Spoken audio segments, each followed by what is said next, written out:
Mike?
Good afternoon, everyone. I would like to call to order today's Broadband Authority meeting, today Tuesday, June 16th at 2 p.m. And I'm formally calling the meeting to order at 2:05 p.m.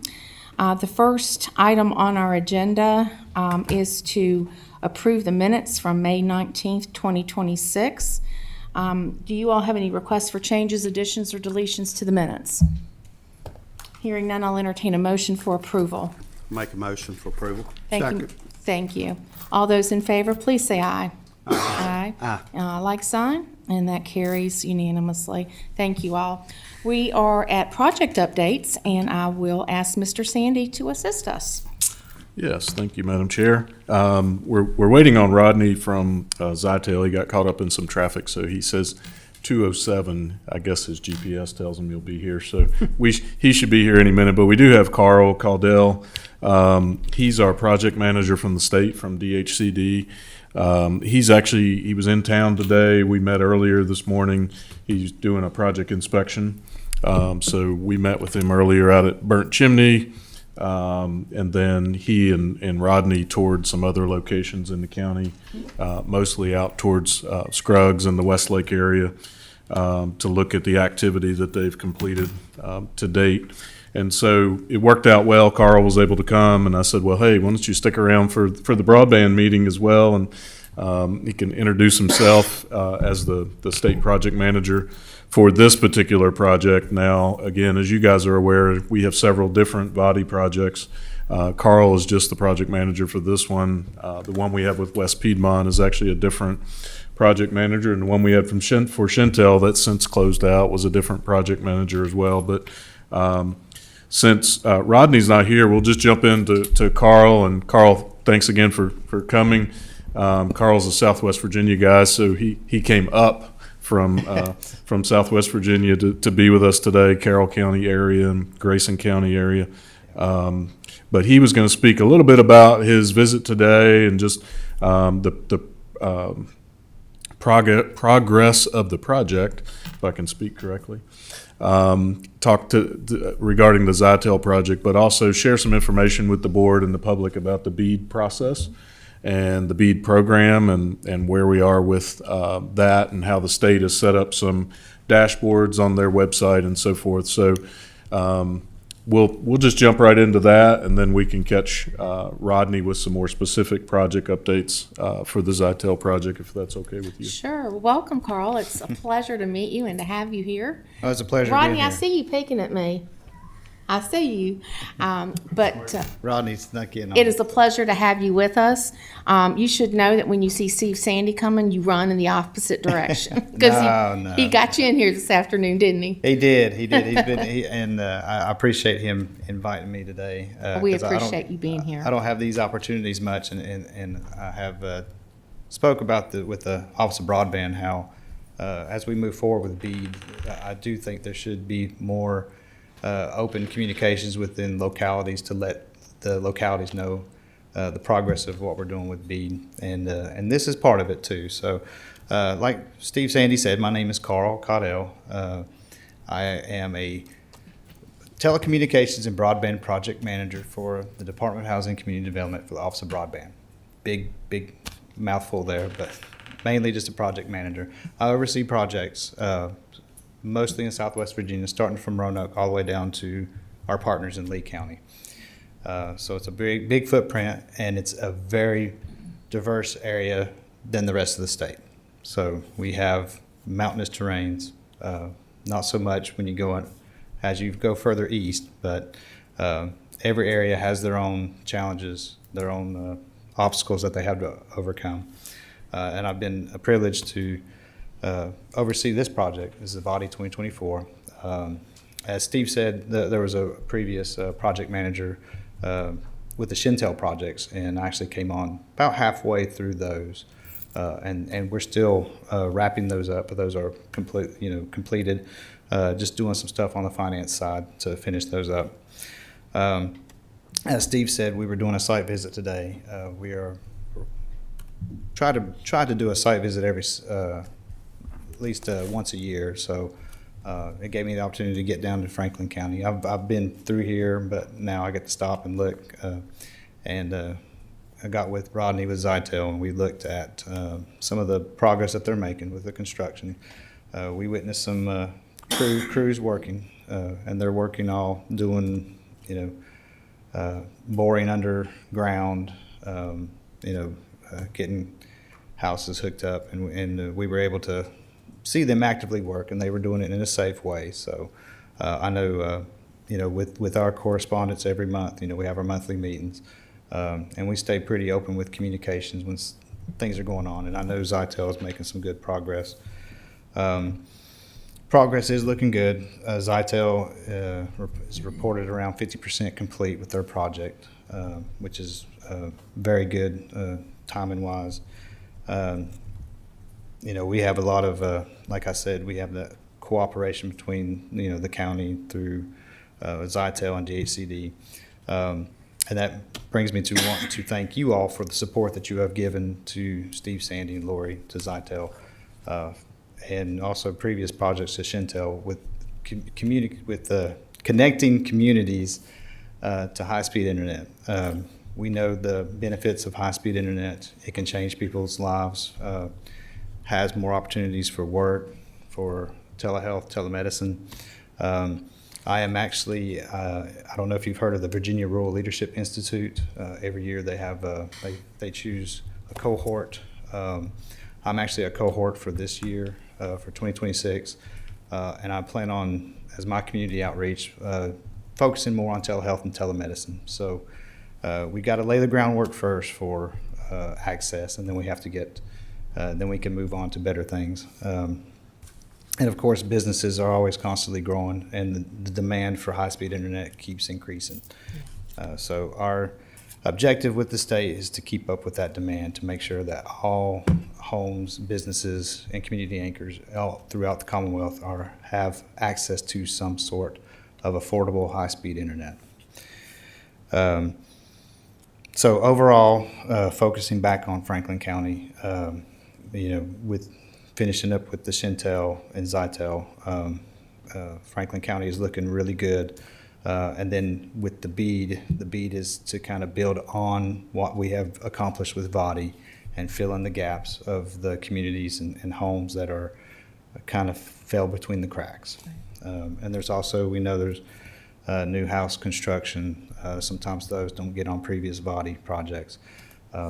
So BEAD is designed to pick those up. And we still have future VADI 2026 coming up.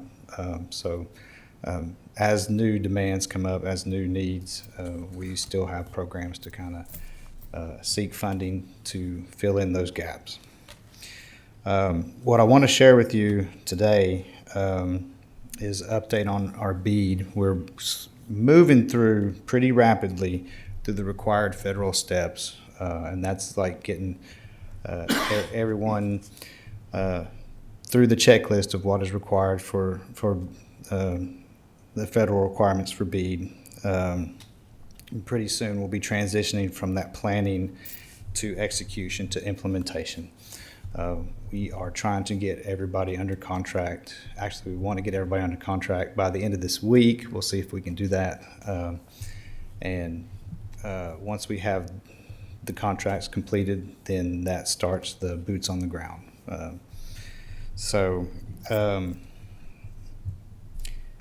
The timelines from BEAD will be coming shortly after that. And we have developed a BEAD Progress Hub, which is what you see on the screen here. And unlike VADI, where we get the report of how many passings have been completed, with BEAD, as we get passings complete, we can update this map in real time. So as progress is being made, as passings are being fulfilled, this is a public-facing website that you can use, and I encourage you to use it, especially with your constituents, with the public. They always want to know, when am I getting connected, or when can I expect connection? So on this map, I'll try to get down into the location here. So you can see on the map where it has all projects throughout all of Virginia. And the nice thing with this, if you've got friends outside of Franklin County, they can also come here and look, and you'll see, especially in Franklin County, we've got Zytel, and on the western side you have SpaceX project areas. This can also go down to the address level, and I'll try to zoom back in where we're at. And these little dots here all have shows where there is service or where there's planned to be service. So a lot of the green dots, you click on a green dot, it'll tell you who's actually currently serving that area. Give it just a little. You'd think the state would have faster broadband. Yeah. So you can tell from this location, it just picked a random one that is serviced by Shentel. Now, if you look at some of the purple dots, these are your BEAD-funded areas that are, and it'll show them if they're, this is Zytel plan service. So it'll show that if they're in a BEAD area, shows who is the provider, and then and as they get turned up, this will be updated to where they show connections that have been achieved. So it's a really, I like maps, and especially when you look at your neighbors and see where they're at, and seeing if you need internet where you can expect to get connection from. So any people that coming into the area new, this is another tool that the public can use to see what is available in my area, and go from there. But so, like I said, this is shows project progress as it's being done in real time. Maybe not to the exact minute, but as each monthly updates come, we'll have this populated with new information. I encourage you to use the tool, share the tool to all those that are, wanting to know the progress of when to expect internet service. So, in closing, Franklin County is in a good, strong position. We are still continued to fulfill our mission to provide broadband access to everyone, and I appreciate your all support, the county support, and your partners, Zytel, Shentel, in completing this project. So, if there's any questions, I'll be glad if I can answer. I'll definitely try. Carl, thank you so much. That was a great overview. I'll open up the floor to any discussion by authority members. Mr. Carter. Thank you, Carl. How do you access this map? Do you go to the Virginia Department of Housing, Community Development to access it? I was looking to see if I can find an active link, and I don't see one. There should be one, but it's actually deployment.bead.ghcd.virginia.gov. I know it's a mouthful. We'll provide a link on our website as well. I was about to suggest if Yep. if there's a way that you can provide the link. We'll add it to our broadband page, but I'm looking that'd be at awesome. Kevin in the back. We might be able to also put out something just on our social media as well That'd be Yeah. great. to let people know about the new site you guys have. Awesome. And it's still a work in progress too. I know we are, especially with Zytel, where people can click on it. If they see Zytel, they can click on the link. It'll take them to Zytel's sign up page, and they can sign up from service from there. Any other questions, thoughts? Well, thank you so much, Carl. We certainly appreciate your time here. Oh, thank you. And we very much appreciate your visit to the county. Definitely, anytime. You're always welcome. Mr. Sandy. I think with that, we'll transition over to Rodney and let Rodney Gray from Zytel give kind of a more specific project update on their activities in the county. And as Carl said, I think they're timing-wise around the 50% mark of their project. And so I think Rodney can give us some up-to-date statistics and information on how things are going in the county. Sure thing. Hi, Rodney. Good afternoon. How are you, sir? I'm good. I apologize for my tardiness. You're fine, you're fine. It's a 22 pleasure. traffic and Yeah. VDOT. There's a lot of road work going on right now. It's Yeah. it's not us. I It's know. not us. Well, it's a pleasure to have you with us. Thank you. I don't have a presentation for you today. Just with everything going on with BEAD and other things that are going on with us, I did not have time to put anything together. But I do have some numbers for you that I can tell you on where we're looking for the project, and we're looking pretty good. So, as of today, and I just talked to both engineering and construction this morning before our site visit with Carl behind me.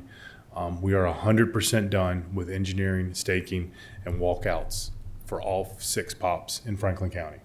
So we're completely done with that.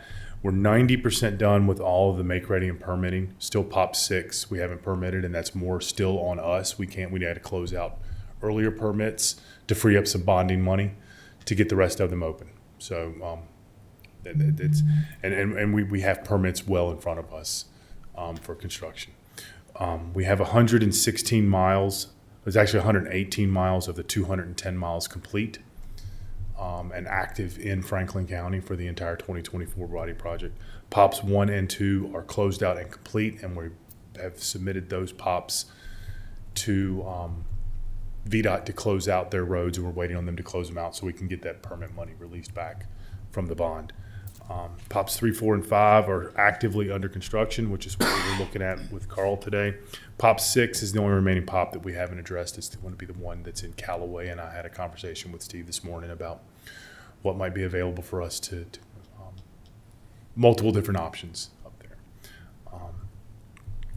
Of the 2,325 eligible body passings, we have 925 completed and passed with active fiber. We have 108 current subscribers in Franklin County that are being serviced by Zytel Internet. We have 247 client leads currently signed up that are within the body footprint that we can service once that the rest of the POPs are activated.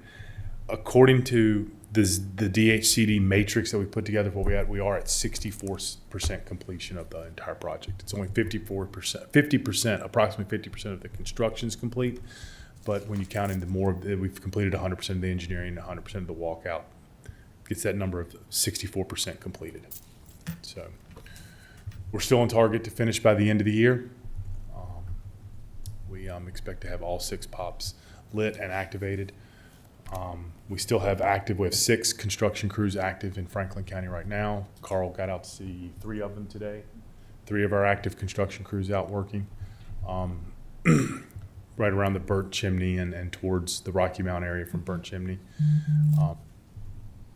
We're expecting, knock on wood, the BEAD contracts. I just got off the phone with Kevin, who's the BEAD project manager for Franklin County, right before I came in here, and he insists we will have our contracts signed off on by Thursday this week. That he's waiting for nothing from us as a provider. It's everything internal to them, and then and we can start engineering, we can start ordering materials, we can start doing pre-construction stuff. We can't do any construction until the NTIA, the federal government, gives us our environmental review documents back and our historic preservation documents, which once again, I can't be 100% positive, but we have been told, and everything that we've been told is that we get categorical exemptions on all of that because we build 100% in existing VDOT right-of-ways, and none of that is under environmental or historical reviews. It's a categorical exemption, so it should be pretty quick, but we're talking about the federal government here, so it's kind of an oxymoron to use the word quick with anything with them. So, How many BEAD addresses was it in Franklin County? Do you remember? I don't have that number in front of me. I don't either. I'm sorry. I mean, for some reason, the number of 4,000 sticks out, but that could be completely wrong. I'm guessing.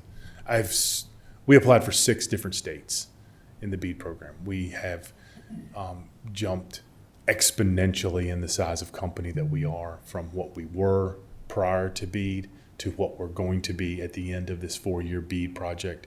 We'll be active in 6 different states. Wow.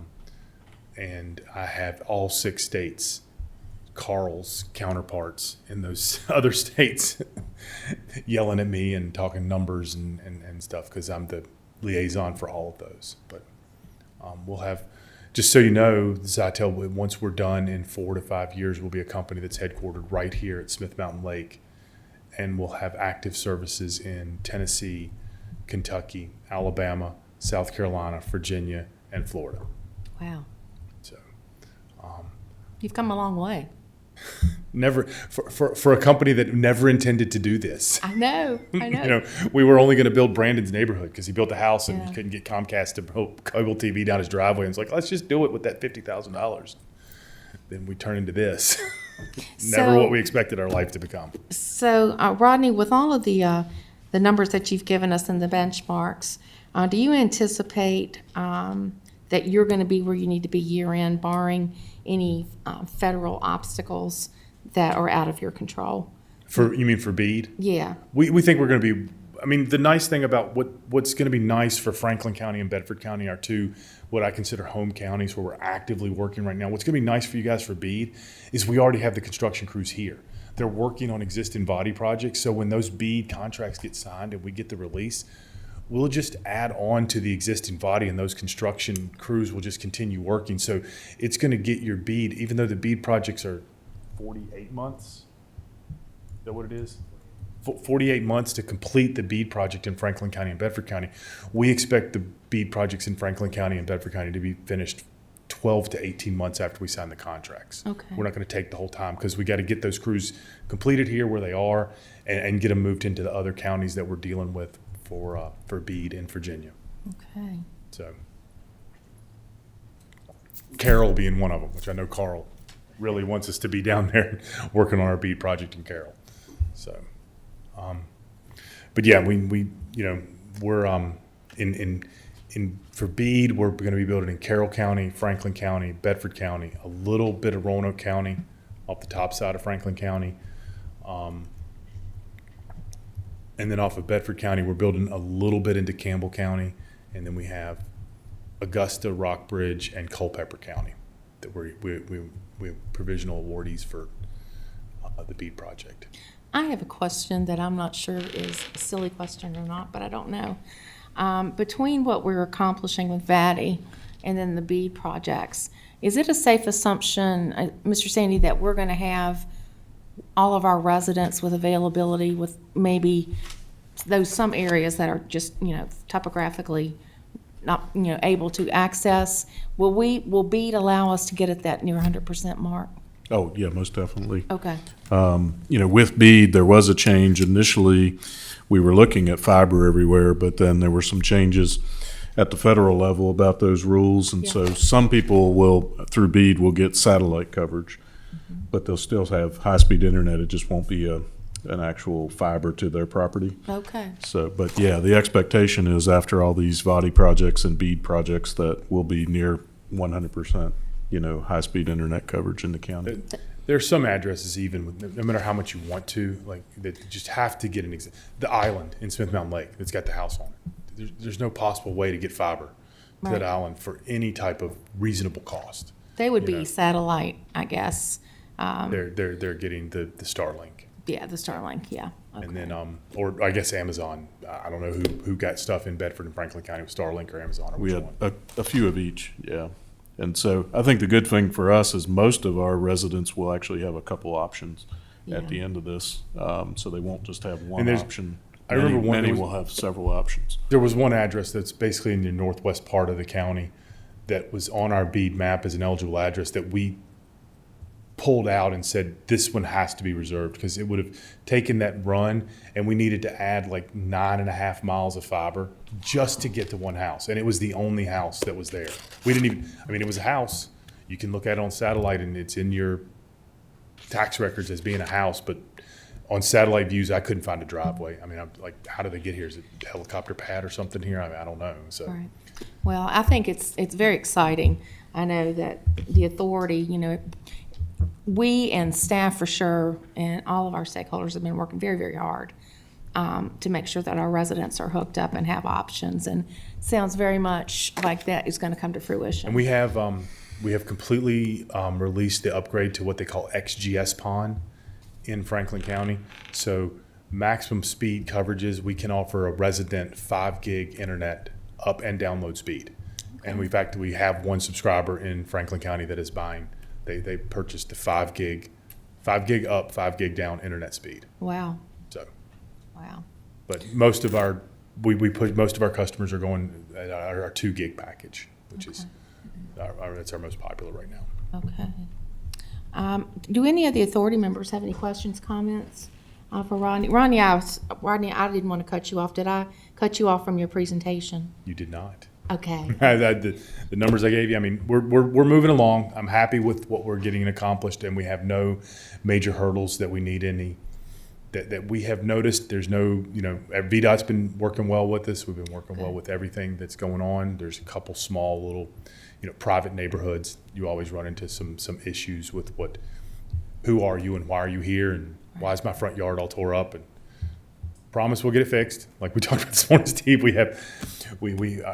I think restoration is one of our biggest obstacles to get crossed, and we have addressed that internally, and we're working towards Thank you. getting better at that issues. So any other questions, comments, gentlemen?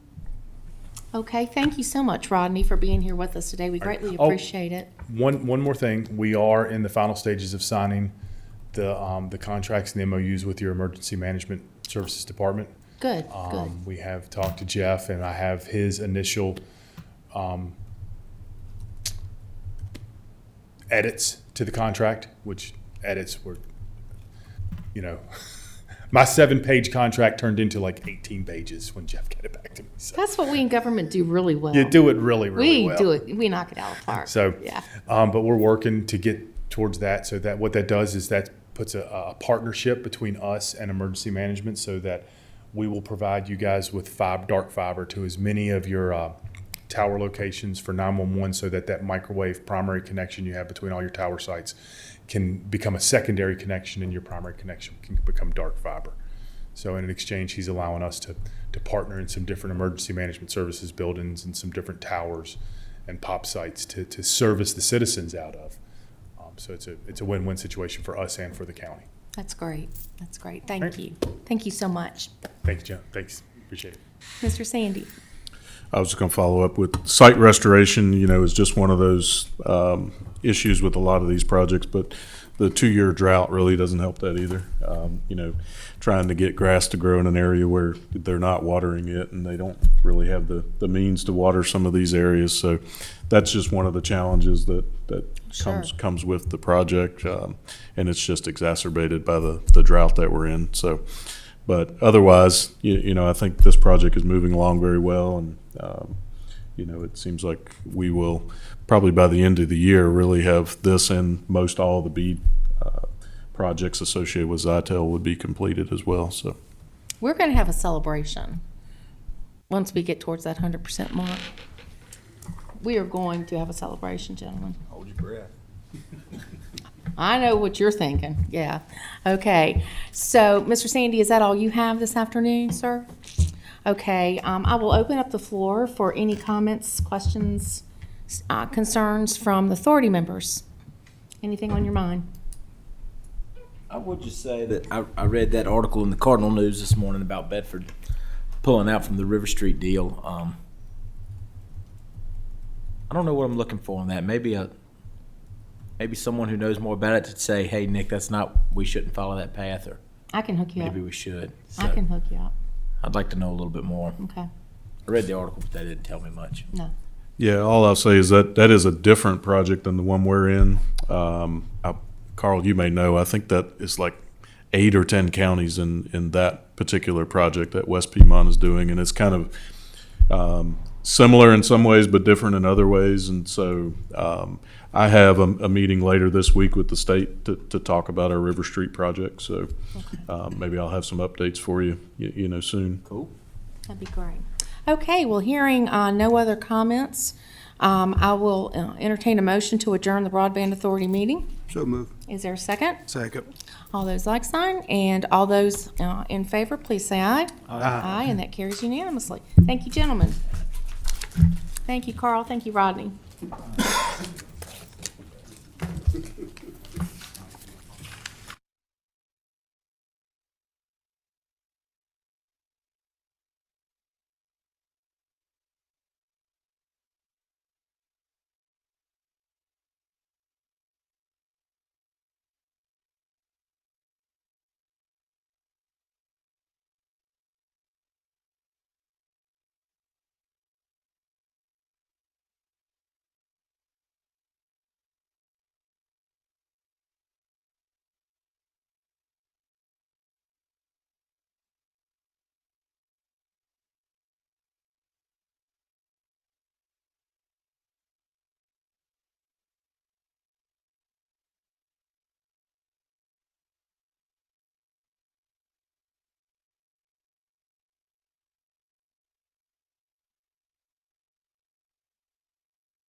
It's so nice to have you all with us this afternoon. It's a beautiful day outside, so I know you're making some sacrifices to be here, but we do appreciate your attendance this afternoon.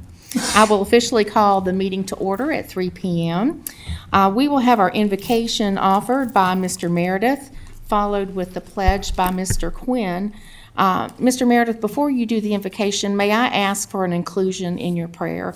I think I'm probably going to include it, but go right ahead. Okay. I want to make sure that we're keeping in prayer the Eastlake Church community and the family of the deceased individual. And also Walter Mitchell, who's Leland Mitchell's son that had the house fire the other night. So I would ask that we keep them in prayer as we move forward. So if you would stand, please. Let us pray. Lord, as we come to you this evening, we appreciate the opportunity to gather amongst us and the people that's joined us this evening. And Lord, we ask you to keep the families and friends and our neighbors across the lake at Eastlake in your prayers, and hold them in your hands and comfort them as they recover from the tragic accident happening up there, and give them the strength. And also look out for all of our military, firefighters, law enforcement, EMS to we're reminded each day how they put their lives in jeopardy as they go out to serve their communities. And we just ask you to keep their families and them in your arms, and prayers too. And as we head home this evening, please keep us safe travels. And Lord, we ask all this in your name. Amen. Amen. I pledge allegiance to the flag of the United States of America and to the republic for which it stands, one nation, under God, indivisible, with liberty and justice for all. Okay, thank you, gentlemen. Okay, the next thing on our agenda is approval of the agenda itself.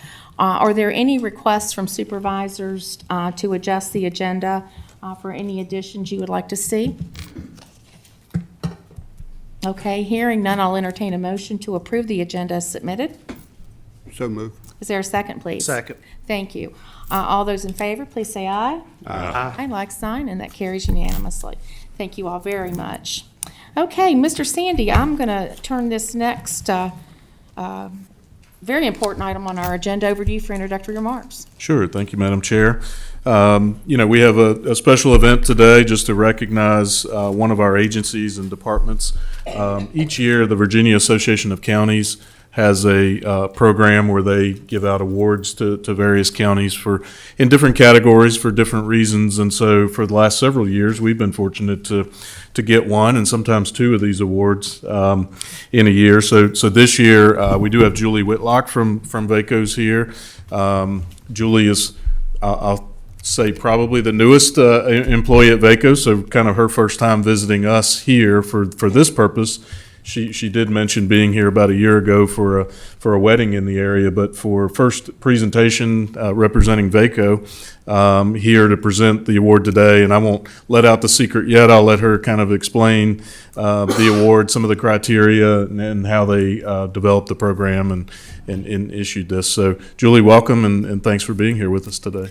Thank you. It's a pleasure. Madam Chair, members of the board, good afternoon. It is a pleasure to be here with you. And as mentioned, I'm Julie Whitlock, the new General Counsel for the Virginia Association of Counties, VACo. And for the benefit of those in the audience who may not be familiar with the association, VACo has existed since 1934 to be the voice of the Commonwealth's counties.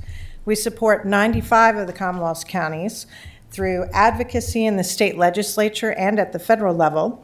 We educate elected officials through programs, events, and resources. And we empower counties through numerous opportunities for local leaders to enhance their leadership abilities and grow their skill sets.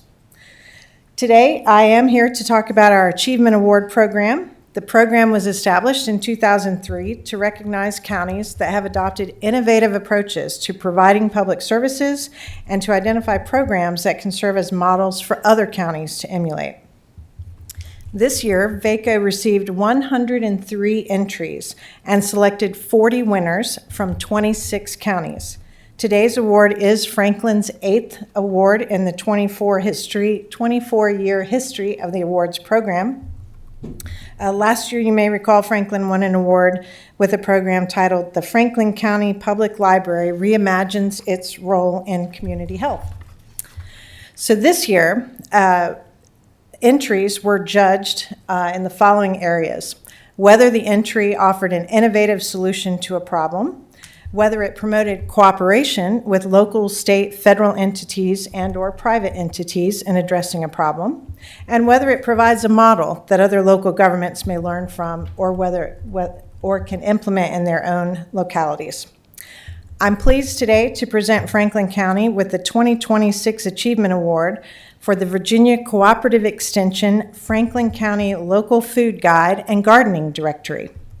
This directory stands as a premier example of how a community can elevate agriculture as a cornerstone of its economy, while fostering agritourism, strengthening small businesses, and improving food access. This initiative reflects visionary leadership and deep community collaboration. The guide connects consumers directly with local producers, keeps food dollars circulating within the community, strengthens farm viability, and shows a steadfast commitment to sustaining Franklin County's agricultural legacy. The guide was established in 2011 and now has more than 4,000 copies printed annually. Residents and visitors alike can easily access information about local farms, farmers markets, and food-based enterprises, transforming awareness into action and support. The success of the Local Food Guide Directory, as we are told by Carol Haynes, who submitted the application, is the result of strong leadership complemented by sustained community collaboration.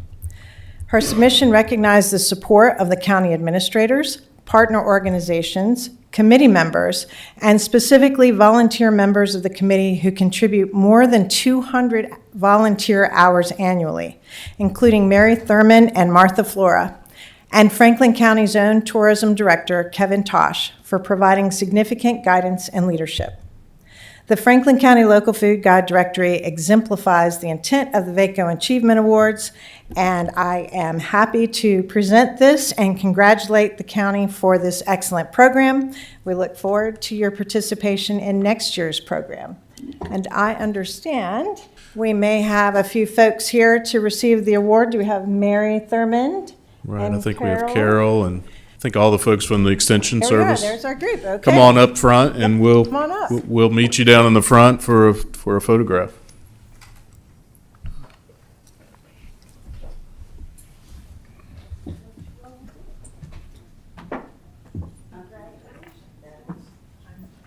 Mary and Martha and you are Carol. All right. Thank you. Okay, so do you want to go over here? Hi, ladies. Thank you so much. It's so nice for you to be here with us. Hello. Hey, how are you? Good to see you.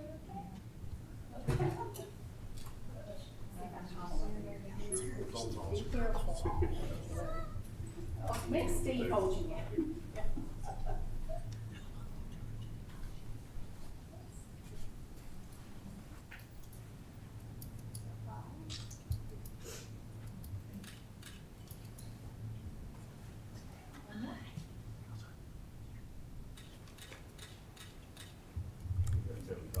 I know. Congratulations. Would you all like to say anything? Just that we would like to thank you all, we'd like to thank y'all for your support, we'd like to thank everybody for our support over the years. We'd like to thank the administration, we'd like to thank Kevin. We'd most importantly like to thank our master gardeners, because without them, we would not have had this local food guide directory. They have been the driving force. Extension is a proud partner with the master gardeners, and we appreciate everything. Thank you. So much.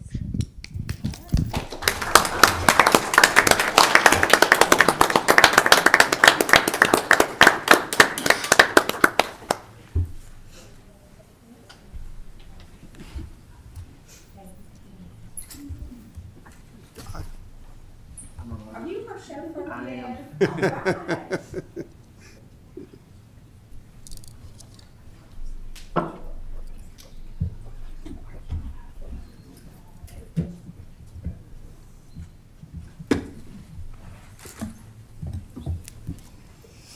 Okay, what a wonderful celebration. It's always nice when VACo acknowledges all the hard work going on here in the county, and it's such a privilege for us to be involved with VACo. So, Julie, thank you so much for making the trip down. Give our regards to the staff. Okay, next on the agenda, we have our consent agenda items. Gentlemen, I would ask if there are any items on the consent agenda that you would like pulled for further discussion. Mr. Tatum? I would like to pull item number 3 for discussion, please. Okay. Anything else, gentlemen? I'll pull number 10. Number 10? Mr. Meredith, did you have something? Actually, those are the two I was going to pull too. Okay. Anything else, gentlemen? Mr. Number Jones? 8, please. Pardon me? Pull number 8. Number 8, okay. All right. So what we will do is I will entertain a motion to approve the consent agenda for items 1, 2, 4, 5, 6, 7, and 9 as presented. Is there a second? Second. Thank you. All those in favor, please say aye. Aye. Aye, and that carries. And we'll begin with our pulled items. We'll begin with number 3, the reassessment RFP approval. Remind me who, Mr. Tatum, you pulled that. Okay. I wanted to bring that out for discussion. Do we have any options on this? I mean, I see where Wampler and Eames has been purchased by another group, but I just want to make sure that we're doing everything that we can to make sure that the last fiasco that we had a couple of years ago with our assessments doesn't take place again. Do we have what are our options on this? I mean, as far as bidding it out, or is there anyone else left to bid on it, or? Well, we did, and Brian, maybe help me if I need some help, but it was put out for bid, and we really only had one respondent, Okay. which is Vision, which my understanding is the Vision Group has purchased 2 of the previous companies who used to provide those services are now kind of one together through the Vision, under the Vision umbrella. So I think for us, I mean, we did attempt to put that out for, a competitive process, but really only had the one respondent. And I think across Virginia, there's only a few that are actually doing this work as a group. How many localities around, I think Roanoke County maybe are doing their assessments internally. Are you aware of any other jurisdictions that are starting to do this?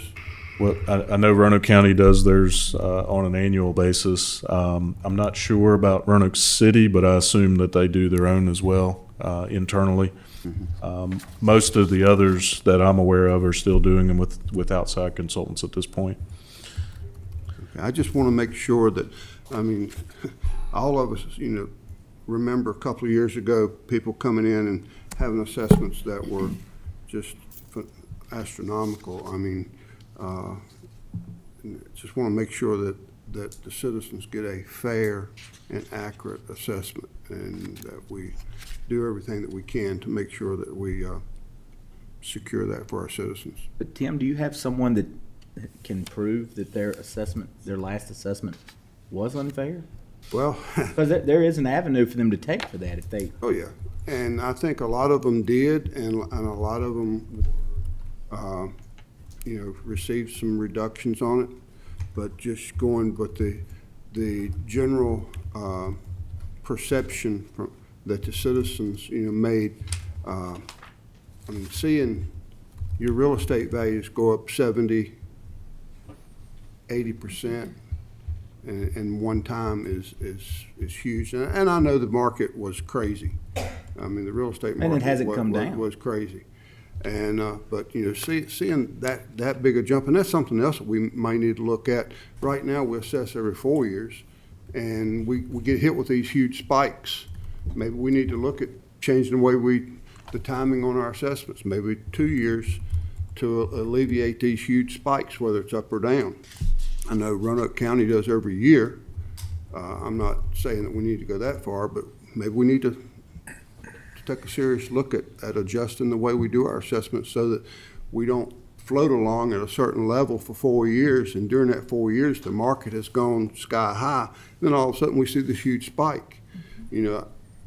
I think the people deserve to see that we're doing everything they can to show that we're giving them a fair and assessment. And I think a lot of people felt, a couple of years ago that they were just way too high.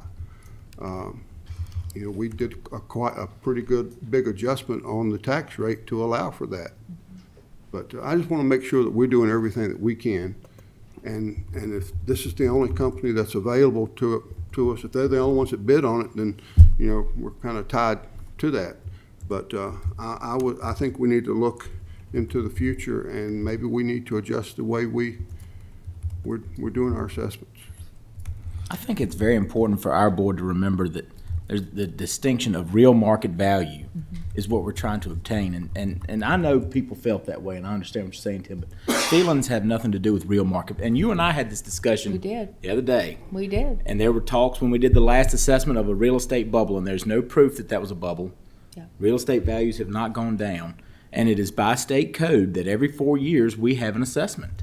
And it's just to get to the real market value. It's not to drive anyone's taxes up. That's right. It's to get to a real market value. And there are avenues to take if you believe your assessment is unfair. But, to go to assessing more than every 4 years, that's just going to cost more money.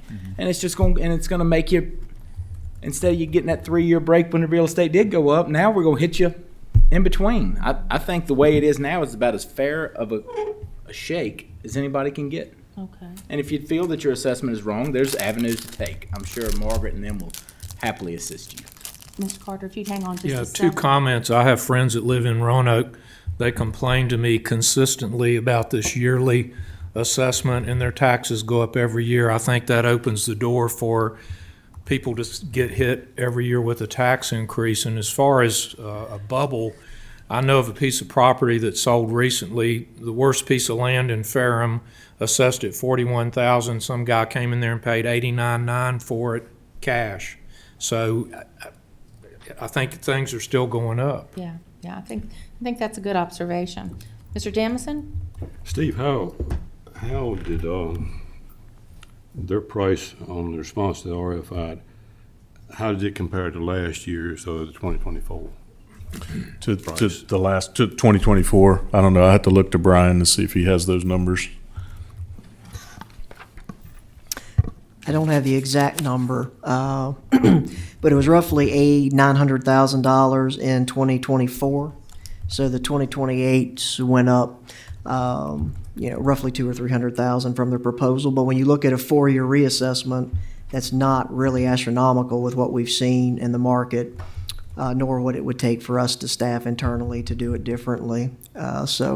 It was an increase, but to be honest, I don't necessarily know that it was unexpected based on what we're seeing.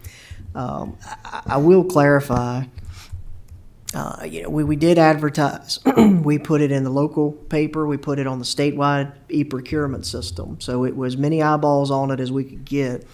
I think, as Mr. Sandy said, there's not a lot of people doing this level of work. The other thing that we require in our RFP, Ms. Torrance was adamant that was in there, and she's correct. And I think the board would agree that you have to physically visit every property. Well, that also is going to limit who can competitively bid on this project because they're not going to have crews in this end of the state. So if they were doing it digitally or with GIS or flying drones or things, you have other options. But because we require physically going to every parcel, if we have 40,000, then that's going to limit your crews that would be able to issue a competitive bid as well. And a lot of them, they are booked because, as you said, most every locality around us does this method, so they kind of have their book of business, for lack of a better way to say it. So there's only so many that would be able to cycle. And the only 2 that issued a proposal in 2024 for the 2024 assessment, they were both purchased by Vision Government Solutions, as Mr. Sandy said. So I don't know that this result was unexpected by us, but I think for us, those right now are the options we have, and certainly with the board's direction. I think the process is roughly 18 months. If you look at the schedule in the RFP, it's going to take 18 months for the work to be done. So if you want to do it more frequently, you're pretty much going to be in a constant state of reassessment, like if you do every 2 years, something like that. Or you cycle it maybe differently. You don't look at every parcel every time you do an assessment. There would be some ways to look at it, but those are all the things that went into the process and the discussions that Ms. Torrance and myself, along with some of the Vision folks, have had just in preparation. Be happy to answer anything else. Mr. Meredith? Yes. I've got concerns as I was reading through his highlights and things. And I know a couple months I asked about the staff, they could look in, if we done this in-house, what would it run us, how would we do? I do know, as Mr. Carter was just saying, you know, my question is, if we did this in-house, I'm gonna use this for example, only is, you know, south of 40 could be done, you know, 2 years, and then this 2 years, you know, to make it easier. But I guess some of the things I'm concerned as I look through this is we get a bill of how much it's gonna be plus $50 per parcel charge for new construction. So I guess that's already an addition.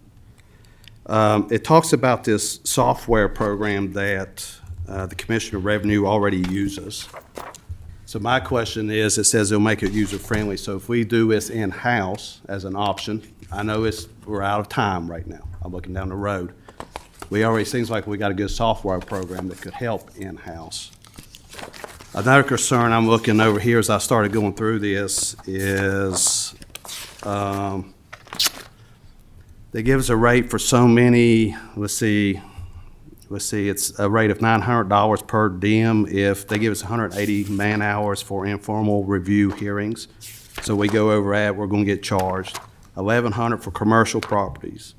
They'll provide 2 days of training at $1,400 to assist the county. There's another litigation, they're gonna give us 36 man days defensive values. Once we go over 36 man days, it's billed at a rate of $1,400 a day. So I'm just a little concerned, as this bid came in, how close are we gonna stay to this original bid, or looking at all these additions, you know, they've built in an allowance.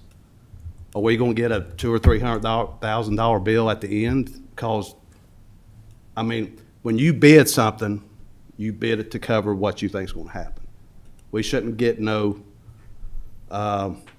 change orders if you're in the construction world. There shouldn't be a change order. This is come into it. So those are some of the concerns. I don't know if y'all can elaborate. You know, do you feel comfortable that that's going to cover these hours they've built in, that's going to cover what we need? Or, you know, I just don't like open-ending this right there, knowing that the taxpayers could actually, we get a bill at the end. Do you want to? Yeah, I mean, if Margaret, if you don't mind, I would defer to Margaret as maybe the best explanation on your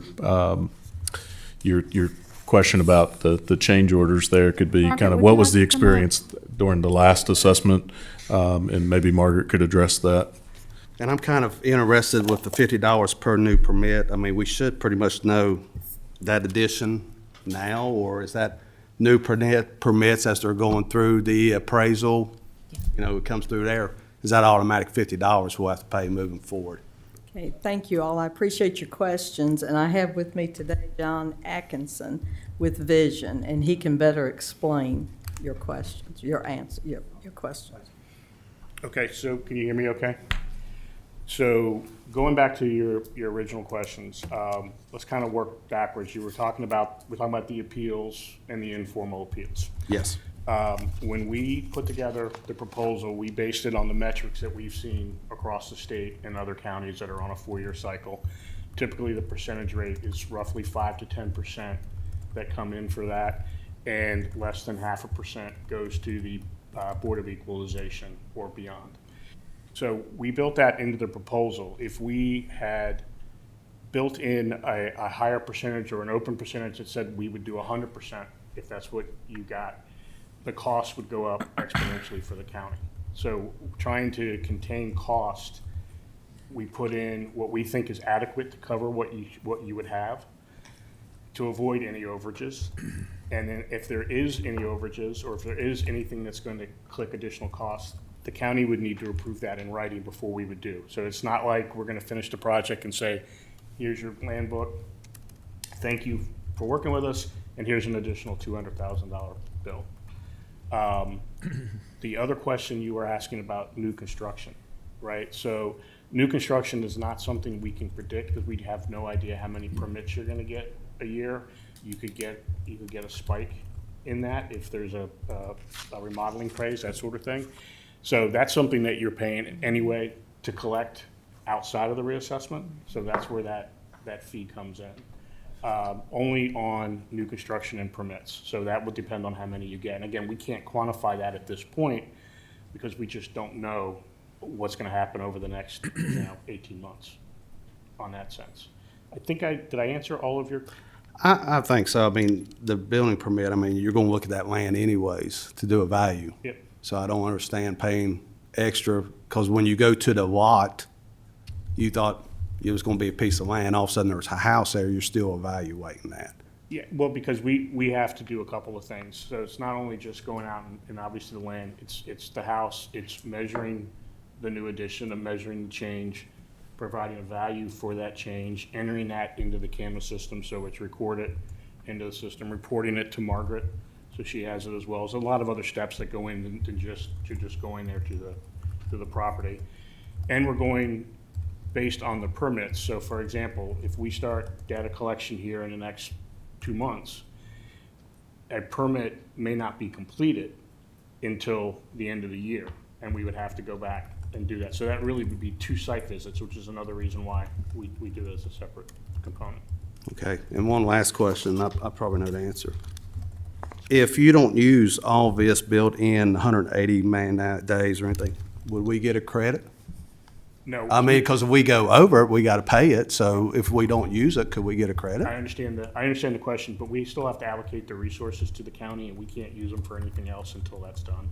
So there's no way really to credit it back in that way. It's a common question, but because we have to have the people available, ready to go, because we just don't know when the appeals open up.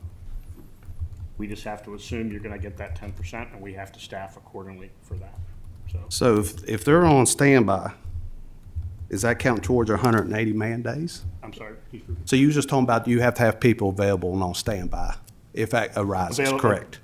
Basically dedicated to the project at that point. Yes. So we got 180 man days. If they're just sitting in the office waiting to see if we get a phone call, we being charged for that day? No, you wouldn't, because it's built into the contract now, but it would go against your time frame of it. Okay, so no, but no credit if we don't use, Unfortunately, no. but we got to pay if we go over. But we also use that excess for any appeals between reassessments. Yep. They would cover that as well. Well, I think there's 3, like I said, 180 days for that, and then down here's 36 man days defensive values. I mean, there's quite a bit of different scenario days built into this. So, I mean, that's almost, I'm right there at 216 days built in for the values and the other things, and I think there's one more. So I was just curious, if we have to pay over, do we get a credit if we don't use all, if we only use 100 out of the 200 days, do we get 100 days back? It just seems fair to me, but I understand and I appreciate you answering my questions. I'd like to take the opportunity, you were mentioning public engagement and in the appeal process. There are 3 opportunities that the property owners will have to ask questions about the reassessment and about the work that we've done. We would encourage people to take advantage of the informal appeals. That's the easiest on them. There'll be options for in-person, there'll be options for virtual, there'll be options for phone calls and emails. It's whatever they want to do, but we will be here in person to do those. We would encourage them to be part of that process, and we would encourage you as the board to encourage those residents to come to us when they have questions, because we have the data, we can look at what was done, and we want them to be a part of it in that process. And again, the informal appeal is easiest on them. The effort it takes for them, for the other 2, it grows. So if they can, when they get their letters next spring, they have the questions, certainly reach out to us. We'll schedule a time, we'll listen to what they have, we will research it if we need to, we'll make changes if we need to, but we want their input. I have a follow-up to that, if I may. One of the things that I had highlighted when I reviewed the proposal, your menu of options, which are obviously, I think, things that are excluded from the RFP process, but extras if we so chose to go and include those. One of the things that was a lesson learned for me with our last reassessment, and there were so many complexities and a lot of upset residents for obvious reasons. Now, it was the information incorrectly and egregiously done wrong. I'm not making those assertions. One thing that I liked was that there is a planning piece in here. And I would like to ask my colleagues, what would happen if we would offer a community meeting that's informative, not Q&A, but where the community could come in and you all could give a presentation explaining the process, explaining the expectations that property owners should have, explaining the expectations that Margaret, as Commissioner of Revenue, you have, and what the impacts are, to the extent that and not a lot of this is not predictable, but could be foreseeable. Yes, we would support that. It's be very hard for us to give you any sort of reliable percentage of what you may increase. I understand that. Down at this point. That could happen really after the notices go out, but we would support that. And as part of our proposal, we are going to set up a website for the residents to access information about the reassessment. Margaret will vet that before it does, and a brochure that anybody who walks in can be handed as Yeah, well. and I guess from where I'm coming from, communication here in the county is, it's diverse. People have different methodologies of how they wish to get their information, whether it's social media, internet, physically buying a paper, what have you, word of mouth. My question is really based in large part that sometimes when you gather our citizens together and they can hear it from one source and they can hear it collectively and at the same time, to me, I've seen that be of great benefit to our constituencies. And to me, getting in front of some of this stuff might help them understand their bill when they get it. And if they don't, then, them involving themselves in the process that you just articulated. And we would support that. We've found that the overall project goes much better if the public is better informed from the beginning. So we would support meetings like that. But I just wanted to point out that we have these other options that we're going to do automatically with Margaret. I would like to ask my colleagues about your thoughts on that. I like it a lot. I think it would save us money on the appeal process, because I think a lot of people, they just don't understand how it works. And I think back to the last assessment we had, I got a call from a person that does a lot of appraisals, residential appraisals, and his phone was ringing off the hook. And he said the first question he asked the people, he said, "Would you sell your house for that number?" Well, no, I wouldn't. That's too low. Well, there's your answer. I shouldn't do the appeal, right? So I think it would help. I like it a lot, and I think it would help a lot. Thank you, Mr. Tatum, you're in support. I think that would be helpful. Mr. Jamison, you're? Yes, ma'am. Okay. Mr. Carter? Yes, ma'am, and for the record, we don't do this just because we want to. It is required by state code. It is, and it's done through the commissioner's office as, your constitutional officer. You're elected by the people.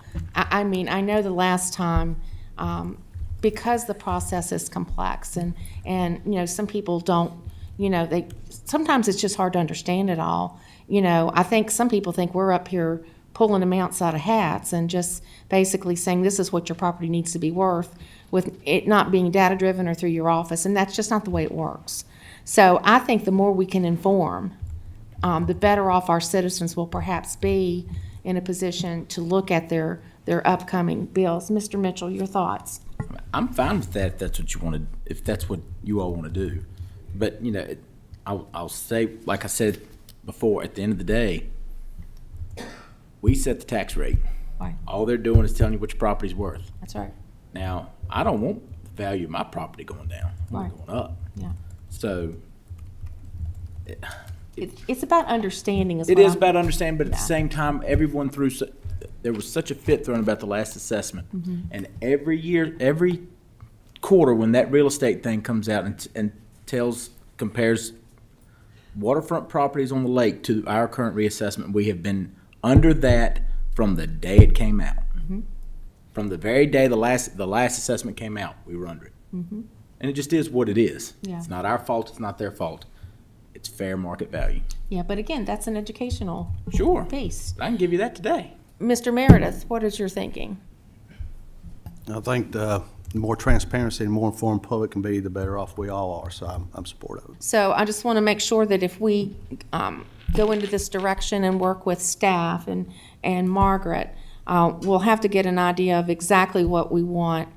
It'll be an additional cost, I'm assuming, because it's on a menu, versus it's not an additional cost? No, it's been an ask from Margaret from day one. Okay. we I would wish do it. somebody had told me that. Well, we do all we can, and they've come up with a lot of really good information to put on the website. We're going to have a lot of stuff that people can research to give details and processes. One thing I don't want to get into is people asking, wanting percentages. No, I understand. And we can, all of that, the parameters can be set up so that it is strictly an informational session. And we doing our very best on behalf of our citizens. And I feel a real obligation to that. And I think it's a good idea, but like I said, Mr. Atkinson has put a really good web page together to go on our website Sure. that will explain a lot of the process. Brochures that they'll hand out. I'm gonna have a letter on the process that I'm gonna have the appraisers hand out. And so we're gonna get the word out best we can, but meetings would be, in addition to that, would be good. Well, I appreciate the supervisor's support to do this. So where I will leave this, Mr. Sandy, is if you would work with the Commissioner's office and with the firm here to set up what you think would be, what the timing, what it is, the framework, what you recommend, and all logistical aspects of that. Is that fair enough? Sure. Yeah, I was going to ask if you had an idea of generally what you think a good time frame for something like that would be based on your schedule and timetable. I think a little later in the project, in the sense of that the way the information is fresh for the citizens before the value notices go out. I think that would help. So maybe look at something a little later this year, but we can work with you guys on picking a date that works for you. So maybe fall time frame or something like that. Okay. Thank you all very much. Any other questions for these folks? Okay, thank you all so much for entertaining our questions and comments. Thank you. Margaret, we appreciate you. Thank you. I think you know that. Yeah, thank you very much. Okay, I'm inclined, because some of these things have a little heaviness to them, I'm inclined to go ahead and ask for a motion for just number 3 that was pulled, if you're ready, to take action on approving number 3, if there's a motion to do so. So moved. Mr. Carter, second. Mr. Jamison? Second. Okay. All those in favor, please say aye. Aye. All those opposed, like sign. Nay. No. All right, so we've got 2 not in disapproval, I guess you should say. So it's 5-2. And that carries. Okay, very good. All right, number 8, refresh my memory, who pulled number 8? Mr. Jamison. At our last work session, I expressed to you, the board, my doubts with this or my problems with it. And I still stand on that. And main reason I want to pull it out, I want a roll call vote, because I want to make sure my district knows that I oppose this. Okay, that's fair problem. enough. That's fair enough. Okay, any other comments, questions on item number 8?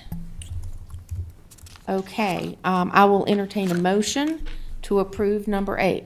I make a motion. Is there a second? Second. Thank you. So we'll do a roll call vote, Madam Clerk, if you don't mind. Supervisor Jamison? No. Supervisor Mitchell? Yes.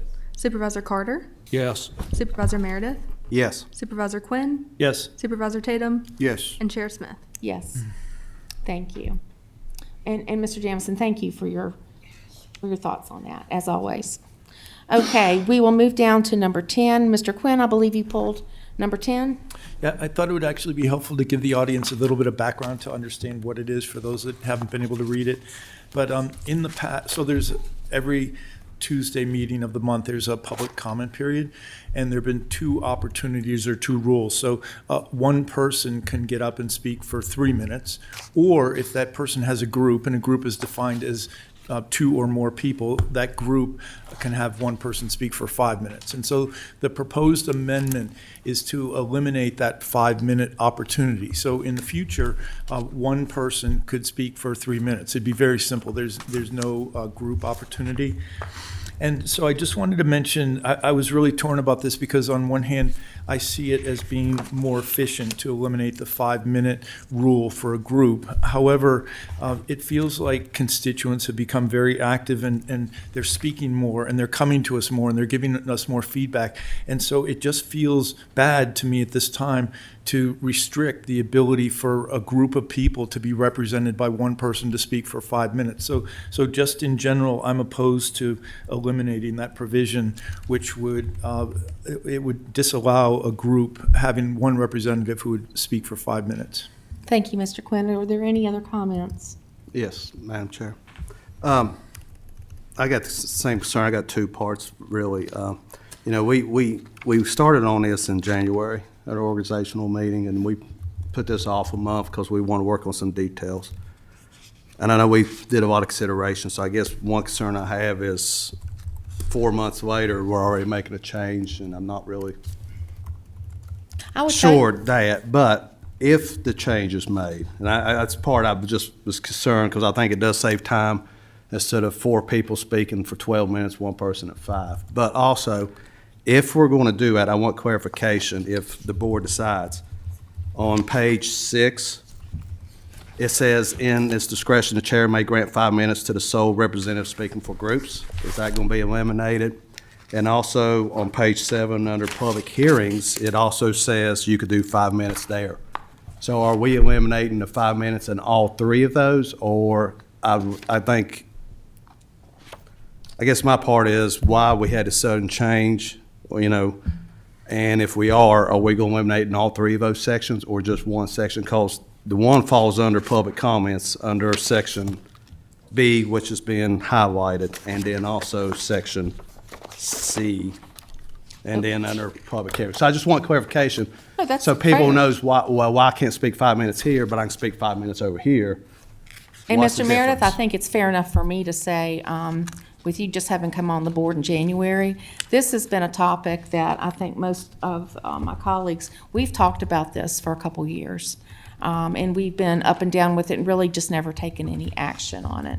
But I just thought that this discussion was something we needed to address once and for all, because I've been getting feedback from other colleagues here at the dais. Mr. Carter. I think following up on Mike's comments, we need to understand the difference between public comment versus a public hearing.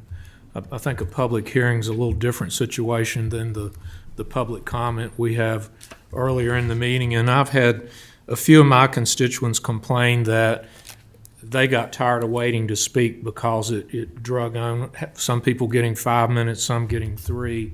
So to me, I think 3 minutes is fair for everybody. And perhaps if the board wanted to, we could limit public hearing to 3 minutes.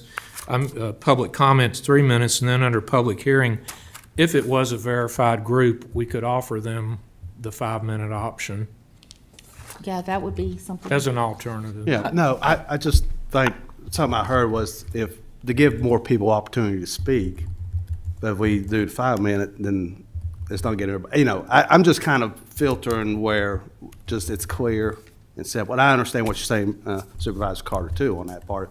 Public hearing may be different from public comments, so I just. Mr. Mitchell? For my part, it should be 3 minutes across the board. It's not fair, there's no way to decide someone who didn't think they were part of the group and they come up to talk, and it's not fair to you to have to try and hash that out, and it has been abused. Yeah, it has. There's no arguing that it has been abused. And there's people who are wanting to speak, and then all of a sudden they were part of a group, didn't know they were part of a group. It's too much of a mess to try and manage.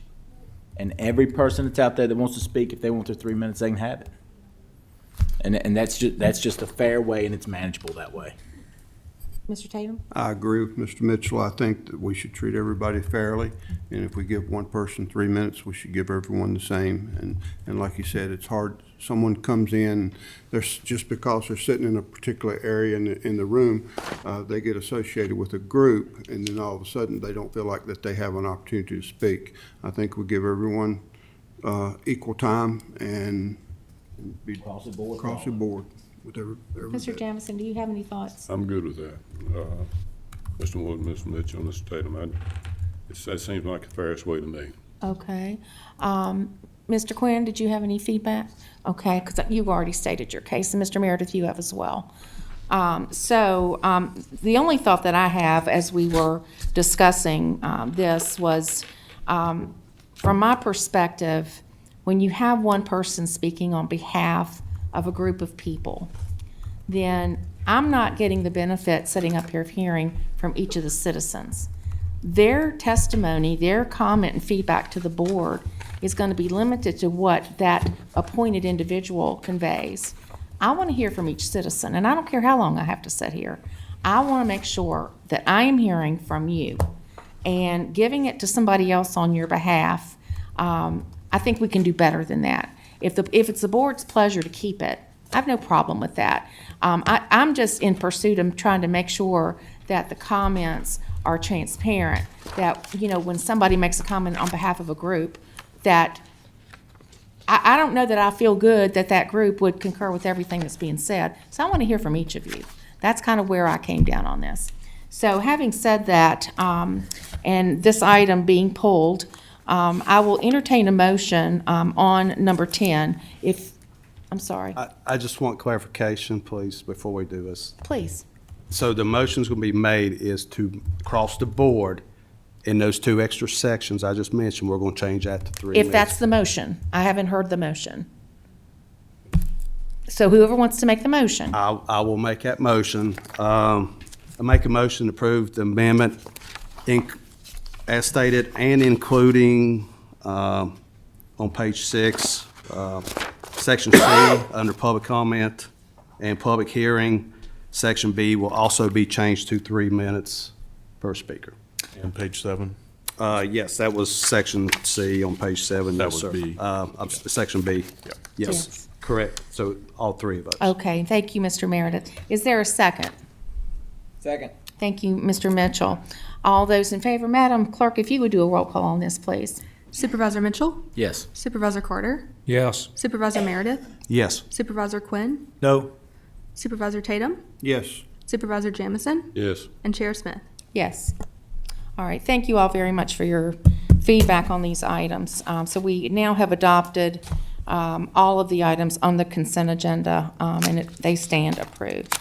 Next item is an action item we've been asked to undertake, which is the middle school generator award approval, the bid award approval. Mr. Sandy.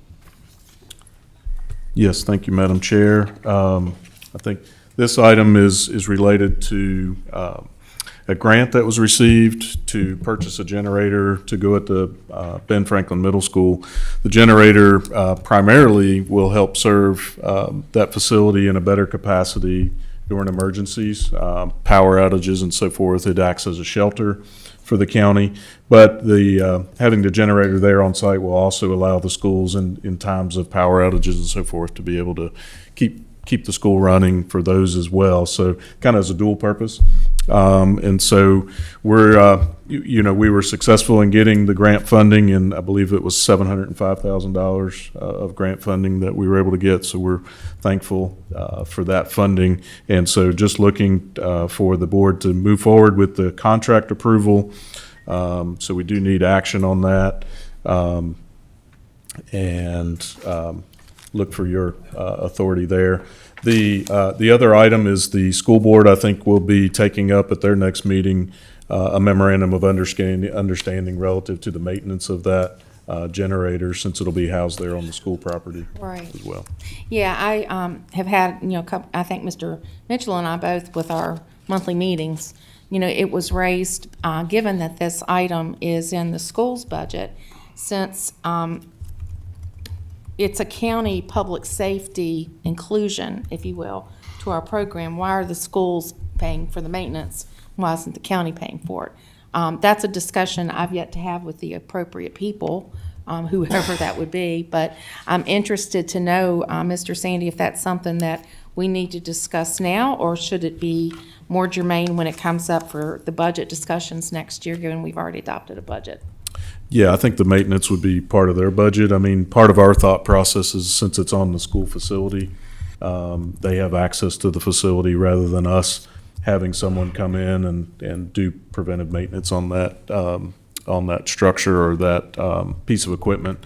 It seemed better that the county's paying the local share to put it there for the initial cost to put it there, and then just the preventive maintenance would be part of the school's routine budget, just like they probably have at other facilities that the school has. Are there any questions or comments on this item? I just got one, Madam Chair. So out of 940,000, which is award, 75% is federal share. Is that adjusted with this contract amount, or does it federal part going to do 75% of the 940? No, unfortunately, that portion goes down as well. So their portion went down, our portion went down too. So that's fine. Okay, but yeah, it's kind of awarded up to that amount, but luckily through the bidding process, that number was still less saves. than. Okay, well, I got to try to save it all there. Okay, hearing no other inquiries, I'll entertain a motion to approve the middle school generator bid award. I make a motion to approve the award of contract to Jameson Electric for the Benjamin Franklin Middle School Emergency Shelter Generator Project in the amount of $772,770, and authorize the county administrator and the county attorney to execute associated contract documents. Is there a second? Second. Okay. Madam Chair. Mr. Jamison, please. Before we vote, I'd like to make a statement here.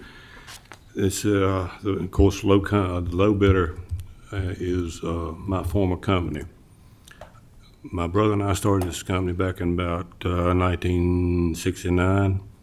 But since then, my retirement, I have no longer any ownership interest in it at all. I talked to the county attorney. He advised me that as a legal matter, voting on this contract would not be a conflict of interest under the Conflict of Interest statute. However, I am concerned that citizens might not be aware that I no longer own the company, and therefore to avoid appearance of impropriety of messing up. Impropriety? Thank you. I'm going to abstain from voting on this motion. Thank you, Mr. Jamison. We very much appreciate that. Okay, so we've got a motion and a second on the floor. Madam Clerk, if you would, please. Supervisor Carter? Yes. Supervisor Tatum? Yes. Supervisor Quinn? Yes. Supervisor Mitchell? Yes. Supervisor Meredith? Yes. Chair Smith? Yes. And Mr. Jamison is abstaining. Yes, thank you very much. All right, gentlemen, very good.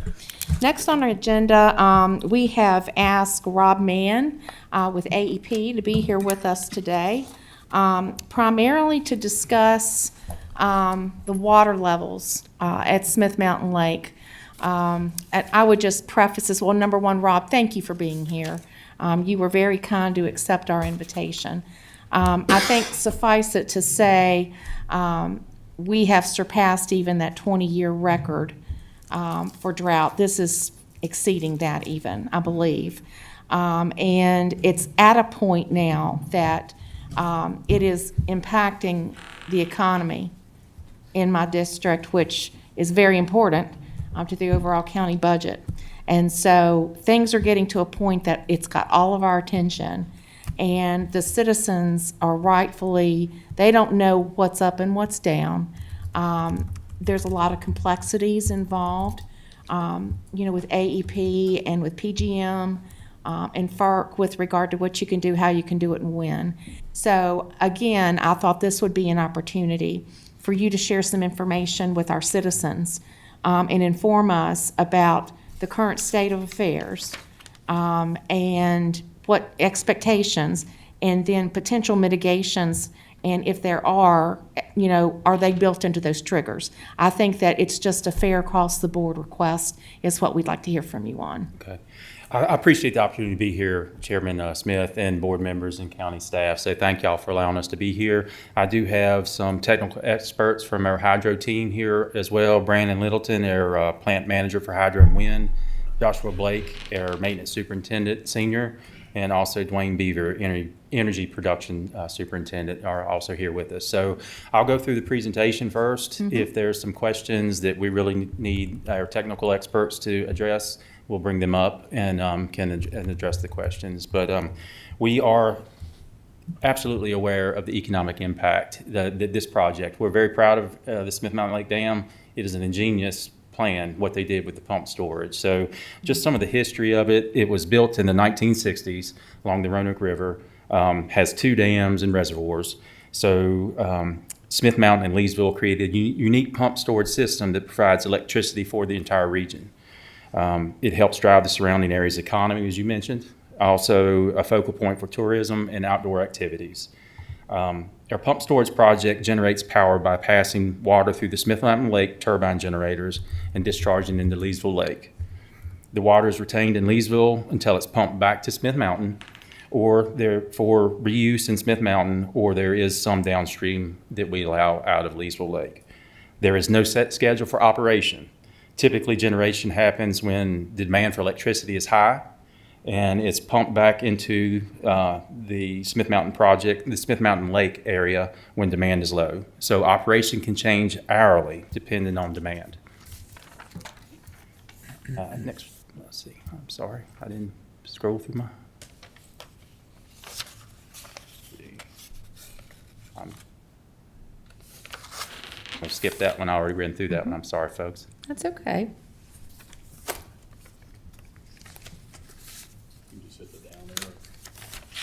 Is it down? Okay, thank you. Thanks, Steve. So the Appalachian Power Project is licensed to operate through the Smith Mountain Project by the Federal Energy Regulatory Commission, so that's FERC, which includes both Smith Mountain and Leesville Lakes. We have an obligation under the license from FERC to manage the occupancy and use of the project lands. The FERC license for the project requires we manage the lands within the project boundary to protect the resources of the project, including environmental, public recreation, cultural, scenic, and power production assets. Appalachian Power developed the water management plan to assist with the management of the area within the project boundary as part of our licensing obligations. The water management plan includes processes that are implemented in times of drought, flooding, downstream obligations, and other scenarios for the project.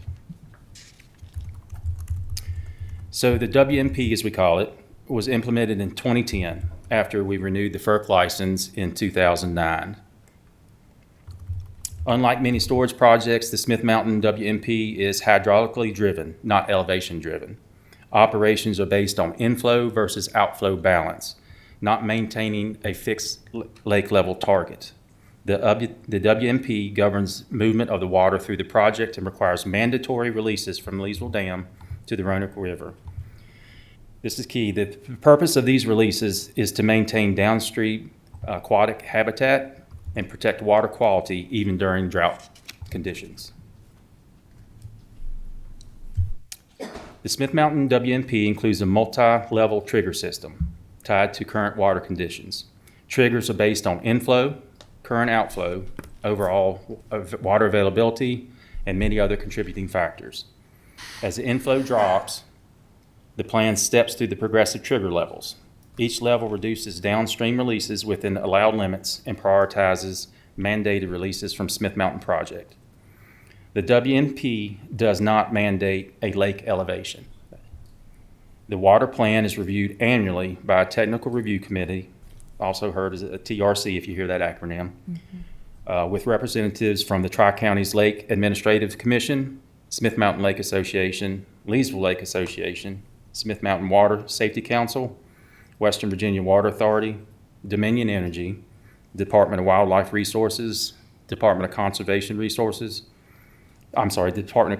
Recreation, the Department of Environmental Quality, the U.S. Fish and Wildlife Services, the United States Army Corps of Engineers, and other key stakeholders. Currently, the lake level sets around 790, which is about 5 feet below full pond. Ongoing drought conditions have created significant decrease in lake inflows. The Virginia Department of Environmental Quality declared drought warning advisory for 94 counties, including Franklin, earlier this spring. Currently, the Roanoke River shed remains in a drought warning. In addition, the USDA declared 24 counties in Virginia as drought disaster areas in April of 2026. Franklin County is one of those counties, and you can see the map in the drought warning conditions there. As part of the water management plan, Appalachian Power Company hit trigger point number 1 on April 27th, and then shortly after that trigger point number 2 on May 11th. Each trigger point has reduced outflows from Leesville Dam. As part of our licensing, we are required to release water from Leesville to protect water ecology and habitats downstream. Important to note, since last July, Appalachian Power has not released more than the minimum amount of water required by our licensing requirement and water management plan downstreams. This slide represents several of the mitigation techniques. So trigger point activities, reduction in flows to maintaining downstream ecology. Federal communications, we have ongoing communications with the governing bodies, the Federal Energy Regulatory Commission, PJM, which is a regional transmission organization that manages their grid, and the Department of Environmental Quality. We work with PJM to facilitate testing to minimize impact on lake residences. Internally, water management, managing the water between Smith Mountain and Leesville to prevent any additional releases beyond what is mandated.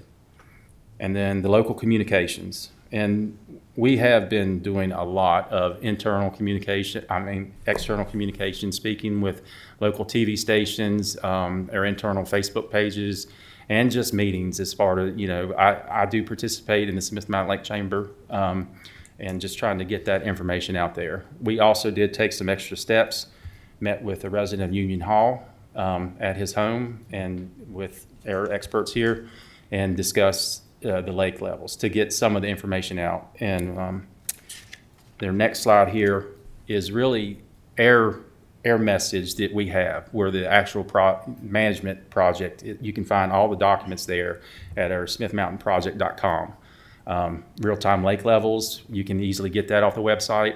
I understand some people may not use the website, but there is information they can call us to. Our hydro folks field calls all the time. Yeah. So we are available for if people have questions, come directly to us, and we'll be more than happy to walk their questions out and answer them as best we can. Also, for real-time alerts and emails, there's a QR code here and I would hope, Steve, if we can share this on the website somehow, but I'll share it with the chamber as well and TLAC and other organizations. So we'll be more than happy to share any information we can. So with that, I'll open it up to questions, and we'll do our best to answer everything. Well, Rob, thank you very much for being here, and thanks to your team for being here as well. This is just really great. I'm going to open up the floor to supervisors for questions, comments. Start this off. Anybody? Okay. Dan? Go ahead. Oh, that's fine. Thank you, Madam Chair. Quick question. On the one slide back here, when you was talking about trigger 1, trigger 2, you decreased outflow of Leesville Lake because those triggers are on April, I think, 27th and May 11th. Does that sound correct? Yeah. Did I understand it? So trigger 1, trigger 2, you lowered the release level from Leesville Lake? Correct. But then you made a statement, said that you're doing the minimum amount of release from Leesville Lake since last July. Yes. Danny, so how could you be doing minimal release? This is below the minimal release. So the you're trigger points below. is even lower than what's normal, the minimum. Okay, I just wanted to clarify. Yeah. Once we hit that target, when the triggers are targeted, that's when we reduce even what is minimum at that point in time, based on the management plan. So are y'all at a point you can't do no more triggers? We have one more. You got one more, okay. Thank you. Yeah. Mr. Quinn? So Rob, thank you very much for being here. You know, one thing, it occurred to me, I've done town halls in the Union Hall district. It'd be very interesting if you or one of your colleagues was willing to come out for an hour and go through the exact presentation you have. I don't know if you'd be willing to do that, but it'd be awesome if you could. I'd be happy to participate. It just has to be in a format where it's not just a waylay of APCO. It's not what? A waylay, where we get just bombarded with people yelling at us and that sort of thing. If it's an organized event, I'd be more than happy. But we have been in situations where town hall is not the best. If we're able to give a presentation and maybe be reserved for questions at the end and not have people discuss, talking throughout the presentation, we would be willing to do that. I think that they yell at me. I think they'd be nice to you.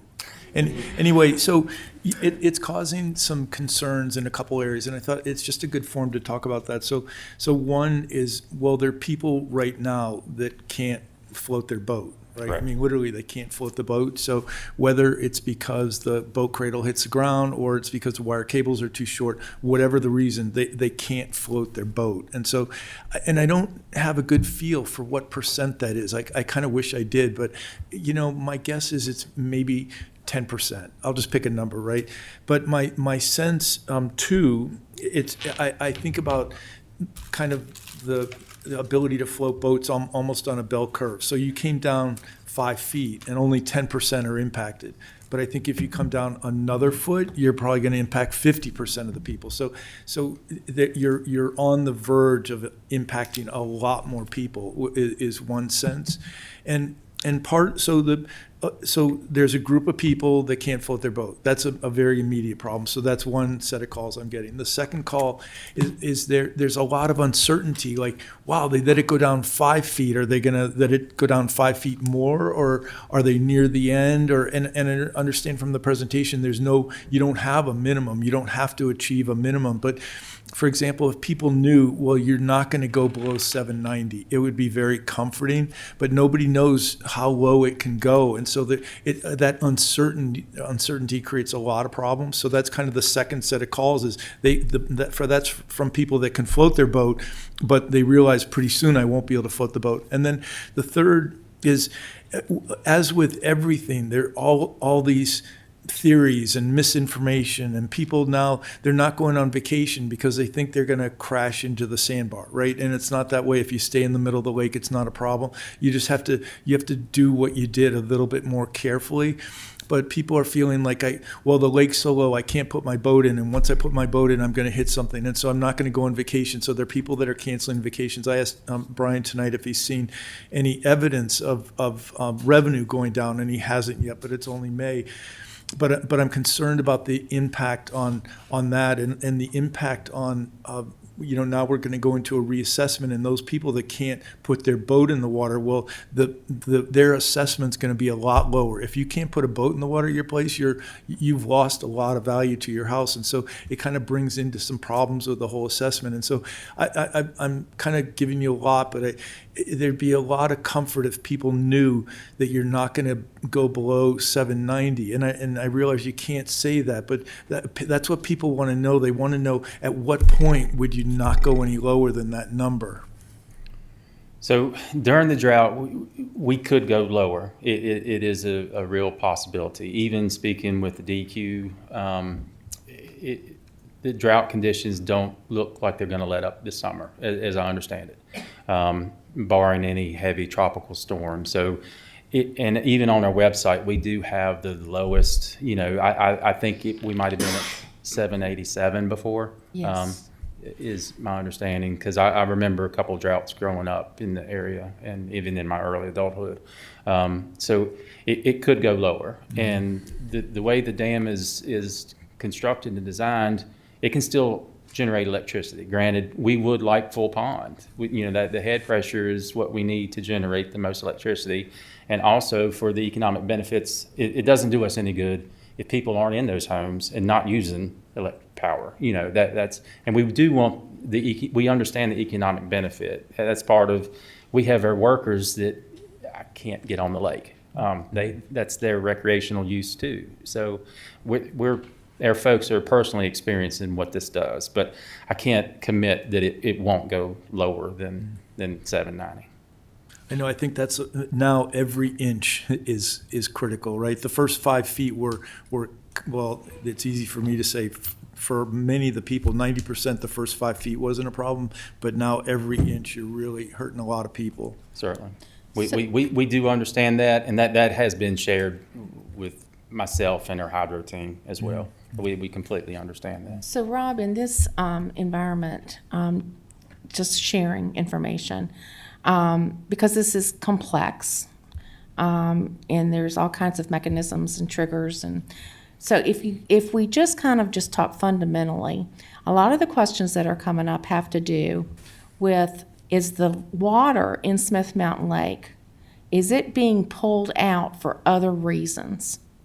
There are some water municipalities that pull water out of it. You know, Bedford does have some water ability, and that's well-published knowledge. Sure, But no, sure. the water is there for generating electricity. There are no other known reasons to pull the water out other than for drinking purposes. Well, and I think where the citizens that I've talked to, they're questioning whether, you know, some of our partnering localities are drawn down due to data centers. Currently, there's no other data centers constructed in the area. So no, there are no other data centers. The one in Botetourt County is pulling from Carvin's Cove, Right. which Tinker Creek feeds Carvin Cove, and probably some other watersheds and probably some other wells too that I'm not aware of. But So like with Pittsylvania County, with, you know, pending or projected projects perhaps. Yeah. Would it be a fair statement to say that there could be water withdrawals from Smith Mountain Lake for data projects? Should that ever occur, all those agencies that I listed before would have to weigh in on any other proposal to pull water out of Smith Mountain. That's not something that AP grants. It's an application for any entity, business to ask for that, or municipality to pull water out of the lake. So Does it end with FERC? I mean, is FERC the final decision maker on, or, I'm trying to get a feel for, because there's a lot of fear about these data centers. And there is some factual information out there and non-factual. And all I'm trying to get my head around is, would a data center, and we, of course you mentioned the one in Botetourt, and potential ones going in elsewhere, is there the potential that water could be drawn out of Smith Mountain Lake to support their electricity needs off the grid?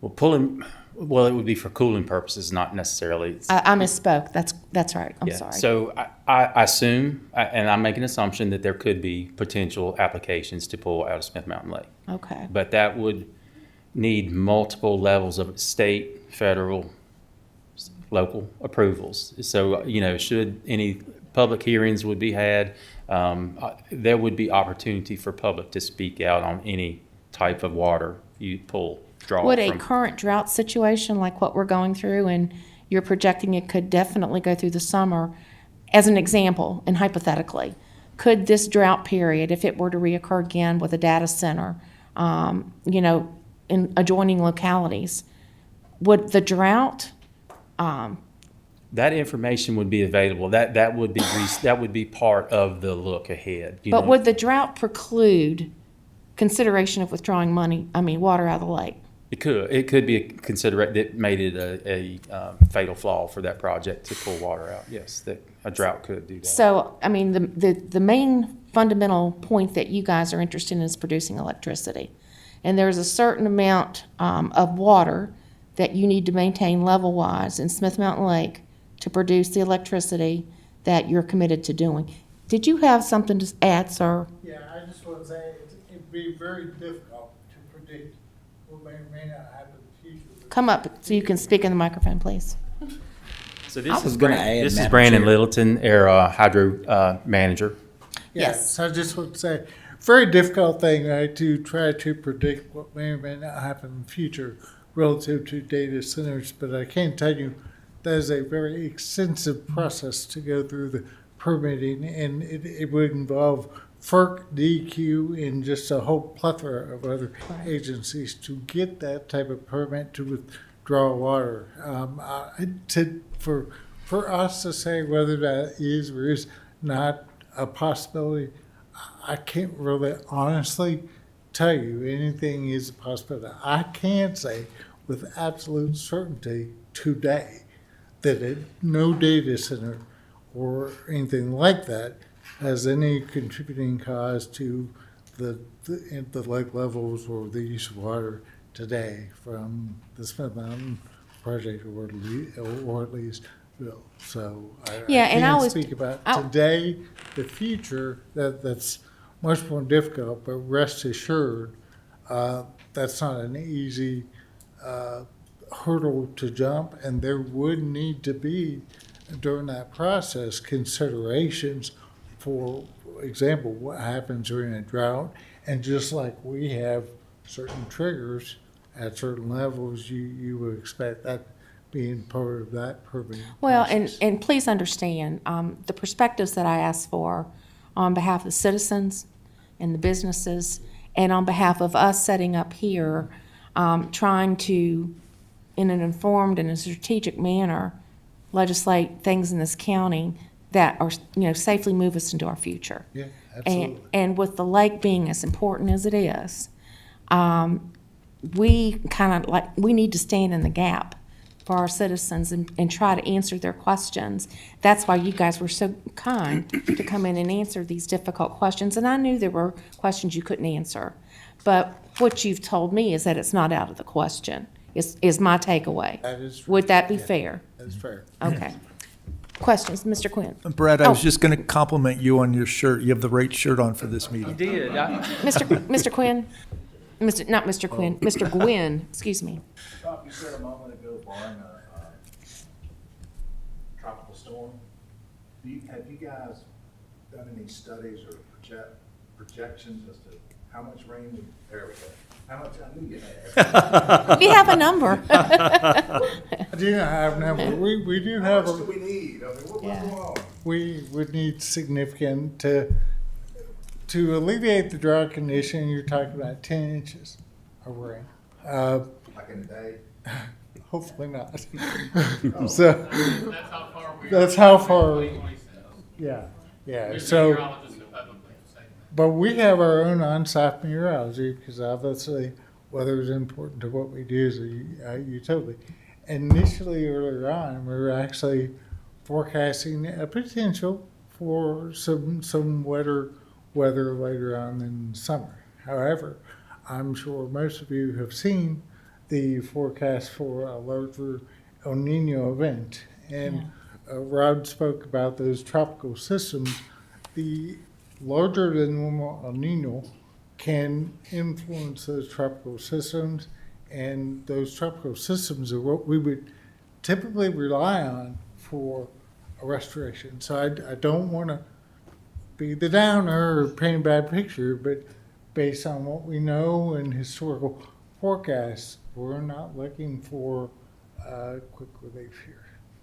I think we're okay with Florida getting a hurricane. I think we're on top of that. We just want it to come up, the Right, trough.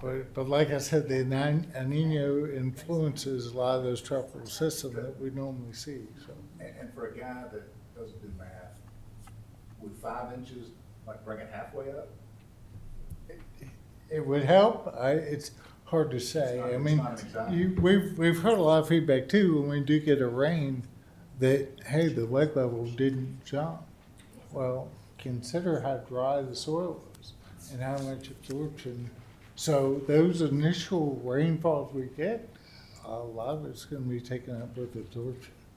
And presumably it's not isolated thunderstorms that do any good. Yeah, it's sustained.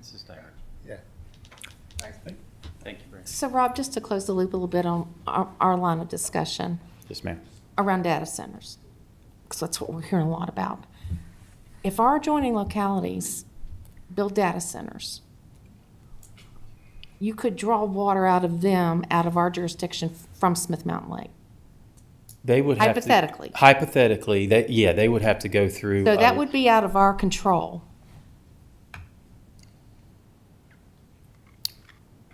I feel like you would have some sort of say in it. There would be some sort of conversation if they need infrastructure through Franklin, Bedford, that easements would be needed, so there would be some sort of, I don't know if there would be zoning approvals or anything for a project of that nature, but I feel the counties absolutely would have some sort of say in any type of project like that would draw. hope so. Well, who has ultimate control, Rob, FERC or DEQ? FERC issues a license, yeah.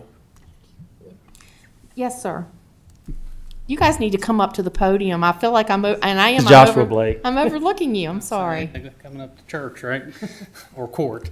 But, so anytime that we have a situation where, for example, Bedford County has a water withdrawal permit, those things go through a series of approvals, if you will.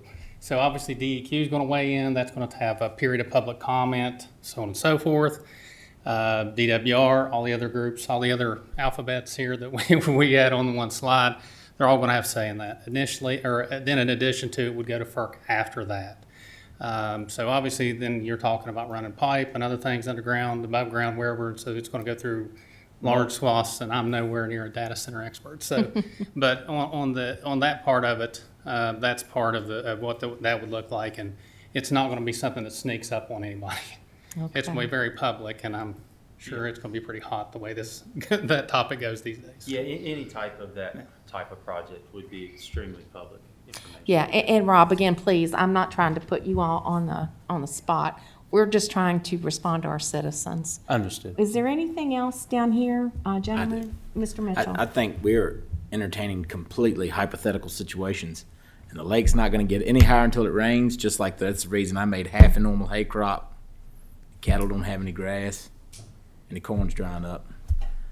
And nothing anybody says, it's got to rain. And then the lake will get higher, and then everything will turn green again. Well, I wish it were that simple. It is that simple. It's not with the consequences. They can't control it. It is what it is. I know Rob's doing rain dances. Anything else on this end? One more just for the pulpit here. Go ahead. No. So no. So you asked earlier about inches of water. A couple weeks ago, Rocky Mount got, and I apologize, I don't live in that area, 4 to 5 inches in 45 minutes. Yeah. So in that scenario, what ended up happening is that water got into the pig, ended up in Leesville. At that time, Leesville went from about 602 that Thursday, whatever, Wednesday, Thursday, Friday, hit on Saturday, Friday, Saturday, the weekend. Pig, obviously you got evaporation, you got water absorbed in the ground because it's so dry, all these other things. Leesville went up about 7 feet. So in that scenario, that water ended up back in Smith. When it was pumped back, Smith came up about 1 foot. So just for reference, you get a storm, you get water, other things. We look at moisture content in the ground. As the water comes up, as the river levels and lake levels come up, obviously all your shoreline there also is absorbing water because it's been starved for so many months, now going on the 9 to 12 month range. So there's a lot of other absorption and things that take place there, but just as a recent point of reference that everybody can remember, 4 or 5 inches comes down in 45 minutes. It's not a hard thing to forget.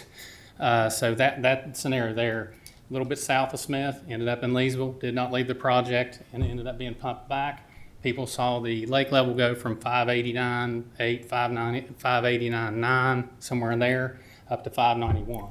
So that's what you're kind of talking about here. Right, thank you. Just that question was asked, and I thought that was a recent one that popped in my head. So I guess the other thing, you guys are probably too young to remember this, but there was a project that Virginia Beach did out of Lake Casella. And it took like 15 years of litigation for them to really get the approval for a project. So I would assume you're talking about the same sort of regulatory approvals that would be if somebody decided they wanted to essentially stick a straw in Smith Mountain. yeah. I mean, well, water can only leave the lake in a handful of ways. I mean, you've got apologize, 22,000 acres of surface water-ish, probably less now. But obviously you've got that. So you've got a lot of evaporation. Last week my pool dropped about 1.5 inches because of the heat and things like that. So you've got all that over 22,000 square acres or whatever of surface water. In addition to that, you've got, as we stated, Bedford has the withdrawal permit and then leaving Leesville. But Rob mentioned earlier July. July is the time frame. July 25 is the time frame because that's when our last capacity test was done there. If you ignore the capacity test that was done on Leesville in July of 2025, it's May the 17th of 2025 is the last time we released more water than we are minimally required to do so. And question was asked by Mr. Meredith. Sorry, my eyeballs lining up there earlier.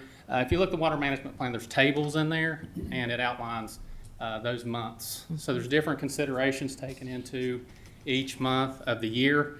For example, the one we just came out of was March, April, May. Those are your spawning seasons for striped bass and shad. So those considerations are taken into, you have to put more water down stream of Leesville with consideration of the spawning season, as well as the Brooknell hatchery and other facilities below there. Because you have, last I looked, it was over 30-some municipal water authorities in the Roanoke River Basin that do pull water out of the whole basin as you go down through there. So those are all considerations that are taken in when, you know, water's released out and trying to get lake levels to try to target a certain elevation that are just difficult because it's not just this county, this town, it's everyone. Okay, unless the supervisors have any other things to add, we need to move on. Rob, thank you so much, and thanks to your guys back here. This has been very informative and helpful, and we appreciate your generosity and sharing your time with us. Yeah, glad we could help, and I appreciate my team. Thank you. Absolutely, thank you all. Okay, do we have VDOT still with us? Oh, there you are, Brian Casella. We're paying you overtime, aren't we? Oh, no, I'm just here enjoying the show. It's always a pleasure to be here with you all for the board report, and thankfully, please do not do any rain dances for 10 inches of rain in a week, because that you won't will like devastate that. us. That's right, I forgot about that. We will have major road problems, so. Yeah. And I live on the lake and enjoy the water, and I want the lake to come up, but don't do that. Be careful what you ask for. Right? Please, yes. Yeah. All right, so starting with our maintenance activities for the previous 30 days, I'll just note that, of course, we've been doing our mowing operations on primary and secondary routes. We're wrapped up about 90% for the county on the secondary routes for our first round. We have a pipe replacement project that's just been completed on Dillon's Mill Road. Next activities, we got Route 756 Old Forge Road, a pipe replacement underway. And then 739 Bethlehem Road, another pipe replacement. Of course, continuing our secondary routes. Looking over page 2, you see a long list of surface treatment schedules that we've completed, and several others have been completed even since we've submitted this report. So we're making our way through that, practically done with that. So that's good news. Under land development activities, we've got several things you can see there. Nothing really to note beyond, of course, the batty stuff. We've got the fiber stuff that's going on. Completed traffic studies, we have the installation of the horse and buggy signs that were put up in the Snow Creek area. We have some folks that are pretty much their main source of transportation is through horse and buggy. So we put up a bunch of signs trying to make citizens aware that that's part of it, and they need to be aware. Sure. On to page 4, we've got our typical projects here. I will say that we're starting on our rural rustics, which are Novella and Red Valley. And the Lost Mountain project, Route 122 and 636, the smart scale roundabout there. That's looking for advertisement of 2027. And let's see, what else do we have noteworthy? I think that pretty much concludes our report here. I will say that the project that is at Works in 220, we reported last month that we were going to change the traffic pattern. They had some constructability issues that's delayed that, so we have not eliminated that through cut yet. So that will be more to come on that as I get updates. And then on June 24th, the plan is that on the Bombrook Mill and 220 project, smart scale project, there will be no lefts out. So that's just an update on that one. That concludes our report, and be glad to. I did have some questions from last month that did send us email summary on, but if you all didn't receive that information or whatever, I'd be glad to answer any questions on that or anything new. Thank you, Brian. Questions from supervisors? Comments? Okay, Brian, you're getting off. Huh? I'm sorry, Mr. Jamison. I almost spoke too soon. Brian, on Yes, sir. 6 Mile Post Road, up at Wade's Park, do y'all, is that VDOT to the entrance down to the park itself? I believe we do maintain down to a certain point before you get to the parking area. Because it's a cul-de-sac right there before you get to the park. Do y'all go that far? I mean, that's where the paving is now. I'll have to look and double check on that, but yes, I can look at that up. It's, the patching, it's got some patching on it, pretty rough. I don't know what we can do about it, but if you get a chance to ride down and take a look at it, what we really like for our park is just, about 3 inches of blacktop. I think we got a consensus on the board maybe for that. Okay. We'll see if we can find the funds for that. Yes, sir. We'll look into it. Thank you. Brian, thank you so much for being here, and thank Yes, you for ma'am. your report.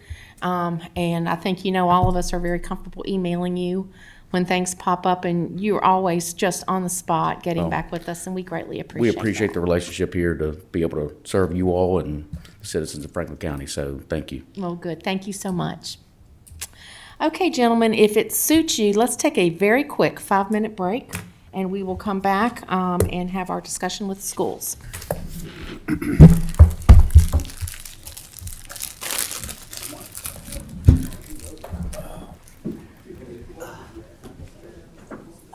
Maybe next month we can have a neighbor that can try.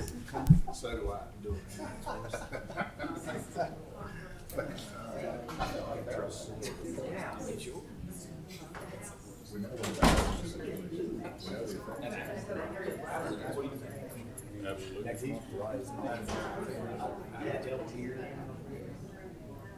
It creates more.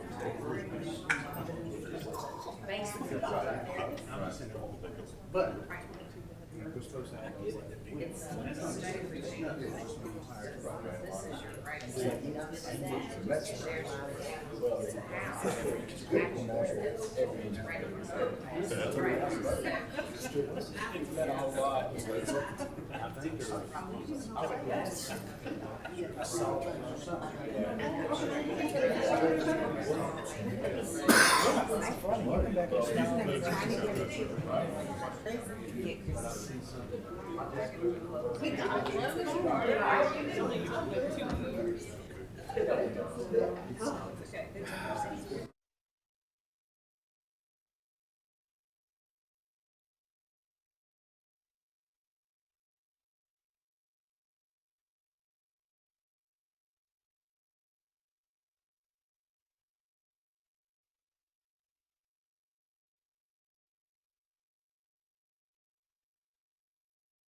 And we are now at the report from Ann Shawver, Public Finance Consultant with the School Finance Report. Ann, good evening. We're so glad you're with us this evening. Thank you. Good evening, Madam Chair and members of the Board of Supervisors. It's nice to be with you again today. And yes, I have the report for the 11th month period ended May the 31st.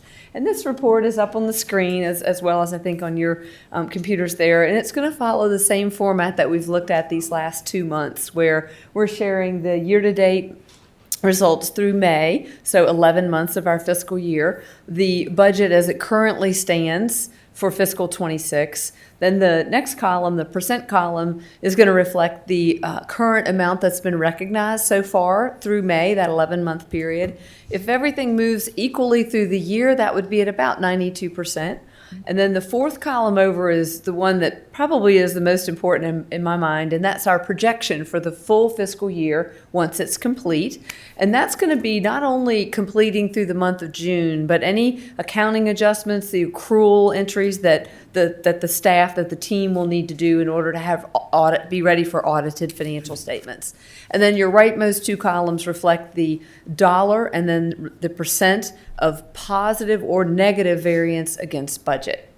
And so the comments that I would like to make today, or a couple of items I'd like to highlight, are that through the May period, this thing doesn't work, so I'll just skip that in that third column. You can see, so the target of 92%, so we're pretty close to that in terms of both total revenues and total expenditures at 91%. So, pretty close. There are some items that are above and then a few that are below. On the revenue side, consistent with what we've seen thus far this fiscal year, the county funding is really supporting or guarding the fact that we are behind on both our state sales tax estimate, and that's really a function of timing because we will pick up an entire additional month when we close the books at the end of the year, and then federal funding. Federal funding's been the one that we've been most attuned to, most concerned about it being behind budget, if you will, at that 81% mark. And then on the expenditure side, again, in total, we're at 91% of budget. Some that are above, some that are below, some that are actually over the budget for the year at this point. That being the attendance, administration, attendance, and health category, as well as the food service category. And so then I wanted to also comment a little bit about the result. As we compare, you don't see the fiscal 25 numbers here, but I want to tell you a little bit about how performance this year compares to that. So our revenues are down 1% compared to fiscal 25 through May, and our expenditures are down 3% compared to May. So I guess the good news there is a bigger expenditure curtailment than revenue decline year over year. You can see at the bottom of that first column that the change in net position, so revenues versus expenditures through May, down about $151,000. I'll call your attention to the lowest number in our fourth column, the projected column. We're expecting or predicting a negative change in net position for the year, rounded of about $1.2 million. You'll recall last month that number was $1.4 million, so a little bit of improvement. And then when we first did a projection, it was at $2.2 million. So that's kind of how that projection has shaped and has moved over time. So it has improved just a bit. I'd also like to just speak a little bit about the process, about what are we doing in order to get this crystal ball going on the projections.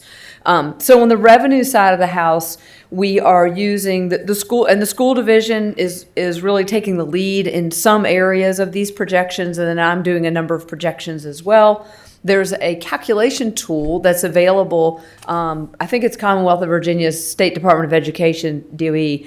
There's a calculation tool in Microsoft Excel that's available, and that's really been the tool that's been used on the first line, that state funding line. That's the non-sales tax component of state funding, $41.1 million estimate. And if I remember right, it's about 71% of the revenue, so biggest piece of the pie by far. I have a model that does the state sales tax, that 10.1 million, and that's actually up a little bit from last month with a really strong month of May sales tax posting to the ledger. On the federal side, the school division has a similar calculation type worksheet that it uses just based on its knowledge of federal funding and additional federal funds to be expected. The roughly 9.4 million that you see there for the May projection has increased since last month by a couple of $100,000. Other funding I would call kind of a group effort, and we spent a bit of time on a call last week going over that and continuing to shape that projection. The 1.3 million reflected is an increase since last month. And then on the county side, the 36, well, it's really right around 37 million that is reflected is just equal the budget. So what we're saying is that the county is going to fund an amount that's equal the budget that's been set by this board. And so you will notice that if you look at the budgeted amount versus the amount transferred through May, there's only a couple of $100,000 remaining to transfer in the month of June. And I want to come back to this county funding discussion in just a second, but let me keep going. On the expenditure side, and so really with expenditures, there's been a dual effort on the part of myself with county finance input as well as the school division finance staff. We've all spent time together. I've actually, you can drive yourself crazy trying to predict things, and at some point, like perfect is the enemy of good, they say.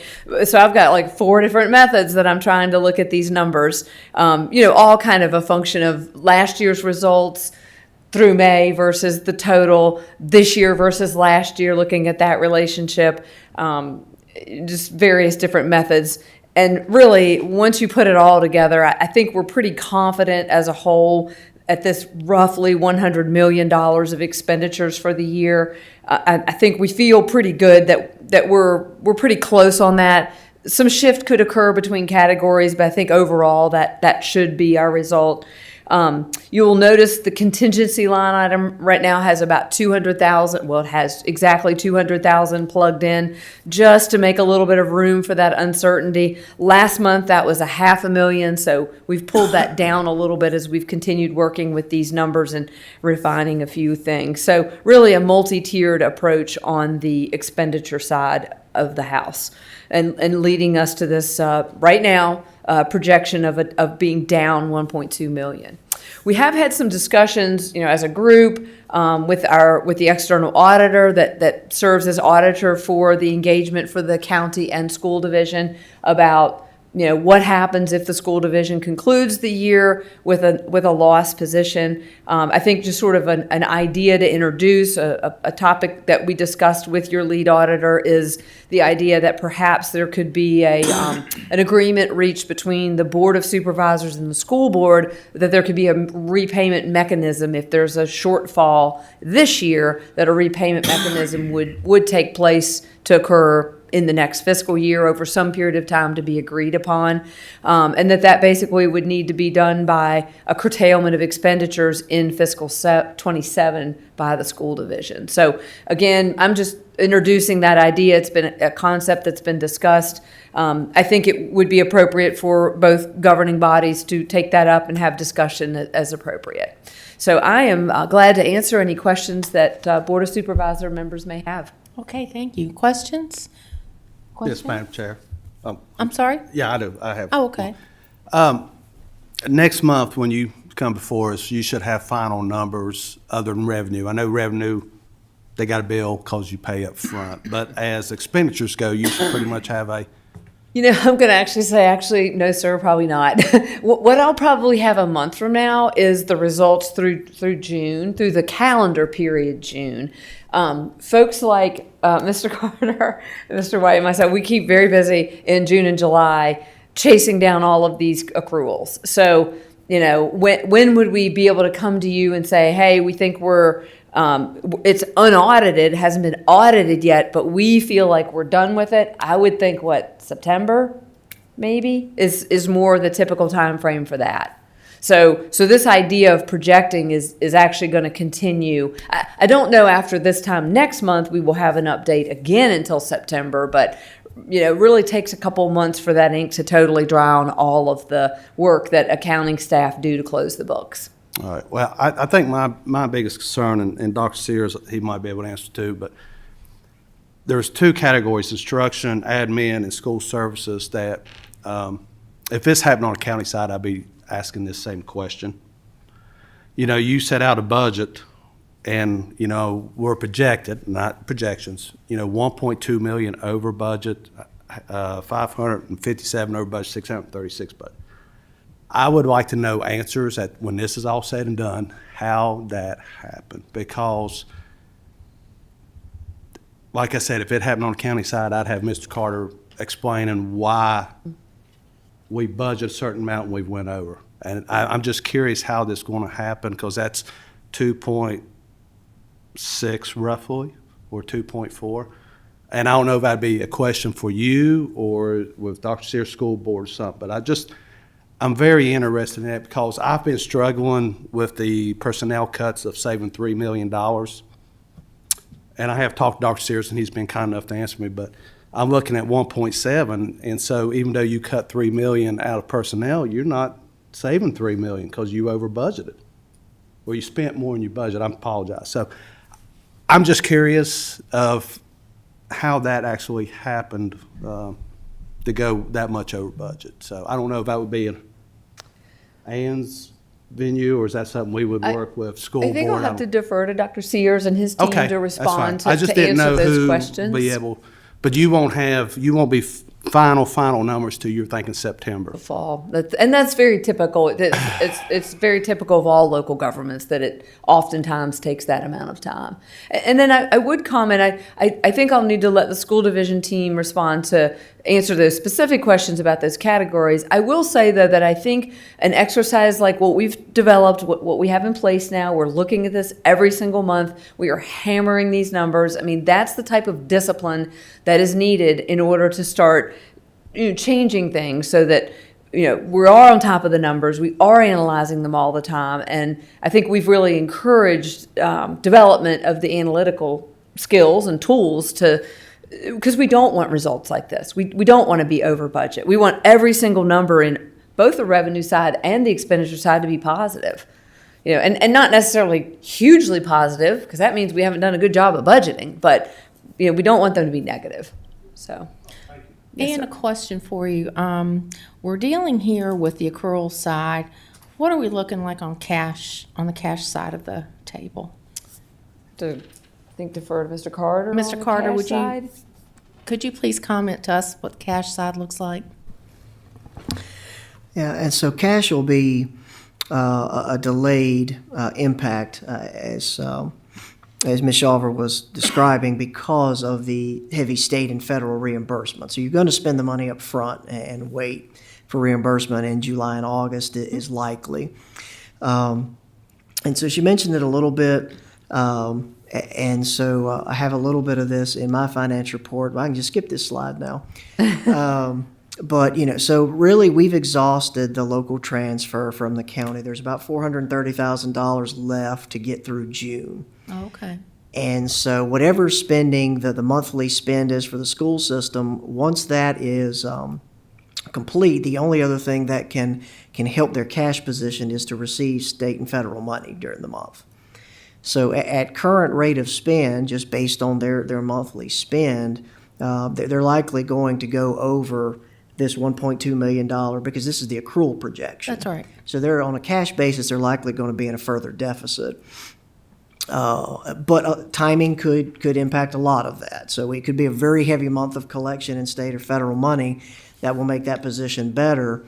But with what we've seen trend-wise, you're likely to see a higher range of $3 million plus in a negative cash position at the end of June. So would you say 3 to 5 million? I would say that at current trend, without a heavy infusion of state and federal money for the month of June, and we just don't have that data yet, you're going to look at that range, in my opinion. And I think that gets back to that intergovernmental loan discussion and process that we've been working on that was mentioned. So what is the school's monthly payroll look like? So their monthly payroll complete payroll. When you look at the impact on the cash balance is Right. roughly $7 to $7.5 million. Okay. When I look in the ledger and I see the pull off of cash, now that's not. When I say that's everything, that's benefits, that's paying your retirement pension, that's paying your health insurance. That's not Gotcha. just salaries to employees. But that's usually what hits the cash account when I see the payroll journal posted. So, and you're saying that they're sitting on about $450,000 or so to get Right. through the end of this month Right. with a And they'll- payroll that is about $7 million? Yeah, payroll will be at the end of the month, and historically, it's Okay. been around there when we look at the impact to cash, the overall Thank process. you. Thank you, Mr. Carter. Yes, ma'am. Would it be fair to say that, like, something we should maybe just touch on is the idea of consolidated cash account, where there's, and correct me when I start going askew here, I think though, there's a bank account that's shared amongst county funds, the school division, and so it's not like there's not any money in that account. Oh, I understand. What ends up happening is the county basically floats the school division. Right. In order for its bills to continue getting paid. Right. Understood, Ann. Okay. Thank you. Yeah. Are there any questions for Ann from any of this? Did you have something, Mr. Carter? I'm curious, Ann, this repayment mechanism you mentioned earlier, what does that look like in your opinion? How are we going to accomplish that, or how's the school going to accomplish that? Yes, sir. And so maybe to elaborate on that a little bit more, when I had a discussion with your auditor about it, we know that school divisions in Virginia don't have the ability to levy a tax to raise additional tax revenues, for example, to cover a, say, $1.2 million shortfall. However, $1.2 million on a budget base of $100 million, I mean, it should be doable to cut that out of next year's budget. Don't spend it on whatever and repay the county, with that amount. And basically what it comes down to is, I mean, if you look at the overage that's expected in the expenditure area, it's about $1 million and a shortfall on the revenue side of about 200 and some thousand. And so, I mean, basically it would be the way of saying, look, you overspent in 2026, you can't really do that. And so you're going to have to underspend in 2027 to make up for it. And that sounds a little bit blunt, but I mean, that's basically what that would look like. And I think if everyone feels like, yes, that's doable, that's reasonable, then the county would just provide less funding. In terms of, all dollars are green, at the end of the day, it would just be the county providing less funding next year. And is that over a 1-year period? Is that over a 6-month period? I mean, all that would be to be hashed out and determined. I think the auditor feels like that is a dollar level. It's a small enough level that it should be reasonable to expect the school division to be able to manage it within its budget. Well, the problem I see with that is it's going to hurt the students, going to hurt teachers. I don't see how that's going to be workable. Mike, I agree, because they asked for 9 million, we gave them 3, and now you're asking them to absorb another million. It's going to be brutal, I think. Well, and I'm understanding just loosely through some discussions that there's going to be a real effort. And Dr. Siers, when he comes up, we can ask about putting the Phase 3 in place next year, which comes in at about $3.9 million. So I think there's a lot of discussion yet to be needed and had on this. But Ann, thank you very much. You continue to impress. And, Oh, thank you. your time and all is very much appreciated. You're welcome. It's my pleasure. Okay, we will go next to Dr. Siers to give us the school finance report and speak to the revised CIP. Good evening, Dr. Siers. How are you, sir? I'm fine. How are you all doing? Good, thanks. Madam Chair, members of the board, Mr. Sandy, thank you all for allowing me to speak here this afternoon. In regard to our school finance report, on the plus side, the projected deficit does continue to decline each month as we work through the numbers to get a better handle on especially the outstanding federal reimbursements. On the negative side, it does still look like we could end this year in a deficit. Hopefully the number will end up being less than 1.2 million.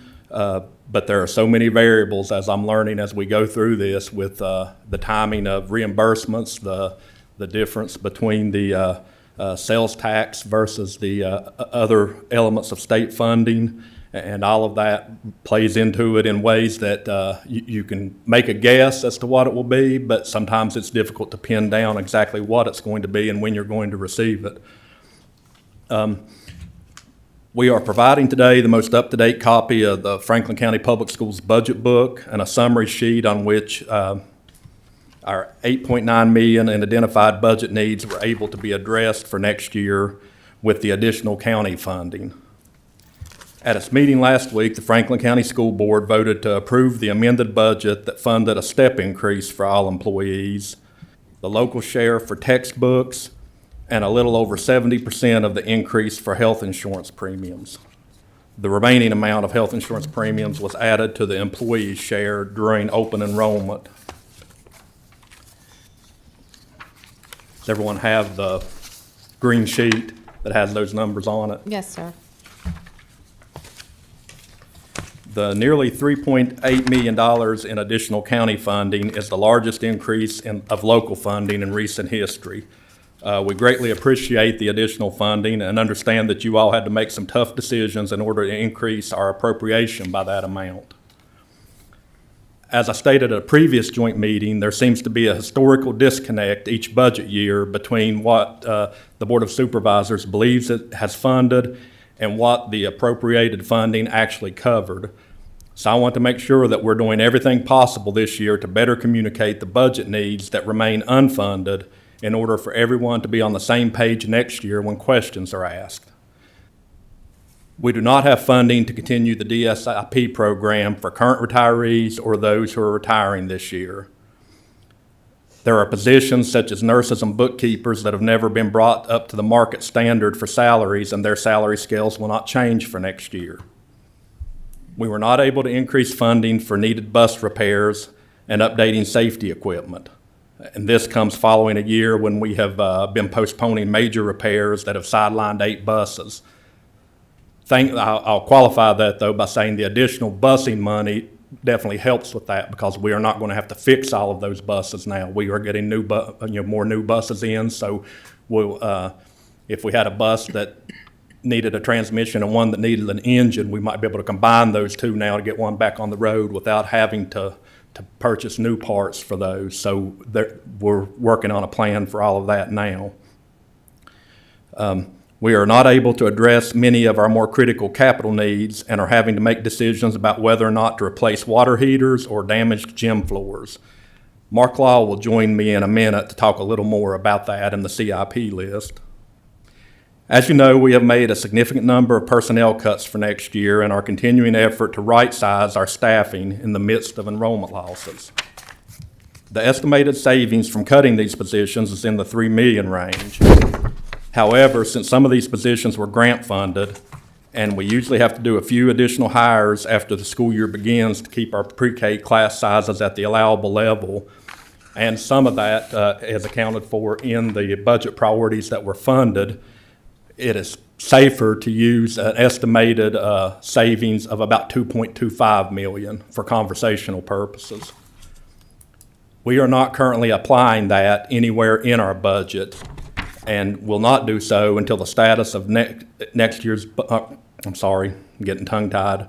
We have not applied $2.25 million anywhere in our budget, and we're not going to apply it until we know the status of this year's deficit and how that plan might work with the intergovernmental loan. We understand that that could result in ending this year in a deficit could result in a reduced local appropriation for next year, and our plan is to use whatever we need out of the 2.25 to offset that.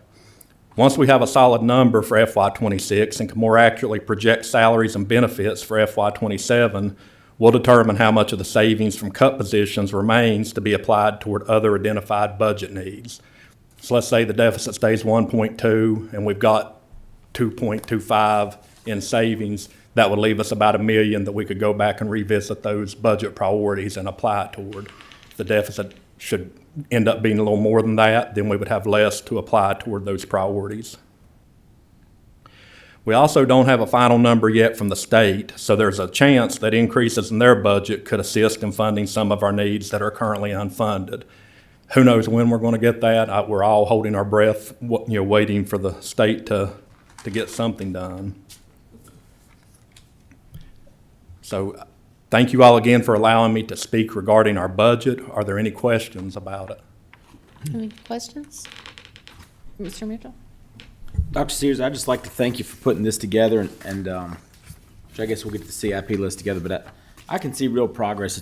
I know it's been some painful meetings and it's been some painful talks, but I seeing the deficit number come down each month, and Ann's reports and what you've given us here, and these are tough talks we've had to have, and these things in your budget and these budget assets that didn't get funded, they're real things, and I know we've had some tough talks, but I appreciate what you're doing, and I appreciate the progress that I believe is being made to put us on a good path going forward. Thank you. We feel much better going into next budget year than we do coming out of this budget year. And I tell you, I really think that's what everyone had in mind for this, was to really be better prepared for you all too. Yes. And for better communication from the county side and the school side, and I feel good about it, and I appreciate what you're doing. Thank you. Yes. Mr. Tatum? I'd like to echo what Mr. Mitchell said. We appreciate, and this has not been easy for any of us, and I know certainly not you and your office and your staff, and I appreciate the hard work y'all put in. And just looking at some of these items, I think we need to take a look at some of these capital items listed here. Replacement of the hot water heaters at the central gym. This is something that the community uses as a shelter if needed, so this would be a service to the community. And, some of these items, we can use some one-time money. I would not be against, tapping into some fund balance if we need to meet some of these needs, some of these one-time purchases, and because they do serve a broader community than just the school itself. The fire alarm replacement at the high school, does the fire alarms need to be replaced at the high school? If so, that is serious. Some of those we are planning to do with the 1.1 million that we get each year, but that means we had to move other things down the priority list. And Mark can answer specific questions about that in a few minutes. He may have even included in his information a list of what we are, at this point, what we're planning to work on next year. And some of those items are on the list for the regular funding that we receive. I would, some of these up here, the market study, the DSIP program for the retirees, stuff like that, you need recurring money for those. But some of these one-time capital projects, I think we need to roll up our sleeves to see how many of these we can knock out, because like I said, it's helping a broader community than just the school system. It's helping the whole town of Rocky Mountain and the community with some of these things. And the fire alarm replacement, that's an issue of safety. If the fire alarms malfunction and some kid gets hurt, woe be unto us if that ever happened. And we need to make sure that we do everything to make sure that doesn't happen. But thank you again for the hard work y'all put in. I know you've taken a lot of heat, and just thank you. You shouldered it. I will say that you and your staff, you've shouldered it very well. Thank you. I appreciate that. Mr. Meredith, I'm sorry, whichever one of you. You always go first. Always go first. Dr. Siers, just what I was asking earlier, like I said, education's important. It's important to me. I was in education. It's the best break the cycle, as we say, for kids and everything we coming up. The only question I have, and if you could do this would just ease my mind personally, I'm just speaking for myself, is those three budget items: instruction, admin, and food services. I guess what I'm having the toughest time wrapping my head around, and I don't want to do nothing to hurt moving forward. I just wanted to get this all cleaned up. But it's how do we budget for a year? And like I said, if Mr. Carter done this, I'd be saying the same thing to him. But at the end of the year, we're this far over. You would think with vacancies, you would come in under. So I guess all I'm looking for, if you came to me and said, was none of your business, that's fine. I respect that, because I know there's a between two, but if you came to me and say, Mr. Meredith, food service is over because of this, we didn't anticipate that, we didn't have it in the budget. And I guess that eases my mind, I think would ease all of our minds knowing moving forward that when we see a budget, we know that budget's going to cover everything and hopefully come under. If that makes sense what I'm asking for. It does, and food services is self-sufficient, so if they go over budget, then they should create additional revenue to cover those expenses. With the other items, we'll need to do a little digging to figure that out, and I don't know, because it says administration doesn't mean it was just toward administrators. There are a lot of factors that go into that.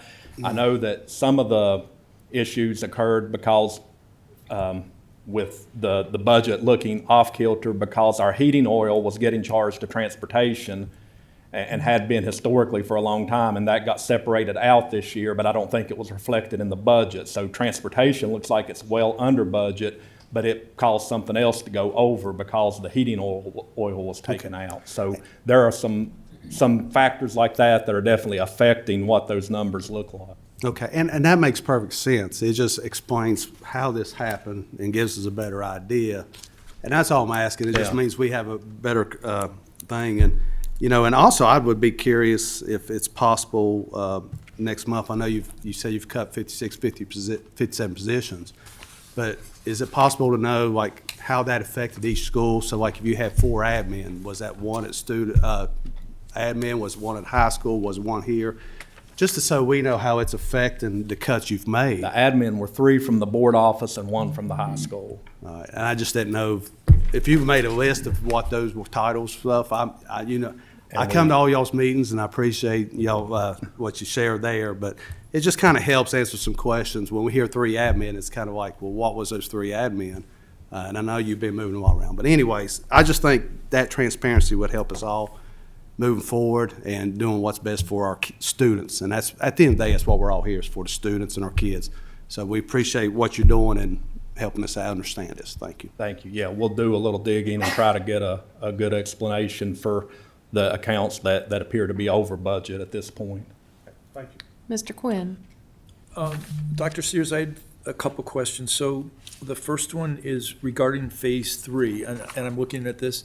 It appears that you'll be able to fund about half of phase 3. Is that Yes. correct? And so then I was just curious, what's your system for providing additional steps to teachers? Like, does everybody get half their steps, or the teachers that are way behind, they get more? Like, what's your system for allocating that? What we have discussed, and of course this is all still subject to school board approval, but if enough funding were available to do something toward phase 3, we would start by looking at those employees that are still 4 steps behind and giving them an additional step, and then evaluating from there if we could do something beyond that. But that would be the first step we would look at, was taking those employees who had their salaries frozen 7 years, they are all still 4 steps behind, and giving them 1 additional step to bring them up with the other group. So the biggest step delinquency is 4 steps for a teacher? Nobody's more than 4 steps behind at this point? No one is beyond 4 steps now, Okay. yes, because of phase 1 and phase 2, it brought everybody up to where they should be on the salary scale and made up 3 steps. So then what you're saying is you would first look at all the teachers that are behind by 4 steps and bring them up so they're only 3 steps behind. Yes. And then you look at how much money's left to see if you can do any more steps. Yes. Okay, I understand. So then the second question is, on this, you purchase up to 15 used school buses, and it sounds like that was the original plan, but now because you have more money, will you be purchasing all new school buses? We are purchasing 7 new school buses with the additional, we had some already planned to purchase, and then with the additional money, I think we were going to purchase 3, and the additional money is allowing us to purchase 4 more. So we will have 7 new school buses next year. And are you still purchasing any used school buses, or did you stop? No, there are not any plans to purchase used That's school excellent. buses. I'm very happy about that.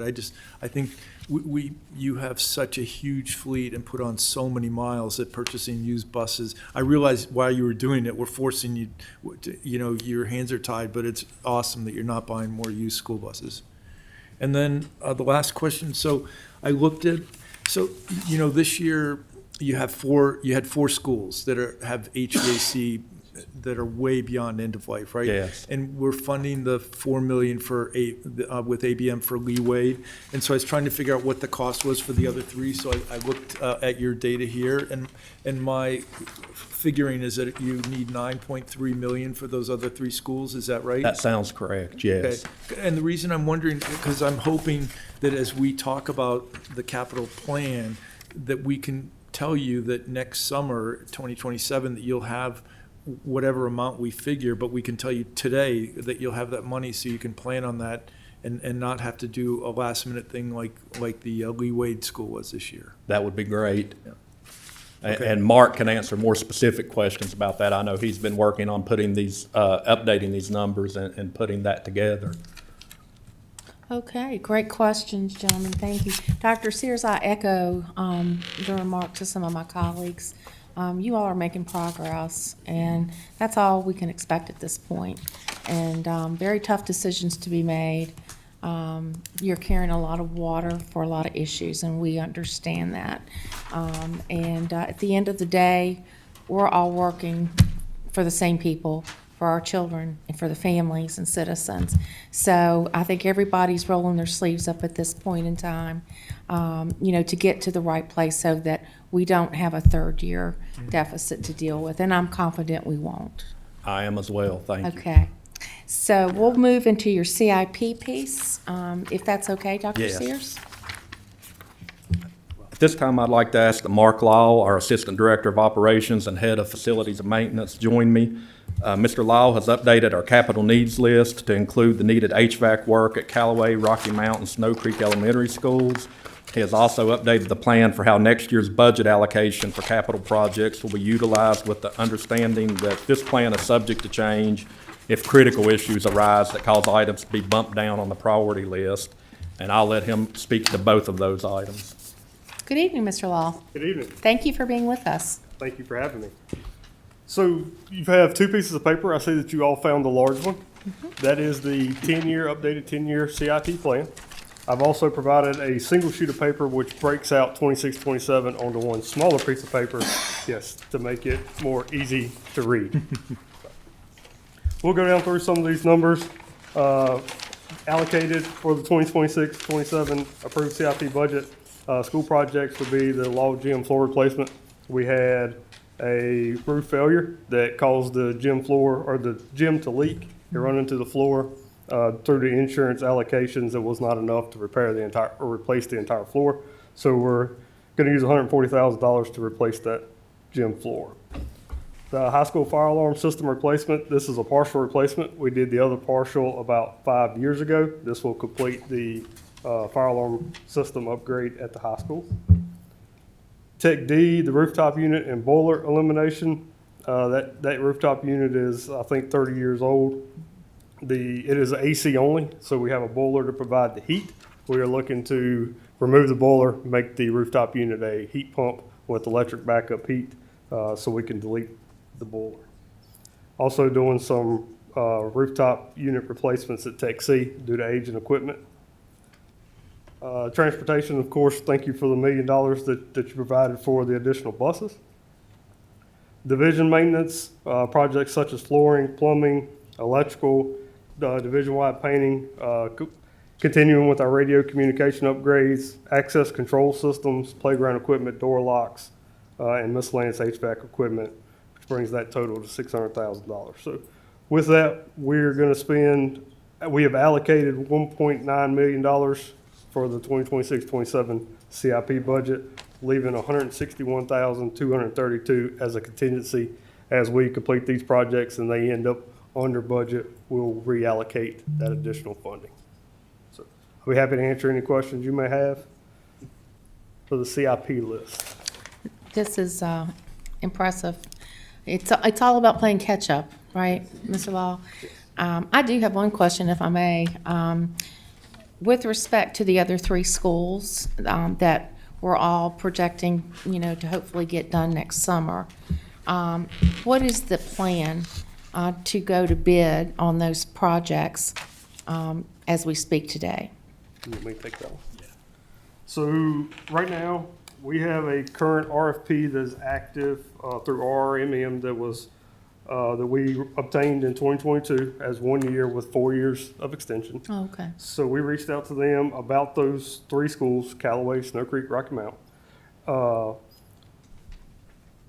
Project totals, they're estimating $9.3 million. A&E services are $871,000. And right now, if we were to have $545,000, we could have all the documents ready to put those out to bid whenever the board feels comfortable to make that purchase. So we've done the back stuff. We just need the funding for the A&E services to get us to the next point. So you need another 500 and 45,000. to do what? That'll get us to the architectural drawings, 100% drawings, and have everything ready to be put out to bid, and have the Okay. work completed. Okay. Yeah, Mark, could you just confirm the 871 is in addition to the 9.3? No, the 871 is. It's included? Included into the Okay. 545. No, Quest- I'm sorry. Let me rephrase that. So the 871 is not in the 9.3. Okay. Oh, okay. Okay. Questions? I mean, are you going to continue to go through? I don't want to interrupt you, Mark. No, I'm just answering your question. Okay. Questions? Comments, Mr. Mitchell? If we're at the 540, for the A&E work, to get this out to bid, I'd like to see an action item for next month from Steve and Brian on how we handle that. Okay. And an action item for us to vote on and move forward with. Because next month will be July. I mean, what is the date that we would need to be able to pull the trigger on these, that we would need to get the RFPs back in, evaluated and awarded? Ideally this fall, I would think. Okay. Okay. Point well taken, Mr. Mitchell. Anybody else on this end? Mark, you mentioned you using RRMM on this. Yes, they're the ones that have our current term contract for A&E services. That's the reason you're using them. Correct. Thank you. Mr. Meredith? No, he answered the one question there. The Gym 4, and please remind me here, the 140,000, is that, when you say replacing the whole floor, is that all the boards, or is that just fixing that corner and restaining? That's replacing the entire boards and everything. So can I ask this question, and as we're trying to stretch a dollar and get as much as accomplished, I know insurance will cover to replace that corner. Have we thought about, and I know I was at the meeting, y'all was talking about mismatch. Have we looked at if you use insurance money to fix that corner and we just kind of restained it to blend it in together? Yes. Or is it a matter of, could we get this fixed and then later on look at, I'm just wondering, because it sounds like we don't necessarily need to replace every board in there, but I understand putting new with old, you'd have a patchwork, but I know all gym is used, I'm just trying to stretch as much to get as much done and then operable, and then maybe later we can look at what is your thoughts or y'all's take on that idea? So, we looked at that option. I met with a couple of gym floor contractors out there, and they expressed concern about only doing a portion of the floor, being that is the original floor. The sizing will never match. They were explaining to me that it was gonna cost more to patch the section than it would be just do the floor, in theory. But also, the school board voted to do the gym floor at their June 8th meeting. So my hands are kind of tied on that one now. Well, I ain't gonna say that because I'm certain they voted to do it, but they didn't have the money yet, so it's kind of interesting. But, okay, thank you for clarifying that. Thank you. Anybody else have any further questions, Mr. Law? Mr. Sandy? Just to clarify again, I think the number was 545 that you said, so that would be for the A&E costs. The difference between the 871, I guess, is inspections and things like that during the project? Is Yes, to run the RFP process, to do the inspections, to do commissioning at the end, and do all the final closeout documents, is the other 300,000 comes back. Okay. And just to be clear, to follow up on Mr. Jamison's comment, so you would use a term contract that you have with RMM, so that we're not talking about going through a competitive bidding process for that, back to your time question as well, but there would be a competitive bidding process for the school projects. Correct. And do you anticipate one bid for all 3 schools, or separating that into 3 different contracts? It would all depend. If the board funded all 3 projects at one time, we could very well wrap it into one big project, or we could break it down to 3 separates. It's the board's pleasure. I just wonder if splitting it in three may allow you to get all three of them done in time. Does that maybe, in my mind, it makes it seem maybe a little more doable to get all three done in the summertime, but Correct, yes. is that kind of your thinking? Three different construction projects may be more beneficial? Potentially. I think you're still gonna have the same contractors bidding regardless. If it's one big package or three small packages, I think it'll still be the same big competitive. Okay. So I don't know that it affects timeline too much. Okay. You know, there will be liquidated damages, so they'll know the time pressures up front. I got a follow up on it. Is that an option that if it goes out to bid, you could do it as a whole and options? Is that going to change anything as costing us? So we've done it in the past. We've grouped all the pod projects back in the early 2000s. We grouped all those together, or several of those together each year, and bid it out that way. Not sure that you see a lot of cost savings there with one versus the other. Well, I just didn't know if that'd be an option that you could bid as a whole, and we could take bids as three individuals and just see which way comes out better. So, okay. So, That's Mr. doable, Sandy, isn't it? Excuse me. I'm sorry, Mr. Jameson. That is please. doable though, isn't it, Mark? According to RRMM, they predict that the work can be done in one summer. One normal summer. What I'm saying is doable. You could bid you could write the RFP, school 1, 2, school 3, and then on the fourth, group them together and let the contractor, if he can give us A discounted a break. discount on that, he could do it. I mean, I know on sub work, HVAC, stuff like that, some bids will include, the way it's written, they'll include electrical and mechanical in one lump sum. And then, and other contracts, they'll break it out, and then if a contractor, HVAC or electrical, either one can do both, they will show a deduct for, taking on both projects. I would rather see it going like that. That's what you was talking about, right, Ms. Meredith? Yeah, I mean, and that's what I've seen. You'd have bid 1, 2, 3 as individuals, and then bid 4 would be a total of it all. Because like I said, if it ain't gonna cost you anything, you might as well look at it, because like you're saying, they might come in, well, I don't want to do all three, but I want to do the one. You just don't know. So I think I've seen that done before with schools or multiple projects. So I just think we need to look at every avenue to see what's going to be the best way. So, yeah.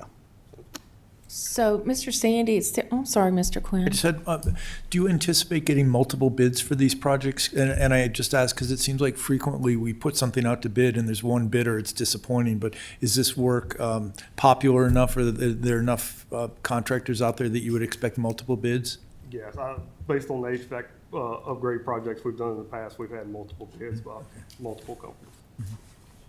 So, Mr. Sandy, question, and we've bounced this around just in discussion, but, we're getting ready to, really start, the rubber's gonna hit the road, to get these done with next summer in mind. At what point do you think that the board needs to make a formal commitment with a do not exceed number to the school board so that they can count on having the funding in place and ready to go? Or how would you recommend that we move forward with that?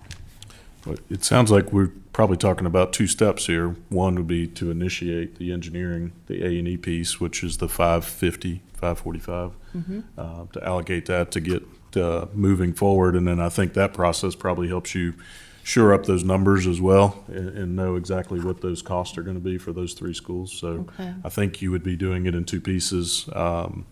We could look at the initial approval to get the A&E going on the agenda next month. Okay. And we'll also be, after that point, be continuing the conversations with our financial advisors Correct.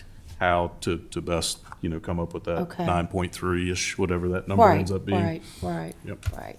Okay, any other questions from Mr. Law or Dr. Siers? Mr. Jamison? Mr. Carter, where would the 5 point whatever coming from?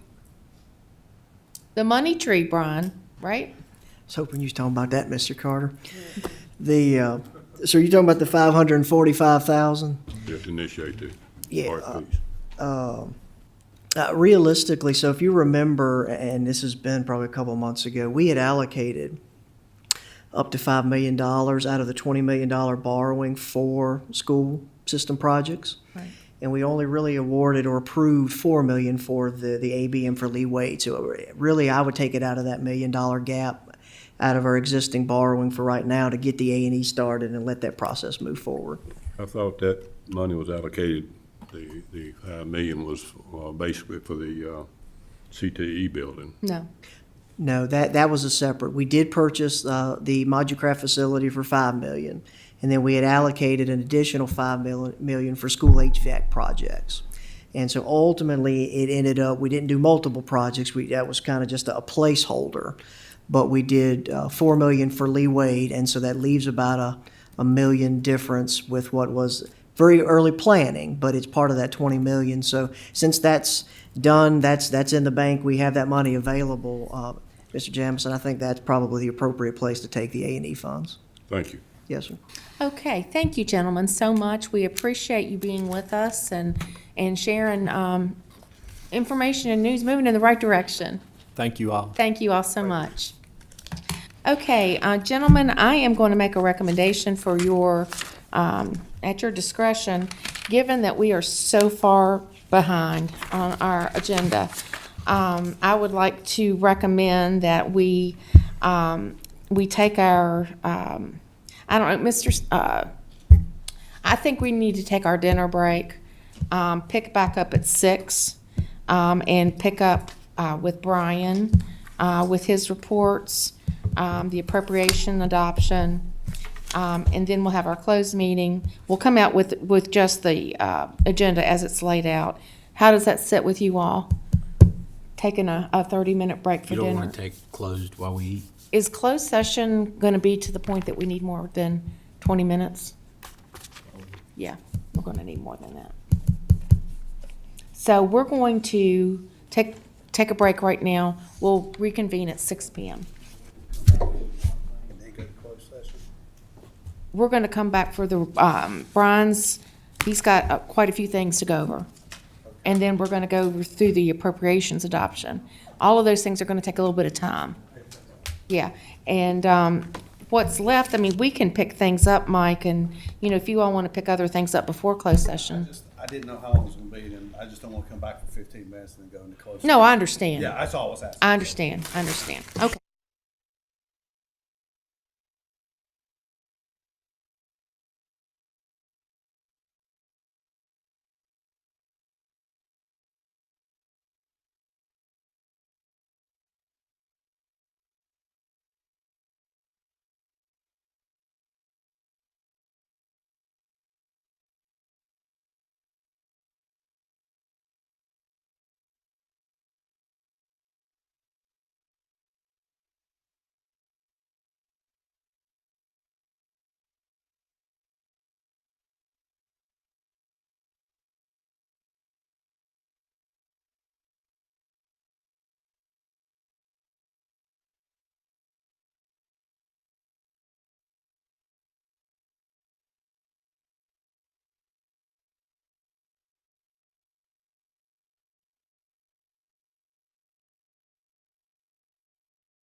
Good evening, everyone. It's so nice to have you with us this evening. We appreciate you being here. We are juggling our agenda around a little bit. We've had a very long afternoon, but a productive one. What we would like to do is to move into this half of our meeting with public comment, so that those that have signed up don't have to sit through a lot of county business unless you want to, and we certainly would welcome you to do that.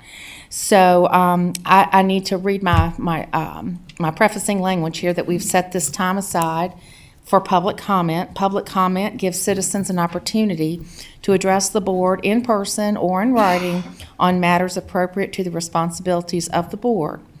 Each speaker will be limited to 3 minutes for their comments. Speakers must direct all comments to the board as a whole and not to individual board members or employees of the board or county. Personal attacks and insulting, defamatory, profane, or vulgar language directed at individual supervisors or the board will not be tolerated.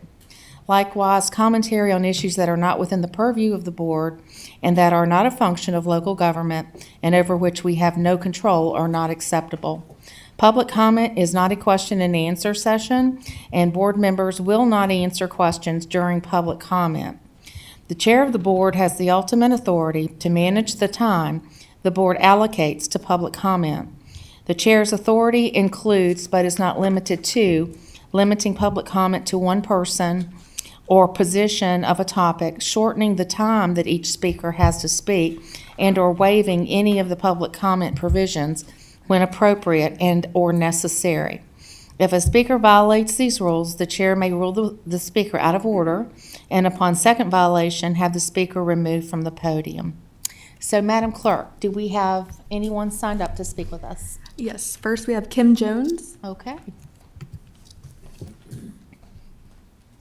Good evening, Ms. Jones. Good evening. How are you? I'm good.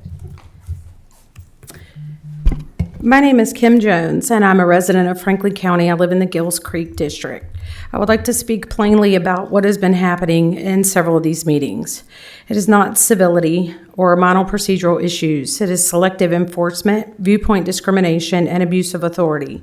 It goes to the integrity of this board's process and to the constitutional rights of the public.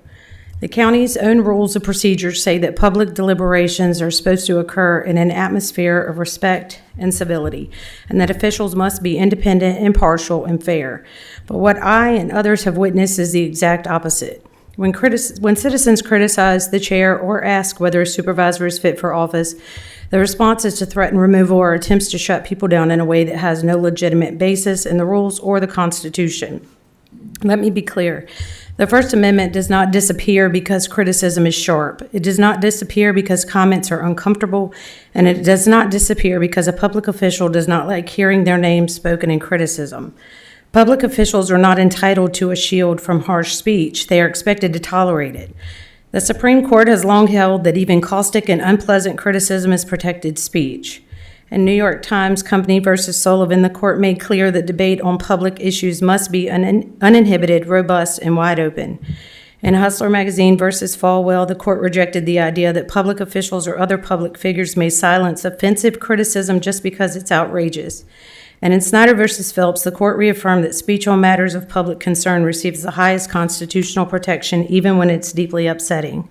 Those principles apply here. A board meeting is not a private clubhouse. It is a public forum where citizens are entitled to criticize government conduct, government decisions, and government officials.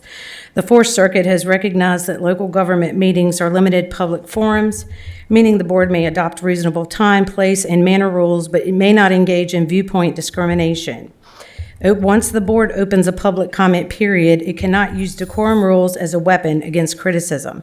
Public officials may be criticized harshly, accused of poor judgment or bad leadership or unfitness of office. These are exactly the kinds of statements the First Amendment exists to protect. A rule against personal attacks can be used narrowly to prevent disruption, but it cannot be used to silence direct criticism of an elected official. The problem is not that the board has rules. The problem is that the rules appear to be enforced in a way that protects officials from criticism rather than protecting order in the meeting. And it is especially important here because the board has adopted rules that on their face already raise constitutional concerns. That is not civility, that is censorship, and the line between enforcing decorum and suppressing dissent has been crossed and is bringing this board dangerously close to a First Amendment and selective enforcement lawsuit. Thank you. Thank you. Tammy Earhart. Hi, Ms. Earhart, welcome. Thank you. Good evening. My name is Tammy Earhart. I live in the Gills Creek District of Franklin County. The board's own rules of procedure say members should act in the public interest, comply with the constitutions and the law of the United States and Virginia, and exhibit conduct above reproach. They also say public comment is an opportunity for citizens to address the board and that the chair may manage the meeting. But the chair's authority is not unlimited. It is not a license to suppress criticism, to single out disfavored speakers, or to convert a public comment into a controlled performance where only approved speech is allowed. The board has now eliminated the option for a group spokesperson to have 5 minutes time when speaking for 2 or more citizens. Group speakers are often asked to do so because not everyone is comfortable with public speaking. Although the board's intention with this decision is to hear from more constituents, it will limit the voice of those not willing to speak publicly. If the board genuinely wants to hear from every constituent, perhaps everyone needs to show up to express how inefficient this could possibly get. This is a cut in public speech, and everyone in this room understands why it's happening.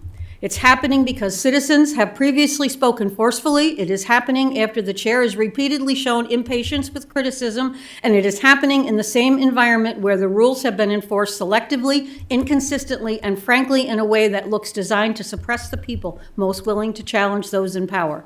That should concern every member of the board. Your own rules of procedure say that public deliberation should be conducted openly in an atmosphere of respect and civility, and that officials must be independent, impartial, and fair. Those are not slogans, they are standards. When the chair uses authority to shorten speech after it proves effective, that is not fairness and that is not neutrality. That is control. And when the chair uses discretion to silence, diminish, or punish criticism that is not preserving order, it is a weaponizing procedure. But the board is not powerless here. The other supervisors are not required to sit quietly when one member narrows public participation and behaves as though criticism is a nuisance to be managed. Each member of this board has a duty to uphold the rules of the law and public trust. Right now, your silence is part of the problem. The board cannot continue to pretend this is someone else's issue. It is your issue. If one member makes the board look hostile, then the rest of the supervisors need to step forward and correct this, not later, but now. Citizens should not have to fight through shifting rules, shortened time limits, and arbitrary treatment just to be heard by the people elected to serve them. Every time this board ratchets down space for citizen speech, it sends the same message: speak, but not too forcefully, criticize, but not too effectively, and organize, but not too successfully. I will close with this. I find it rather ironic that the board has repeatedly asked for citizen engagement, and now that you're getting it, you're changing the rules and silencing us. Thank you. Walker Mitchell.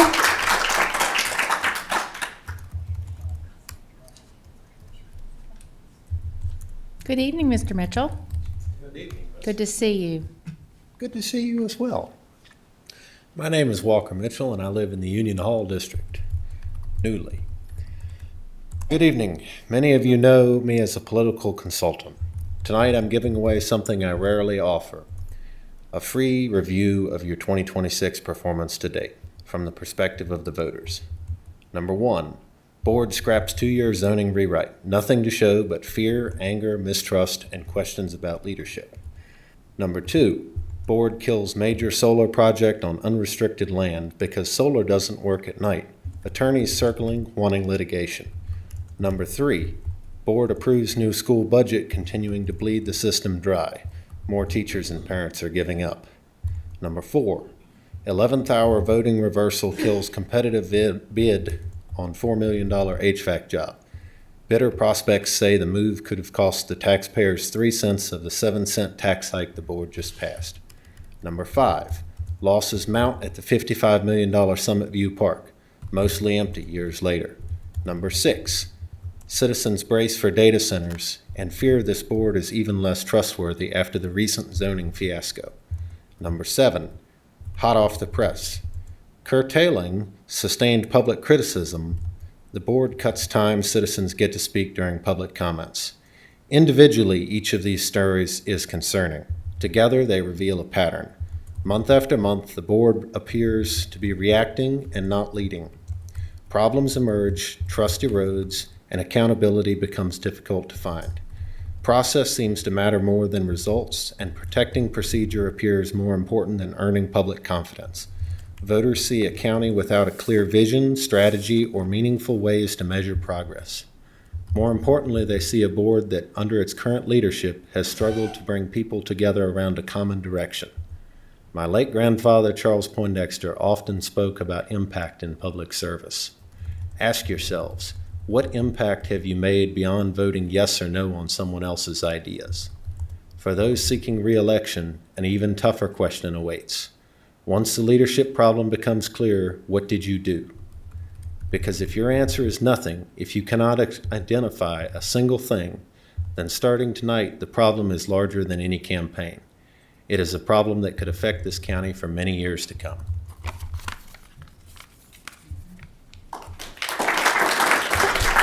Christine Sizemore. Good evening, Ms. Sizemore. Good evening. My name is Christine Sizemore. I'm a Franklin County resident from Hardy in the Boone District. I respectfully request that Franklin County hold a town hall meeting focused on one simple question. Where is the county headed, and how do today's decisions fit into that future? Here are my thoughts, and I suspect I am not alone. The more I pay attention to county capital improvement plans, the more I find myself asking, what future are you building? Who will benefit from it? And how we're supposed to understand the path that gets us there. That question seems difficult to answer.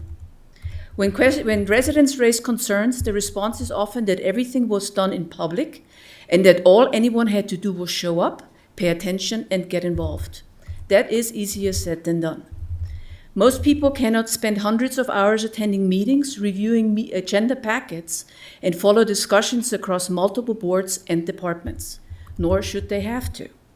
Checking the box for legally required transparency is not the same as helping citizens understand what government is trying to accomplish. And what complicates matters is that there does seem to be a pattern. People are told one thing, but something else happens, and nobody explains the transition. Take Summit Park, for example. It was presented as both a business park and a community asset, a place where people could work, play, and congregate, as it said.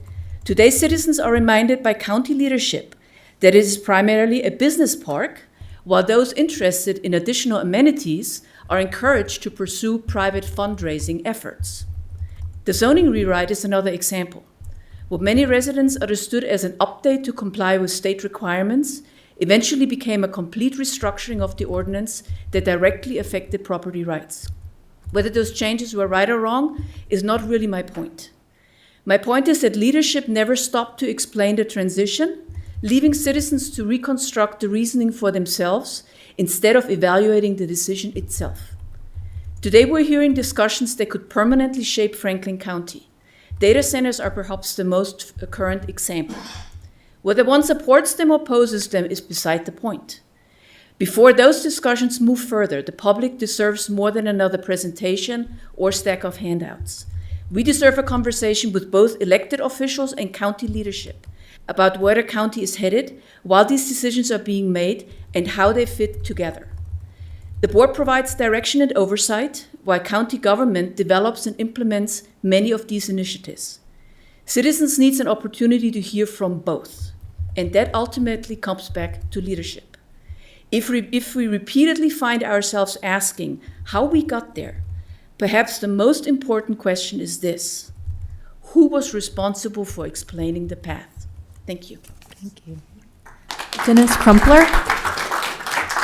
Dennis Crumpler.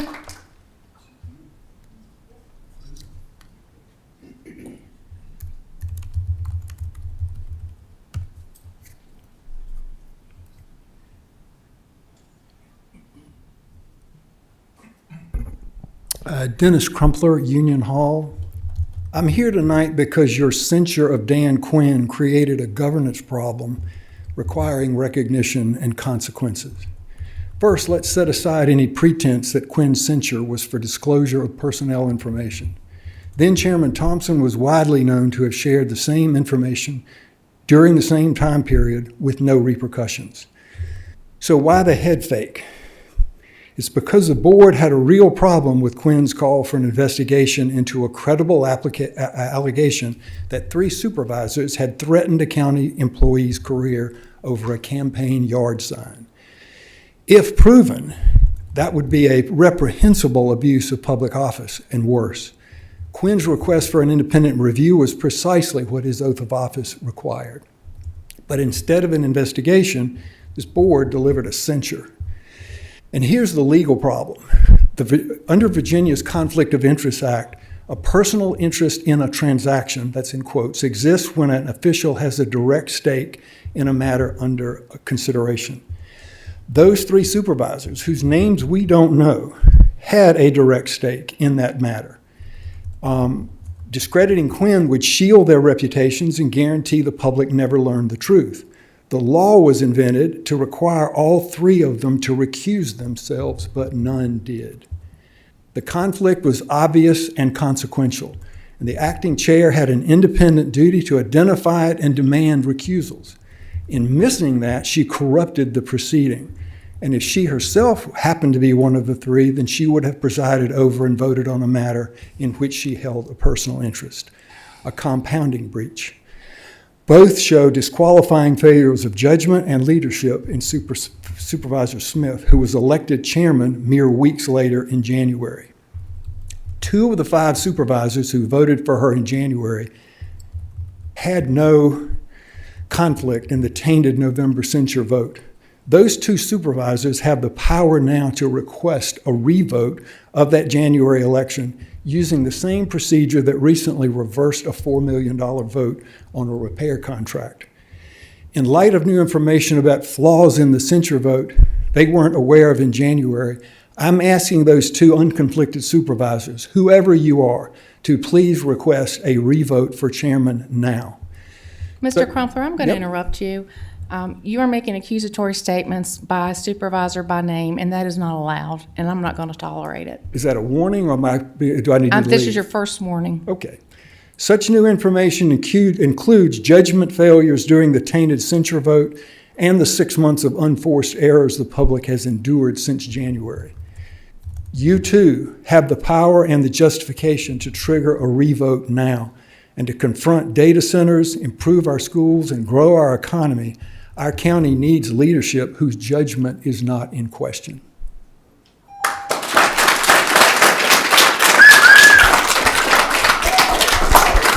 Daniel Cundiff.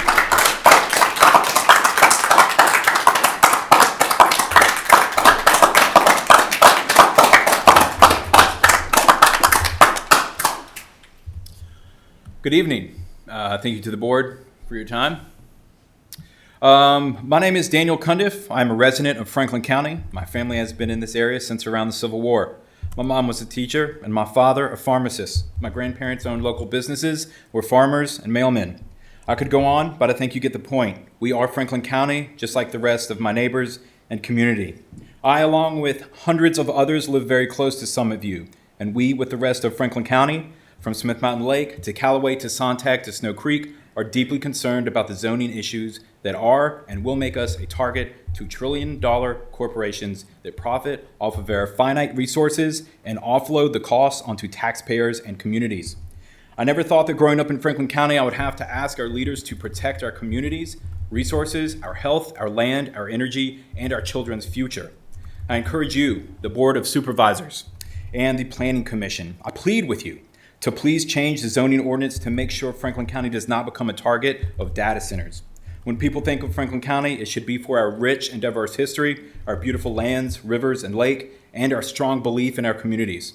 Our belief that we all have the right to live in peace and quiet, to live a healthy life, to be free, and to not be exploited by a trillion-dollar company at the expense of our resources, health, and freedoms. I'm going to share a few facts about data centers and what they do to communities, as many of you may be aware. When it comes to energy, data centers destabilize power grids and cause electric rates to increase. No one wants this. When it comes to water, which, as you know, we are all in a drought, data centers can use up millions of gallons of water a day. Our communities don't have that to give. Some data centers use a closed loop system that uses less water. This process releases contaminants and PFAS as wastewater into our watershed and environment. No one wants this. When it comes to health, data centers contribute extensively to public health, such as cancers and asthma. They cause air and noise pollution. I, for one, cherish the quiet sounds that rural Franklin County has to offer. And I know I am not alone. And I know that no one wants to breathe in air that causes such negative effects on their health. No one wants this. When it comes to economics, data centers are currently exempt from sales and use tax in Virginia, which has resulted in a loss of billions of dollars in tax revenue every year. Localities also often give corporations additional incentives to attract them to an area. These are trillion-dollar companies. Data centers only employ a few people. Most of the jobs that they boast creating are only temporary and construction jobs during the initial build-out. Also, all of these negative effects from data centers, people who own property and homes near those data centers are left with their home value dwindling. No one wants this. Again, no one wants this, except for the people who stand to profit off data centers at the expense of our health, land, resources, and community. I encourage and plead with the Board and Planning Commission to change the zoning for the future of Franklin County immediately. Thank you. Thank you. Penny Hodges.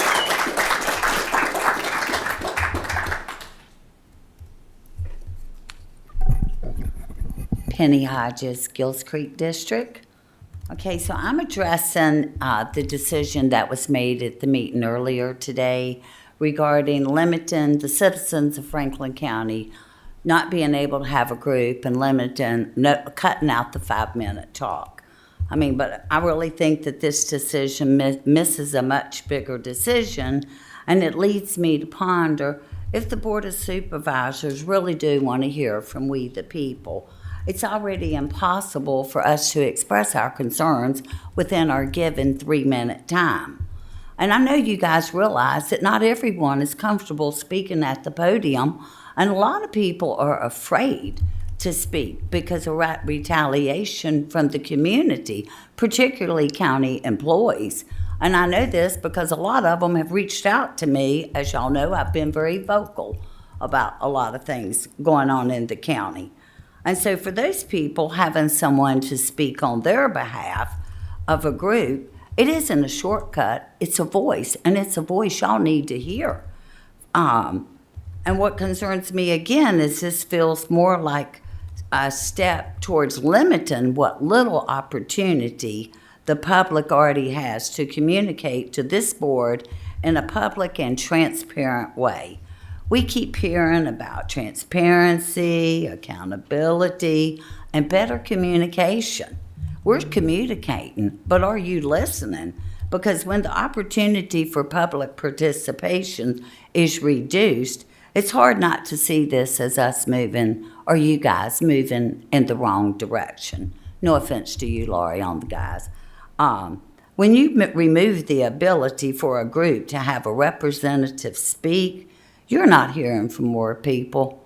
You're hearing from fewer people. Voices that may have been represented will simply go unheard.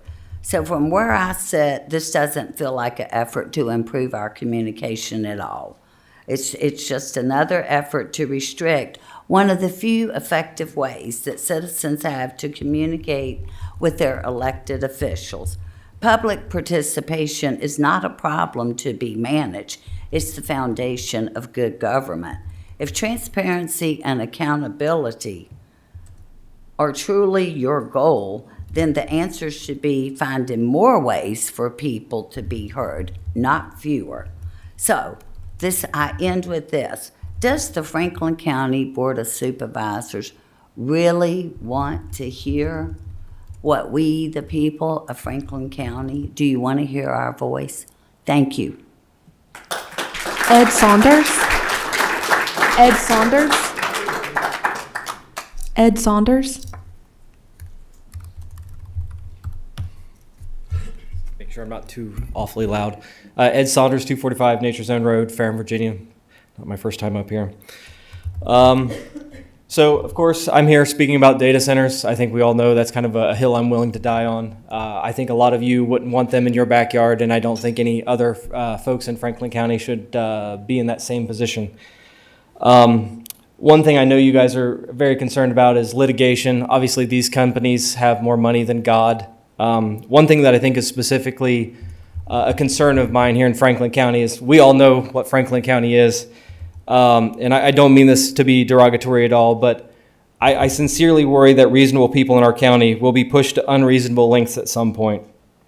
I think the first time some good old boy's farm dries up and he loses something that's been in his family for generations, a data center would very likely get some additional ventilation. I hope it doesn't come to that. I hope that these companies realize that we can only be pushed so far as a community, and then there will be consequences. And unfortunately, I'm a very reasonable person, but we've seen in the past things like the killdozer, for example, where reasonable people were pushed to points where they were just unreasonable at that point. And I don't want our county known for that kind of thing. So I really hope that you guys will be good neighbors. I hope you'll put these things on the ballot. Let us bear the load of that. Let us make those decisions for what happens in our community. In addition to that, I really think the community as a whole should probably know what Project Flash is. Seems like there's a huge need to get AEP involved. I don't know what it is, but we're trying to figure that out. I think that signing an NDA is probably something that you guys as representatives shouldn't be doing. I certainly wouldn't if I were in your guys' shoes, because that's your job, is being part of the communicating with your community, your constituents. So I appreciate your guys' time. Hope you have a great evening. Benjamin Schmidt.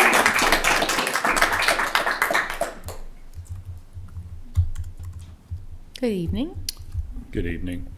My name is Satya. I'm a resident of Callaway, and I own a business in Rocky Mount.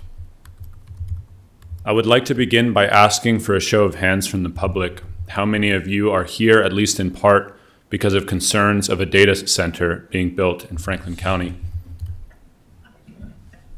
All right, so that's most people. I'm sure you are well aware of the fact that Virginia has more data centers than anywhere else in the world. You have heard of the data center being built in Botetourt County and of the massive energy and water demands these centers impose. Board of Supervisors, the need for economic development must not blind the leaders in this county from seeing what is right and what is wrong. Already, when I look around Rocky Mount, I see a town filled with large corporations which, while they bring jobs, siphon money and resources away from the local community.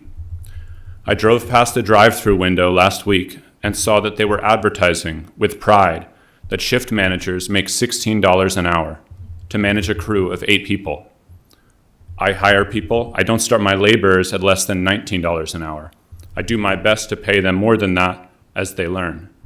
When we do well, our crew does well, and the profits do not get sent to our bank accounts in the Cayman Islands or to our headquarters in Delaware. They stay here in Franklin County and in Virginia. That is the difference between small, local, large corporations. When I hear rumors that the county is flirting with data center developers, that council members are issuing cautions that putting restrictions in place could lead to lawsuits, I feel the need to issue a warning. With the power that you all have been elected to hold, to do nothing is to allow, which is to be responsible. I urge you to look at the roadmaps laid by other counties who have successfully fought off these threats. Do not be blinded by the initial contracts and construction opportunities. Look at the demand on our power grid, water resources, and land use, and use your power to make choices that will make your children and grandchildren proud. We have seen effective county leadership reject data centers in other counties and states, and we demand that it be done in Franklin County. Please make the time to prioritize zoning restrictions and laws that continue to allow Franklin County to be the place of freedom and opportunity that it is for many citizens, while restricting vampiric megacorporations from sucking this county dry. Thank you very much. Keith Johnson. Keith Johnson.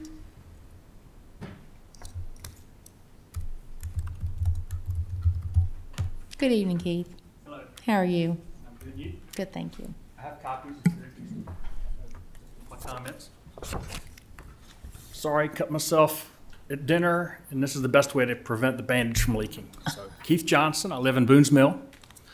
I'm here today to talk about the financial troubles in our schools.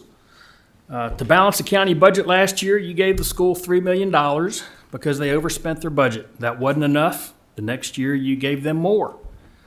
You gave them $4 million to fix a boiler in one of the schools. You know, and it doesn't cost $4 million to fix a boiler. This year, you raised our taxes $3 million and gave it all to the school because they were over budget again. This is about $10 million in 2 years. Obviously, you're frustrated like the rest of us and required a financial review of the school system. I saw the nice, informative presentation, but it did not tell us where the school is spending the money to be so far over budget. It appears the school is not providing you with all the information you need to make an informed decision.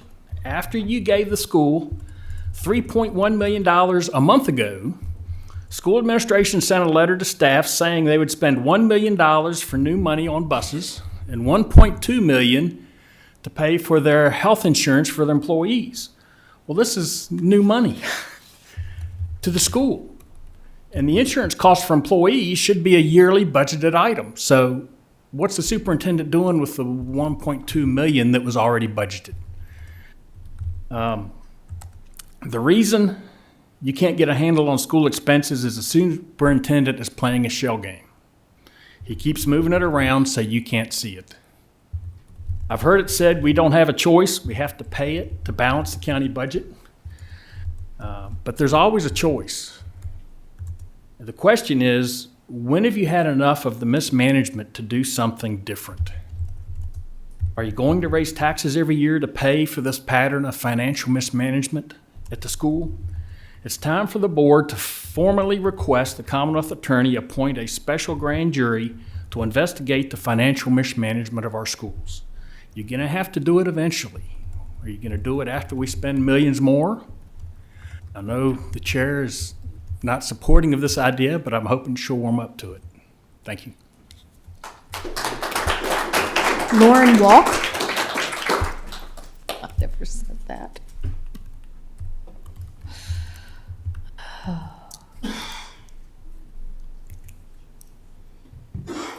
Good evening, and thank you for the opportunity to speak. My name is Lauren Walk. I live in the Boone District, and I'm the current PTO president at Boones Mill Elementary School.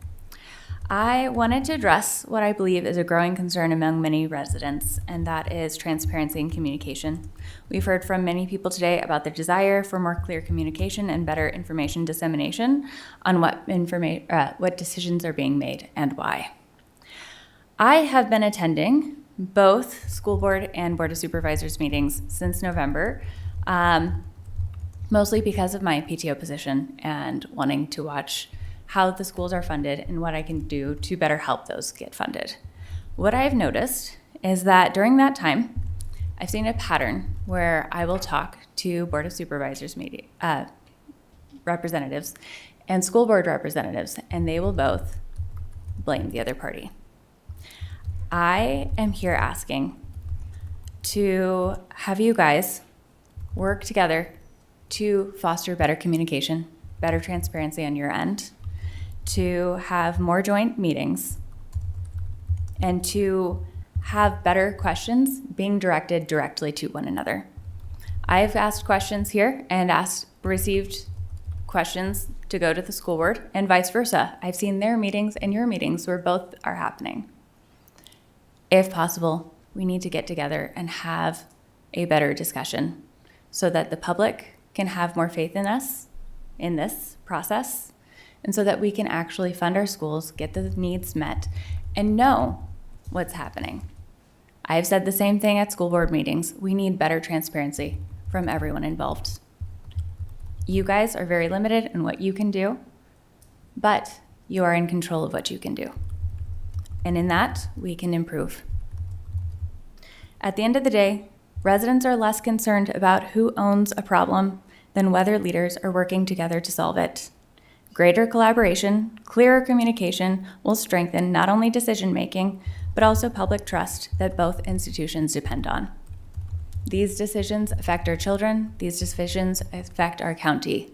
And I know both groups seem very passionate about it.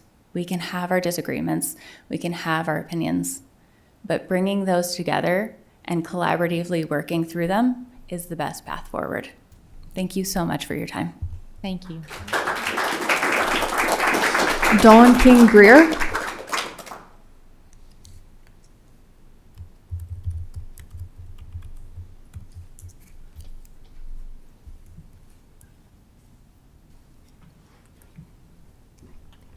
Good evening. Good evening.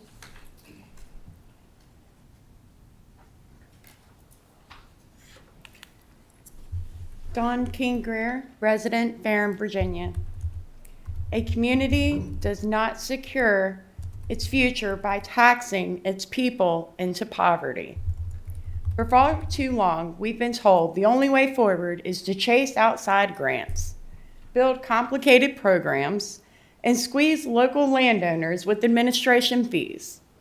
Today, I'm asking you to change that concept. We can protect our heritage and save taxpayers nearly $500,000 this year alone, simply by making two choices. First, we refuse the grant bait. I urge this board to walk away from the rural microtransit system contract before June 30th. It looks like free money, but to anyone who's ever balanced a family budget, there's a catch.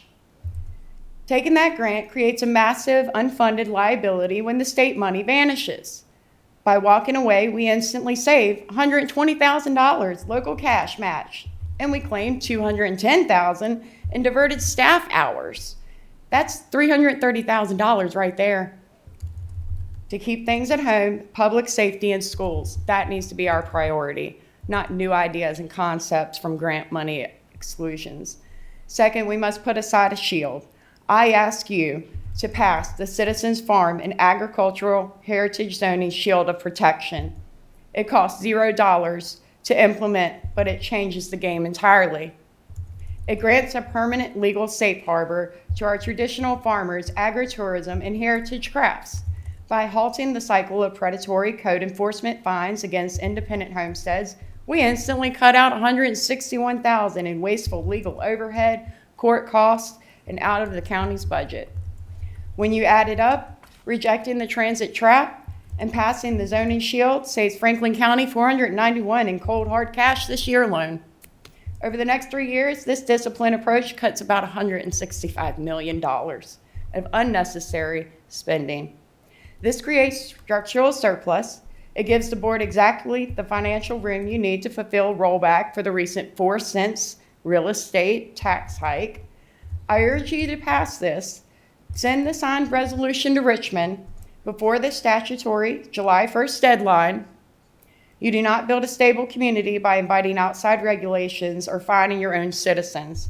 You do it by protecting the freedom of your people, shielding the agricultural heritage, and keeping our hard-earned money right here where it belongs, in our pockets. In closing, our greatest assets are our natural resources and your citizens, all of us, who steward towards them. The people of Franklin County, we know our history. We are wide awake to the fact that zoning laws originated to keep heavy industry into check, not to micromanage private properties and homesteads of everyday people. If folks want strict property controls, that's exactly what homeowners associations are designed for. It's not the role of the county government. By passing this resolution and sending it to Richmond, you are doing more than balancing a budget. You are standing as a guard for our national resources, and you are protecting the fundamental liberties of our property owners. Ms. Greer, your time's up. And it's kind of rude to have to beep in for the last 15 minutes when we only get 3 minutes to voice the opinion of all the people who contact us because they can't contact you with responses. Sorry about that. There's nobody else signed up.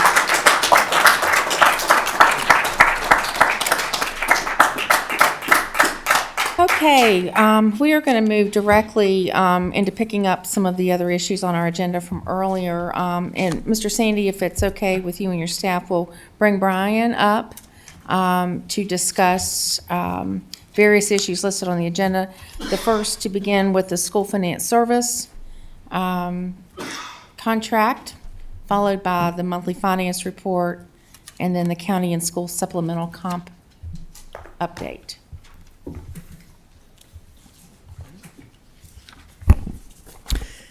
Thank you, Madam Chair, members of the board. So the first item is the school finance consultant. And so flip to that page. That's going to be attachment 13. I do not have a PowerPoint slide on that, but in your agenda. And so one of the things on this item particular, I know Ms. Shawver came earlier and presented, but this is a separate contract for a consultant to assist the schools more in their day-to-day operations. So if you remember, of course, their current finance director retired at the end of April. The new chief financial officer isn't able to start until October. So there's a gap in a time to try and support the school system and the school staff. So the intent of the consultant would be to bridge that gap and ultimately to help set processes in place, provide improvements, so when the new CFO starts in October, they'd be able to hit the ground running. So we've bridged that gap in that period of time. And so what we're recommending in a collaborative process, Mr. Sandy, myself, discussion with Dr. Siers and the school staff, we're recommending using a single-term contract procurement option, as we did with Ms. Shawver. There is that per code. It's listed in the executive summary. Our policy caps that annually at $80,000 in cost for a 12-month period.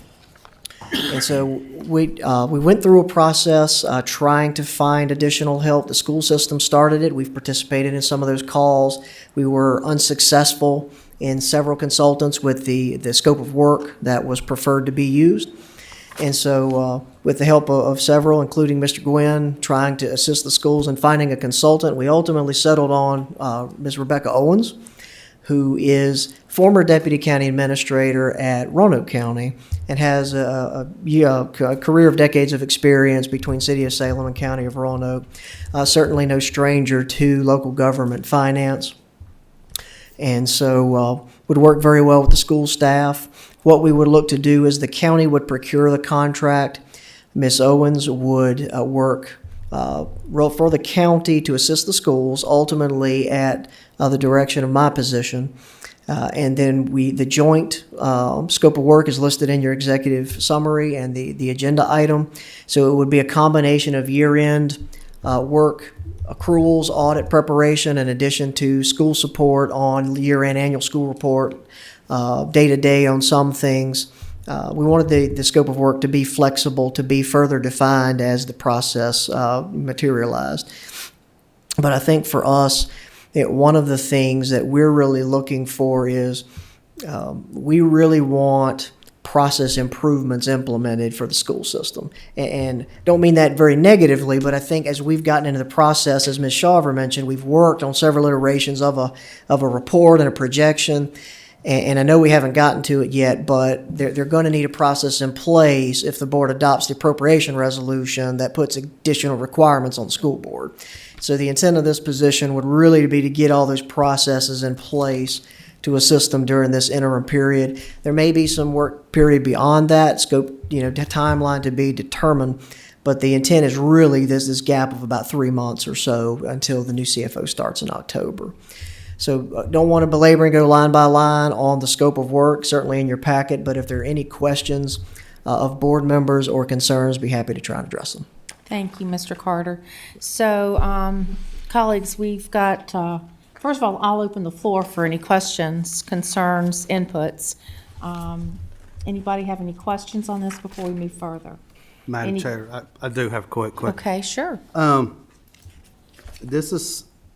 Is this going to last only for the 3 months, or is this person staying on past the new CFO for the school system? I think what we would prefer is that flexibility be offered to stay beyond if we as staff collectively between the county and the schools determine it's needed. I think for us, Most of the work really would be to prepare in that 3-month period, but the contract would be a 12-month contract. And that contract would be no more than $80,000 by our own procurement code and state law. So up to 12 months at a maximum cost of $80,000 would be the recommendation. I did fail to mention, in collaboration with the schools, we're recommending that that cost be shared between the county and the schools. And so we would split that evenly, 50-50. So it would be the county would ultimately pay the invoice. We would invoice the school system for half of it. But I do think because of that, that obligation, that's why the county wanted to be involved in monitoring the work that was being performed to make sure it was accomplishing the goals that we would anticipate. Well, with that in mind, I guess my concern is they don't have CFO until October. Correct. I don't have a problem after the new CFO comes on and we keep this person on, we do the 50-50.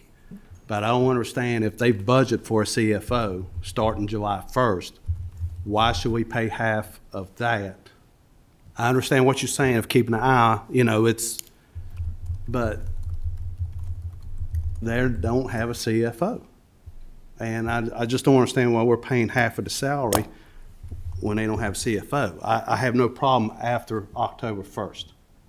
If we're going to keep this person on as, like in Ann's role, position of monitoring and helping. But I don't understand when you have a $100 million budget organization with no CFO, why are we fitting half that bill for that 3 months? That's just my concern and my comment on that. Mr. Meredith, I can maybe take a little, I'm sure Mr. Carter has some feedback. I think the basic premise is that all of the work that Ann's done with our staff and with school staff is getting us to being able to close out year end for the most part, which we've been told will be a few months. The concern becomes, as we talked about this when we put the corrective action plan in place in February, was that getting on the right path is what Ann's doing. What this position is going to do is going to be different. It's going to be looking at fundamentally what are their financial practices. How do they run things? How, are they foundationally sound in how they financially run the school division? And so that is going to hopefully, the goal is to lay a foundation once we get the numbers and everything gets on the right track with Ann, that we look at the foundation to make sure that when the CFO comes, that there is a strong joint and collaborative understanding about how the school division is going to operate, because obviously some of the foundational aspects and mismanagement have contributed to where we are today. Well, I respectfully agree with what you're saying, but I'm going to go back to what I said back in February. We're putting a whole lot of money out of our pockets to get this straight, and I recommended back in February that some way, somehow, we took that finance department over here. I mean, we're just paying somebody to go over there and help. And I don't mean that in a bad way. I agree with everything you just said of getting this all cleaned up and all that. Sure.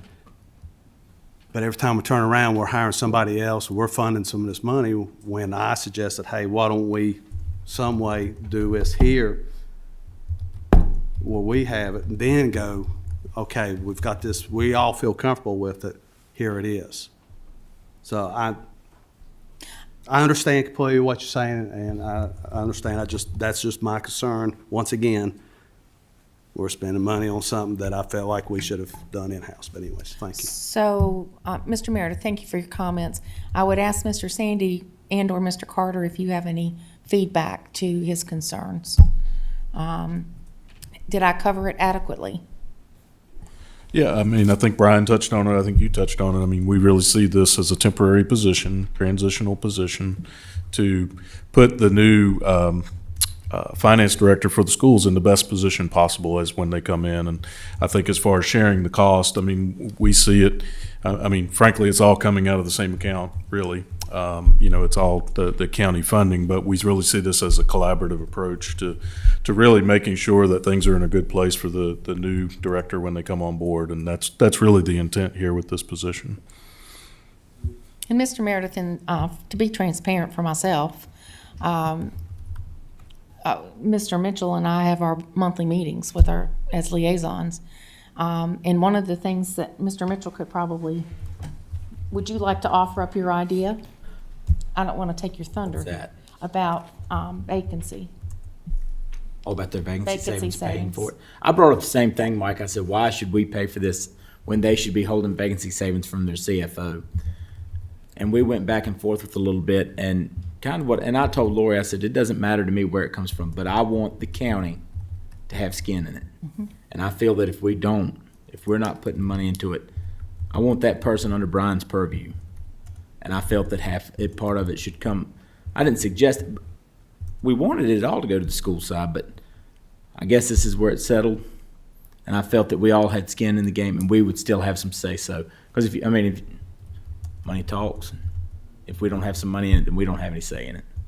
But I said the exact same thing you did. Yeah, because there were discussions, Mr. Meredith, about who's going to do the procurement, who's going to do the hiring, and that led into further discussions about who pays for what. We spent, about 2.5 hours? Yeah, and I was very adamant that it fell under Brian. Yeah, we both were. So it's really about putting, we're trying to help the school division get back on the right track, but in the same mindset, Mike, it's also about us doing everything we can on our end to help protect taxpayer money from this continuing, which is a deal breaker. 2 years in a row, that's it. It's it. So, we're trying to help them to put this mess back together, and we're trying to be collaborative in our approach, so that, I don't want to continue to beat up on them, but it's in a bad situation. So it's all about the millions of dollars of taxpayer money that is somewhat, I don't know if I would use the word unaccounted for, I would say mismanaged is what I would say. And so this is another effort, and we talked about this position back when we put the corrective action plan together, that there were going to be 2 separate positions with 2 different scopes of work. So, but I think your point's well taken. Nick, as he just said, we talked about it for 2.5 hours with the school board liaisons. But thank you for bringing that to the table. Okay, anyone else? Okay. I think, Brian, did you have anything further, or Steve, to say on this before we move to action on this item? Okay. Hearing that, I would entertain a motion to approve the single-term contract with Owens and Associates, LLC, as provided in your summary. I'll make one. Thank you, Mr. Mitchell. Make a motion to approve a single-term contract with Owens and Associates Consulting, LLC, as presented in this summary, and authorize the county administrator, deputy county administrator, and county attorney to sign all necessary documents for contract completion. Thank you. Is there a second? Second. Thank you, Mr. Tatum. Madam Clerk, if you would do a roll call, please. Supervisor Meredith? No. Supervisor Quinn? Yes. Supervisor Tatum? Yes. Supervisor Carter? Yes. Supervisor Jamison? Yes. Supervisor Mitchell? Yes. And Chair Smith? Yes. Okay, thank you all for your consideration. That carried unanimously. Huh? It didn't carry unanimously. I'm sorry. After 6 p.m., I start slipping a little bit. Mr. Meredith was acknowledged. Okay, so Brian, if you would continue with your monthly finance report, please, sir. Okay. Yes, ma'am. So I will move through this report fairly quickly. You have a printed copy at the dais. And so if there are any other questions, have an answer or follow up later. Really, I'll focus on this slide, probably breeze through a lot of the more detail. So we're looking 11 months out of the fiscal year. We'd roughly be around 92% at this point of the year of budget for the revenue expenditures that are monthly. So looking at it, we are behind a little bit on property taxes. That's not to be unexpected because of the twice-a-year collection period. But other local taxes is exceeding that benchmark. Most of our other areas are. We're a little behind revenue, use of money and property. That's our interest earnings. We anticipated that with the reduction in the interest rate. The others are close enough within a ballpark or whether dollar amount or percentage that we're not too concerned about meeting budget at this point. Looking at June collections, property tax collections, especially real estate, are looking sufficient, looking strong. So when we have the June numbers for you, we anticipate fully exceeding our estimated budget for revenue. For expenditures, we're at or below that 91.6.7% mark for all of our departments. The only difference is transfers, and that's where the school system transfers held. But realistically, with transfers, you're usually at 100% of budget at the end of the year on that line item anyway. So I will skip through. You can see kind of some of the variation in revenues. The difference in May is because, if you remember last year, we had to extend the deadline for real estate taxes because of a software issue. It was June 23rd or something instead of June 5th. And so that the collections this year came in earlier, so you see a little bit of bump in May. You'll likely see not quite as much of a jump in June for the same offset. Break that down, that's why you see the general property tax differentiation in the graph between year over year. The state and the year of the local are roughly the same. Real estate taxes shows you the same thing. That's what's driving that property tax. You can see the light blue here. That's going to show you that collection for real estate. Personal property, relatively even, relatively consistent with prior year.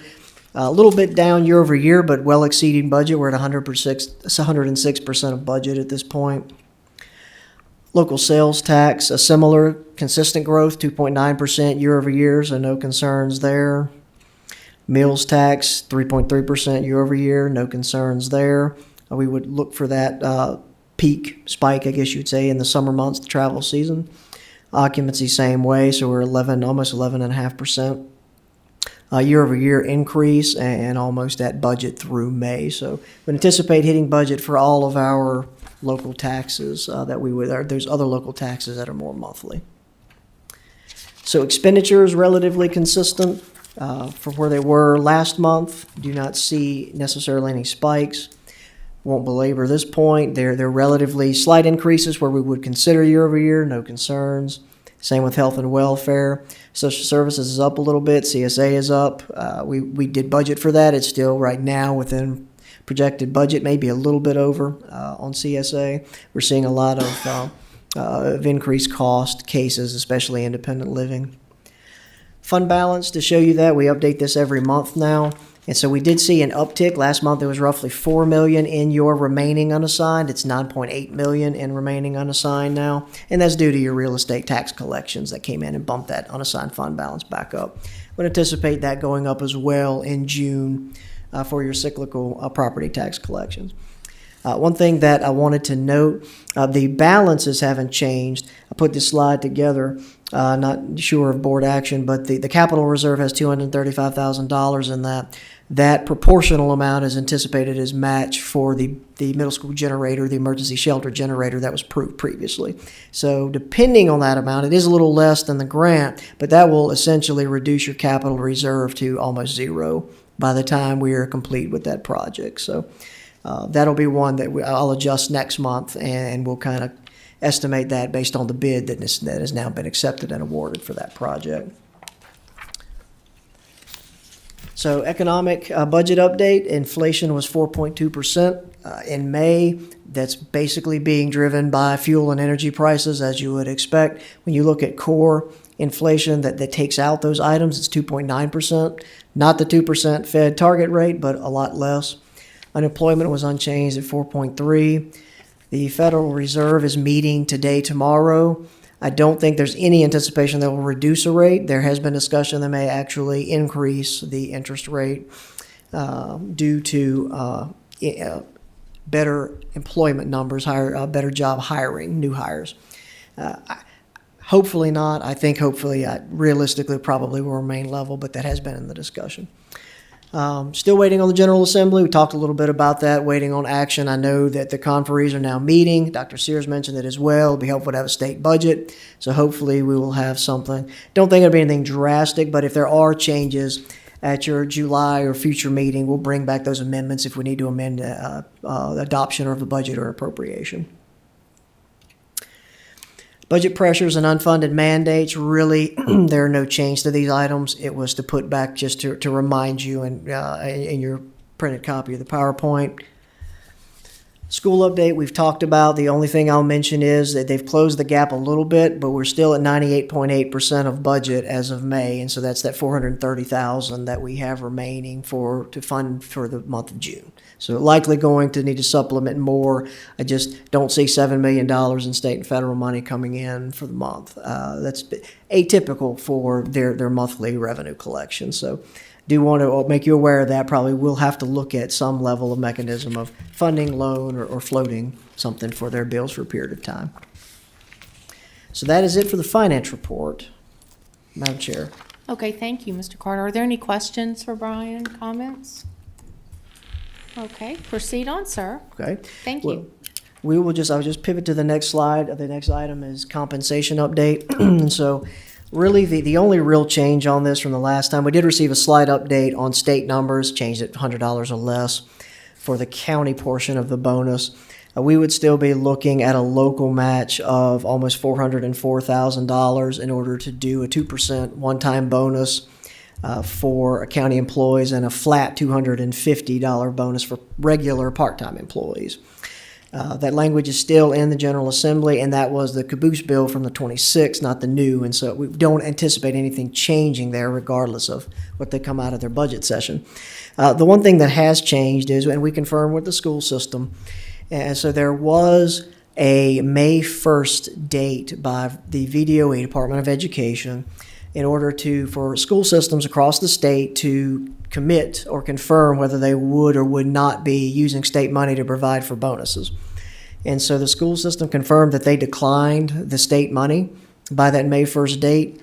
And so by doing so, there is no ability to go back and ask for that money again should the board decide to fund the local portion of that.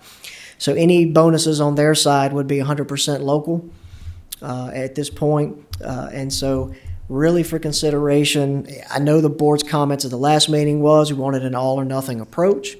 So it depends on, is that all or nothing county and schools? Do you want staff to pursue bringing an action item back to you for a county bonus? Or would you like staff to work with the schools on an estimate on 100% local bonus for their employees, given that no state funding will be provided? And really, that's the update, Madam Chair, members of the board, on the compensation. Okay, Brian, thank you very much. Yes, ma'am. Go ahead. So Brian, why did the school not request the state funding? What does that have anything to do with the projected deficit? It feels like they were just giving away free money. They just had to ask for it and they get that money, right? Yeah, Mr. Quinn, my understanding was it is the same requirements as it was last year, that they could still request the state money and then allocate that differently. Maybe instead of doing a $1,500 bonus, they could do a $750 bonus, but apply it to all staff. So I understood that flexibility was in the language again. So we're not really sure. The only explanation was that they just felt like because of a projected deficit, they did not feel comfortable asking the county to provide even more money for a local match for that. The other explanation was that it had to be a fiscal year 26 local match. So you couldn't use fiscal year 27, July or August money for the local match. And so since it was required to be 26 and there was a projected deficit, that was the answer that we received. I know, but the decision to not ask the state is completely independent of a local match decision. I know you know that. And so it doesn't make any sense. You wouldn't get free money from the state. It's free, right? It's a rhetorical question. I'm not asking you to answer. It just like confounds me that they would give up free money for teachers. We were surprised at that. So this kind of generated from my follow-up request from our last meeting to ask them to update their request of the board for bonuses based on our last discussion. And that's when I was made aware that they had submitted this request or denial, however you want to say it, to accept state funding. So I don't disagree. We were kind of surprised, would have thought that we would have accepted the state funding, especially with the flexibility that they have that the county doesn't, to spread that as they see fit amongst all employees. But The way that they have explained it to us, and they did confirm to us, was that that is an irrevocable decision. Do you know how much money that was altogether? That you say it says 1,500 per employee. Do you know how, roughly, like just ballpark? I do not. That was part of my request, Mr. Quinn, was, so how much state money are we getting and what do you anticipate the local would be? And since they had declined it, I did not follow up further. Okay, further questions? Brian's asking us to make a determination about the allocation of money for bonus. As we said last month, all or nothing. Do we, Brian, tell me if I'm getting this correct, to restate what you put to us, is whether we want to A, do county bonuses, B, whether we want to do county and school bonuses, or C is do nothing. Yes, Did I ma'am. capture those things I think correctly? that would be accurate. Okay, so what we need to entertain, gentlemen, is what your preference is on those options to deal with with potential bonuses. I'm going to start down here, Mr. Jamison. Do you Thank have you. an opinion? What did he say? He said, thank you. Oh, you're welcome. I would look at it, they made their decision.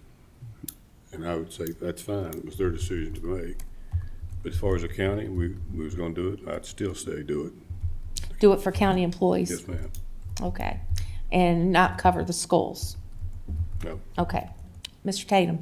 That's where I'm at. I think they made their decision to turn down state money that was gonna help fund it. Okay. They made that decision, but we need to take care of our county employees. Okay. Mr. Carter? Ditto. Mr. I'm gonna take option C with nothing. Oh, okay. Very good. Mr. Quinn?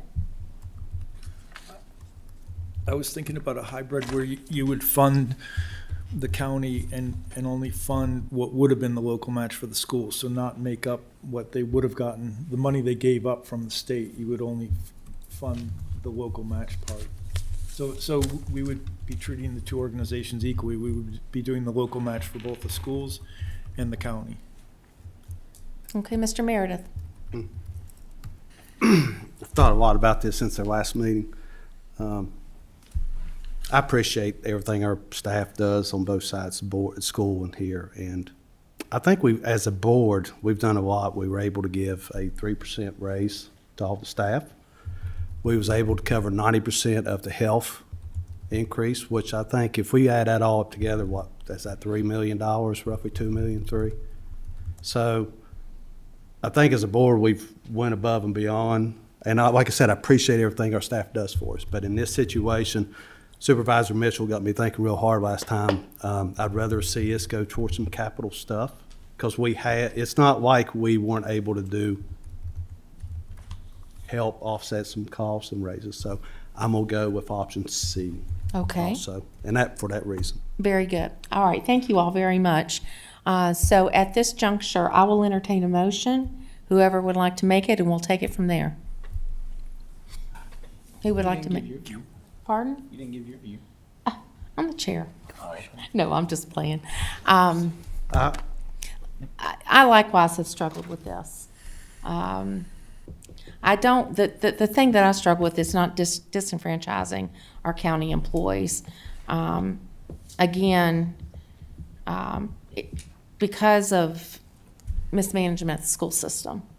And we're being led down this path of perhaps not taking care of our county employees to be equitable on the school side. So I think for me, Mr. Mitchell, I would definitely be for doing this for our county employees to make sure we're taking care of them. Well, I would add to that, to the school's point of, to take the state money would have left them but no choice but to ask for the other to make it full across the board. That's right. And I get what Dan's saying, and I agree with what he's saying. Mm-hmm. However, it wasn't as easy as saying, we're going to take the state money and that's it. They were going to have to ask for the matching part to make it fair to all employees. So I understand where they were coming from. And it had to come from FY 25-26. It couldn't come from new money. That's and so right. when they're at a projected deficit for the upcoming year, it's hard for them to come and ask for a local match to it. Well, My comment to that was they hadn't had no problem coming to us before. Well, now, I understand that too, Marshall. But, I'm just talking, but I understand. that was my point. I understand. So with these statements in mind, is there a motion that someone would like to propose? Call for a motion that we don't do any bonuses. I second. You got a second, Mr. Meredith? Yes. Okay. Madam Clerk, if you would be so kind to do a roll call. Supervisor Quinn? Yes. Supervisor Tatum? Yes. Supervisor Meredith? Yes. Supervisor Jamison? What's him up? I'm sorry. You lost me here. The motion was If you're for, voting yes, that means no bonuses. If you're voting no, that means bonuses. Bonuses for who? It means nothing. If No. you're all, if, no, okay. That's right. It means you're voting against no bonuses. Yes, thank you, Jim. Hey, y'all confused me. Supervisor Jamison, what is your vote? Probably need to start over. No. Samantha, let's start that. Start again. Okay. Please. Supervisor Quinn? Yes. Supervisor Tatum? Yes. Supervisor Meredith? Yes. Supervisor Jamison? No. Supervisor Mitchell? Yes. Supervisor Carter? No. And Chair Smith? Yes. Okay. All right. Okay. We will proceed with that. Thank you very much for consideration. One more item. Yes, sir. Please. Okay. Please. The coup de grace, the appropriation resolution. So that's attachment number 14 in your agenda. And so, if you remember last month, the board adopted the county budget, roughly $247 million gross budget, county and schools. And so we talked about that was the adoption, but the actual legal document is the appropriation resolution. And so that's what we have before you for this agenda item. And so the request of the board was to look at making the appropriation of school funding as restrictive as possible. That was the direction that we as staff took away. And so that is what we have done in the proposed resolution. So all of the items in your packet for the attachment where it starts, behind the executive summary, it starts with annual resolution. The sections that are in bold are the changes to the resolution from what boards have adopted in the past. So if it's okay with you, I will walk you through those changes, and then we could certainly ask any questions or answer before we proceed. Certainly. Okay. So the first section really is under section 1, it's just an additional paragraph. Notwithstanding the foregoing, appropriations for the Franklin County School Board should be appropriated quarterly and by major expenditure category through separate action of the Board of Supervisors during fiscal year 2026-2027. And then really your next section, starting in section 3, there are a couple of new sections from that on. And so what section 3 is changed to say is that the school board may administratively transfer funds within the major expenditure category, but they cannot transfer funds between the major expenditure categories without the Board of Supervisors' approval. We will monitor that as staff in that all budget and journal entry amendments will go to county finance staff for approval in the financial system so that we can monitor compliance with that section of the appropriation resolution. The budgeted categories are listed. It's for purpose of resolution, and these would be typical what you would see in their adopted budget document and how Ms. Shawver has been providing these for the board's review. These are expenditure categories only, not revenue. You really don't restrict revenue, you restrict expenditure appropriation. So, but instruction, administration, attendance, and health, these will sound familiar to you. Pupil transportation, operations and maintenance, food services, canneries, facilities, debt service, and technology. Those are the 9 categories that we are proposing budget be restricted to based on their categorical funding. And so those categories, it leaves flexibility for the Board of Supervisors to modify those throughout the annual budget process. Categories change, dollar amounts change.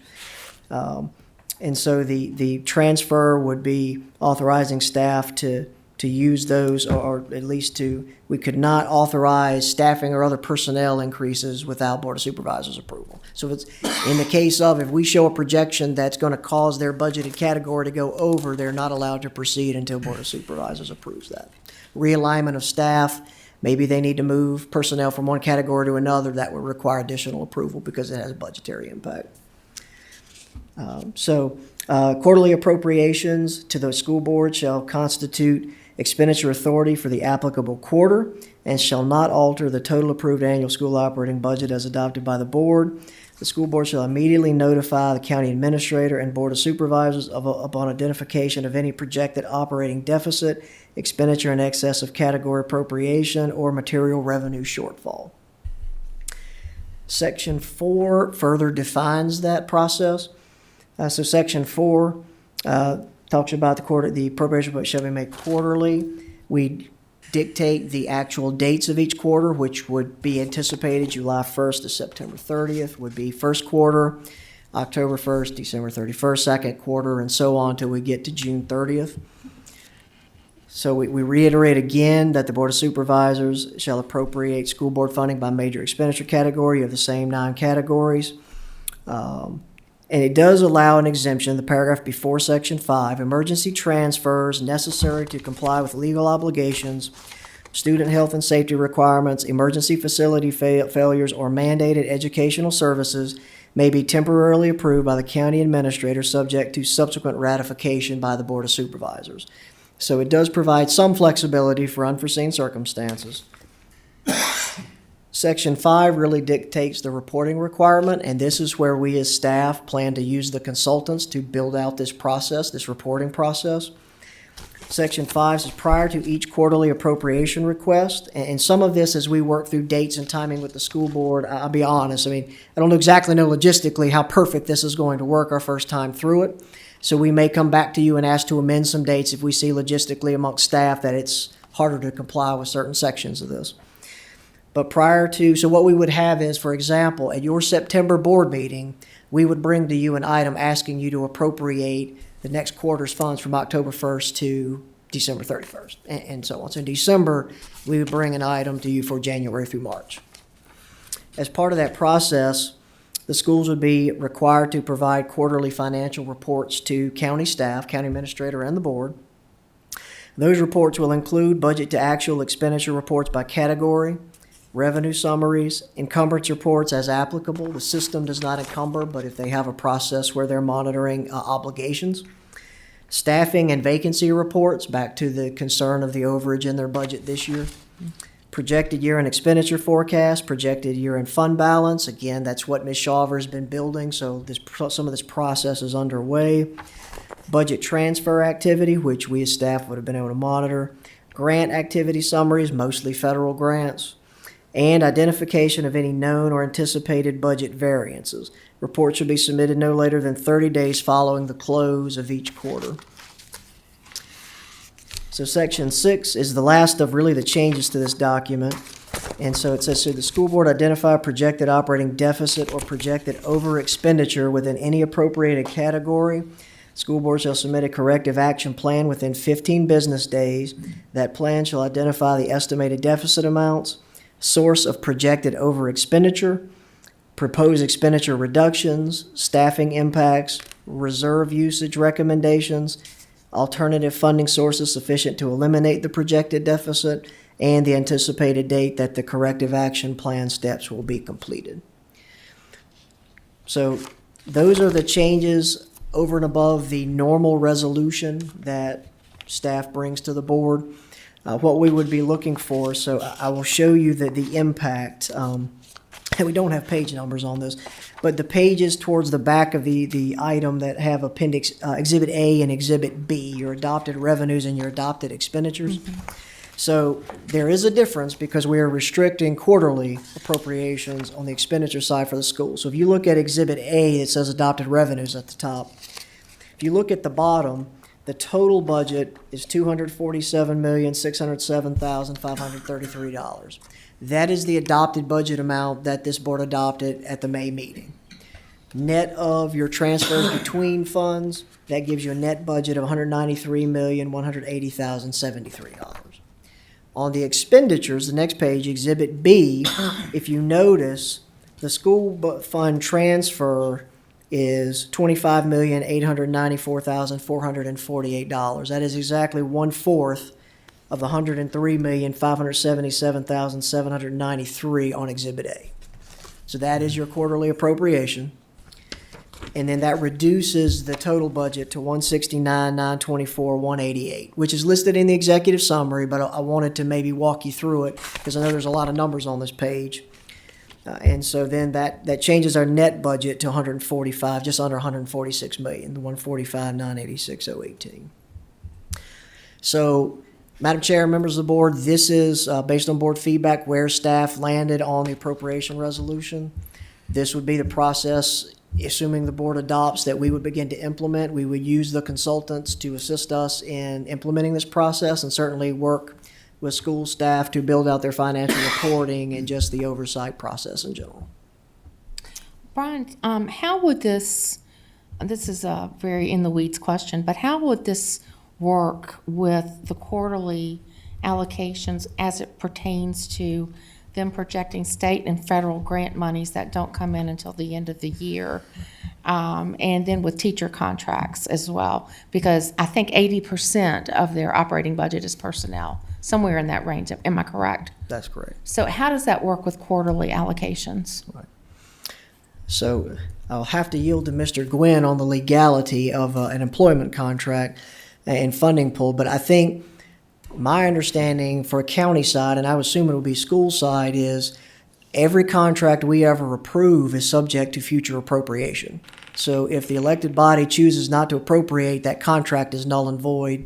Maybe that's too strong language, but I know for county, if we have that stipulation in every contract, so if this board or a future board decides to not appropriate the money, then ultimately those services would be canceled. And that would carry over to teacher contracts. That would be, Mr. Guynn, I don't know if you have any guidance or if I'm leading the board down a wrong path of if we do not appropriate money, what that does for school teacher contracts.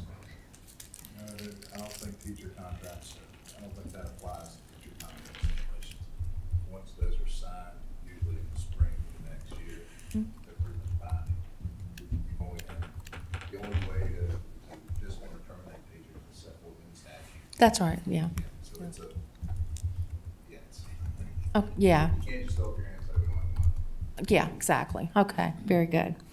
Okay, so, and Brian, just to clarify for the board's information, as you, I think, have said, this appropriation resolution is normal course of business after we do an adopted budget at the next subsequent meeting. However, this particular appropriation resolution includes the differences in it being the parameters of how the school's allocations are going to be managed.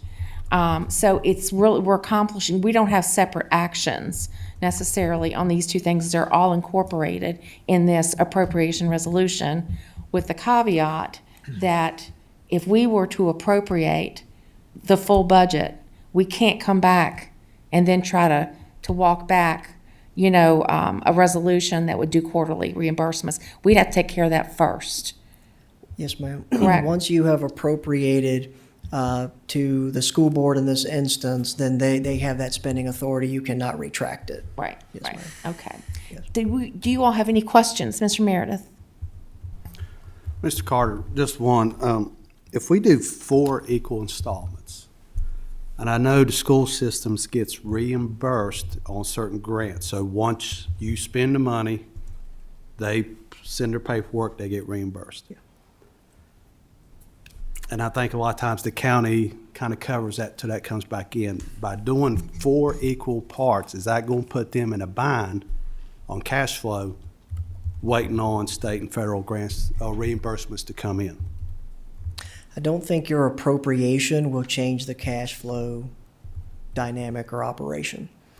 I think realistically, I mean, they have adopted their full budget for the whole year. And so depending on the board's appropriation action, it's not going to impact them spending the money or waiting on reimbursement, because we're not impacting revenues at all. We're actually looking to appropriate the full amount of revenue for them. It's just the expenditure control. So the only thing I would see is, just like the county, they're going to have certain expenditures that they have to pay up front at the beginning of the year. Insurance, maintenance contracts on software. We don't really know that, so that's why I mentioned we would probably, as staff work to implement this, may need flexibility, and coming back to the board is, okay, we probably need to do a little different than just divide by 4. But I think this was the starting point that we've put together for now, and just wanted the board to be aware that there may need to be flexibility as we get into what the actual impact of this is on school operations to minimize disruption. Okay, and thank you for that. That last statement, minimize interruptions, I appreciate it. Thank you. Any other questions, comments, need for clarity? Okay, I will entertain a motion to adopt this 2027 appropriation resolution and to appropriate the 26-27 budget in the total amount of $169,924,188. Is there a motion? I make a motion to adopt the fiscal year 2027 appropriation resolution and appropriate the fiscal year 2026-2027 budget in the total amount of $169,924,188 as presented in this summary. Thank you, Mr. Meredith. Is there a second? Second. Thank you, Mr. Tatum. Madam Clerk, if you would do a roll call, please. Supervisor Jamison? Yes. Supervisor Mitchell? Yes. Supervisor Carter? Yes. Supervisor Meredith? Yes. Supervisor Quinn? No. Supervisor Tatum? Yes. And Chair Smith? Yes. Okay. Brian, thank you very much for all of that and all the prepared reports you've put together for us. And as I've told you personally and privately, thank you and your department for all of the work and the expertise you've brought to the table to work with the schools. It's been a lot, and we very much appreciate it. Did you need me? Were you looking at me for some reason? Okay. All right. So next thing that we're going to deal with on the agenda is the county administrator's report. That's why he's looking at me. That's why I was looking. That's why you're looking at me. And I would just echo your comments to Brian and the finance staff, our consultant team, auditor, legal counsel, everybody who has participated. And the direction from the board on the appropriations was really to be as restrictive as we could. And so I think we've done that. And as Brian said, just give us some grace and some flexibility along the way as we kind of work through that, the dynamics of that. But I think we've got a really good start at trying to manage that a little bit closer. Just a few things, it is that time of year, it's summer, and so as far as some upcoming events, we have Antique Farm Days coming up, at the Rec Park and Booker T. Washington. That's Friday through Sunday. We're almost at Independence Day, so we've got the Rotary event on July 2nd, the parade, and then we've got the Smith Mountain Lake fireworks as well coming up. Then Pirate Days at the lake. I think even with the low lake, they're still going to be doing the Pirate Days. Hopefully there's no shipwrecks there. That's not funny. And then July 9th, we do have the VACo regional meeting that I think all of you have gotten notification about. If you would just let Samantha know if you're interested and able in attending that event down in Henry County for the Region 10 VACo meeting that they have annually, so close by. So if you're able to make it, come down. I think it was 2 hours. It's like 2 or 3 hours. And then just as far as other matters, Brian mentioned the state budget. Of course, we're still waiting to see what happens there for how it affects our budget, how it affects things here at the county. The House had released an updated budget, and just as a FYI there, the 1% sales tax item is in that proposal, in the House proposal. So it's a little bit modified. It does allow for some transportation funding in Northern Virginia, but it does open up the 1% sales tax option for localities. not real optimistic of how it'll get through the Senate and, how it'll shake out in the end, but that was something last week that kind of came through with that House proposal that was recently released. And then finally, I know the Planning Commission had met last week and started talking about the zoning ordinance update and the process that they're envisioning. I think they're going to have another meeting or two really to talk about what that process will look like, what the anticipated timeline would be.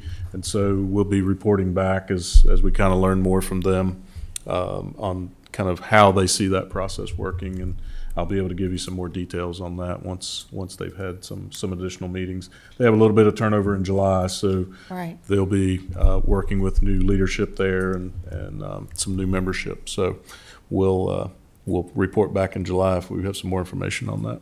Okay, well, thank you, Steve. Any questions for Steve? Thank you very much. Mr. Guynn, County Attorney's report, sir. Just that July 1st will be the date that the state statutes and amendments come in, and we usually will get something out for you. We could do that. They want you to talk into your microphone. You have to say that all over again. Just that July 1st is the time when the new statutes that's General Assembly enacted take place or become effective. We generally get our report out on those a week or two ahead of time, so you can be looking for that. Okay. Thank you, Jim. We appreciate it. Other matters by supervisors. Start down here, Mr. Meredith. All right. You're training me. I'm a chairman in training. That's why Mr. Supervisor Jameson likes me on this end, because that gives him time to consider everything that comes around. So when you put him on the spot earlier, he's like, Yeah, I learned from that. So we're starting on this end, this stuff. I got two items. Just want to know, let everybody know, next Monday, 22nd, at the Copper Steel in Boone's Mill, I'll be having my second town hall meeting. So everybody's welcome, even if you don't live in my district. Also, I want to say thank you to Kevin, Danny, and Paul in the Friday packet of what they've done. And I'm going to be honest, it gets me excited. The last thing I want to talk about is strategic planning. I think that's something, in my mind, I was thinking every 2 years, because usually this was election year. I'm new, we'll have that. But with strategic planning, for it to be very successful, we don't need all the fluff of why we're here, what we're doing. We need to get straight to the meat and potatoes. And I think what Kevin and Danny and Paul and I would like to see everybody, including some people from the school system, do your SWOT analysis before you come in, so we can just dive straight into it, ask questions, and go. But I think it's a good way of setting us as a vision forward for the county and listen to everybody first. So like I said, we don't need all the fluff. We know what strategic plan's all about. Let's just dive straight into the meat and potatoes, hear from everybody from our department. Let's get a game plan together and just make Franklin County one of the best counties in Virginia. And I think if it's used wisely, that's a great start. And that's all I got to say. Thank you. Thank you, Mr. Meredith. I will point out that our planning is going to be facilitated externally. So she has her game plan, and she's very, very, very good. She works with most of the localities. I've known her for decades. So she's not about wasting time, and nor are we. The time's got to be efficiently managed with an outcome that we've achieved something and we're moving in the right direction. Fair enough? Sounds great to me. I like I said, I've been in some bad ones, I've been in good ones. I would agree. And when they're run right, it is very good for everybody involved. And you can look forward to that. Well, I'm gonna hold you to it. You hold me to it. All right. I'm good for I'm good for it. All right, thank Mr. you. Quinn. I'm all set. You're all set? Report. Okay. Mr. Carter. Thank you, Madam Chair. Sure. Something that's been bothering me for a while, and some of the newer board members may not be familiar with this, I want to talk tonight about Virginia House Bill 2718. Introduced in 2019, Franklin County was included in the regional gas tax to fund Interstate 81 because we belong to the regional planning district that contains the I-81 corridor. The General Assembly applied this funding to every locality within the planning districts 3, 4, 5, 6, and 7. We're 5. Taxes applied to every gallon of fuel purchased in Franklin County. We don't touch Interstate 81. I would like one, for it to be included in our legislative agenda to remove us from that, and two, I would like for staff and this board to consider adopting a resolution to request the General Assembly amend the boundaries of the tax district. State lawmakers could introduce and pass legislation in the General Assembly to amend or codify the boundaries of the I-81 tax district. And I think this is correct. It's Virginia Code 3.33.2-3600. Delegate Will Davis or Senator Stanley, I think, could introduce those bills. We would have to see about that. But it amounts to, in Franklin County, I think it's about 32 cents per gallon on gas and roughly 33 cents per gallon of diesel fuel. And it adds up to, if my math was correct, about $1.3 or $1.6 million annually out of the pockets of the citizens of Franklin County. And I don't think the citizens realize. No, I started doing research. I didn't realize it was that amount. But that's kind of what I had tonight, and I think we need to involve VACo as an advocacy for that. Mr. Carter, you are preaching to the choir here. Yeah, I've long worried about that, and I worry about telefees with VDOT. Those are on your phone bill if you still have a landline. And this stuff, when that was adopted, that we're paying an additional gas tax to improve 81, and we do not have a geographical boundary that's contiguous to I-81. They were looking to build their budget when they did that, and we got pulled in. Well, when you get into the legislative agenda, I'll be more than happy to help you. Thank you. Thank you very much. And thanks for bringing that Sure. to everybody's attention. Nick, I'm going to backtrack. Do you have anything? good. Okay. Mr. Tatum? I'm good. Mr. Jamison? I'd like to thank the Sheriff's Department, Mr. Olden, Sheriff Olden. We've been having some break-in, some thievery going on up around Callaway. They hit my former company 3 times in, April, May and June. Wow. 3 times. Stealing copper wire, la-di-da, all of it. 2 of the times, the Sheriff's Department called them. So it was a total of 6 people involved, 2 one time, 4 another time.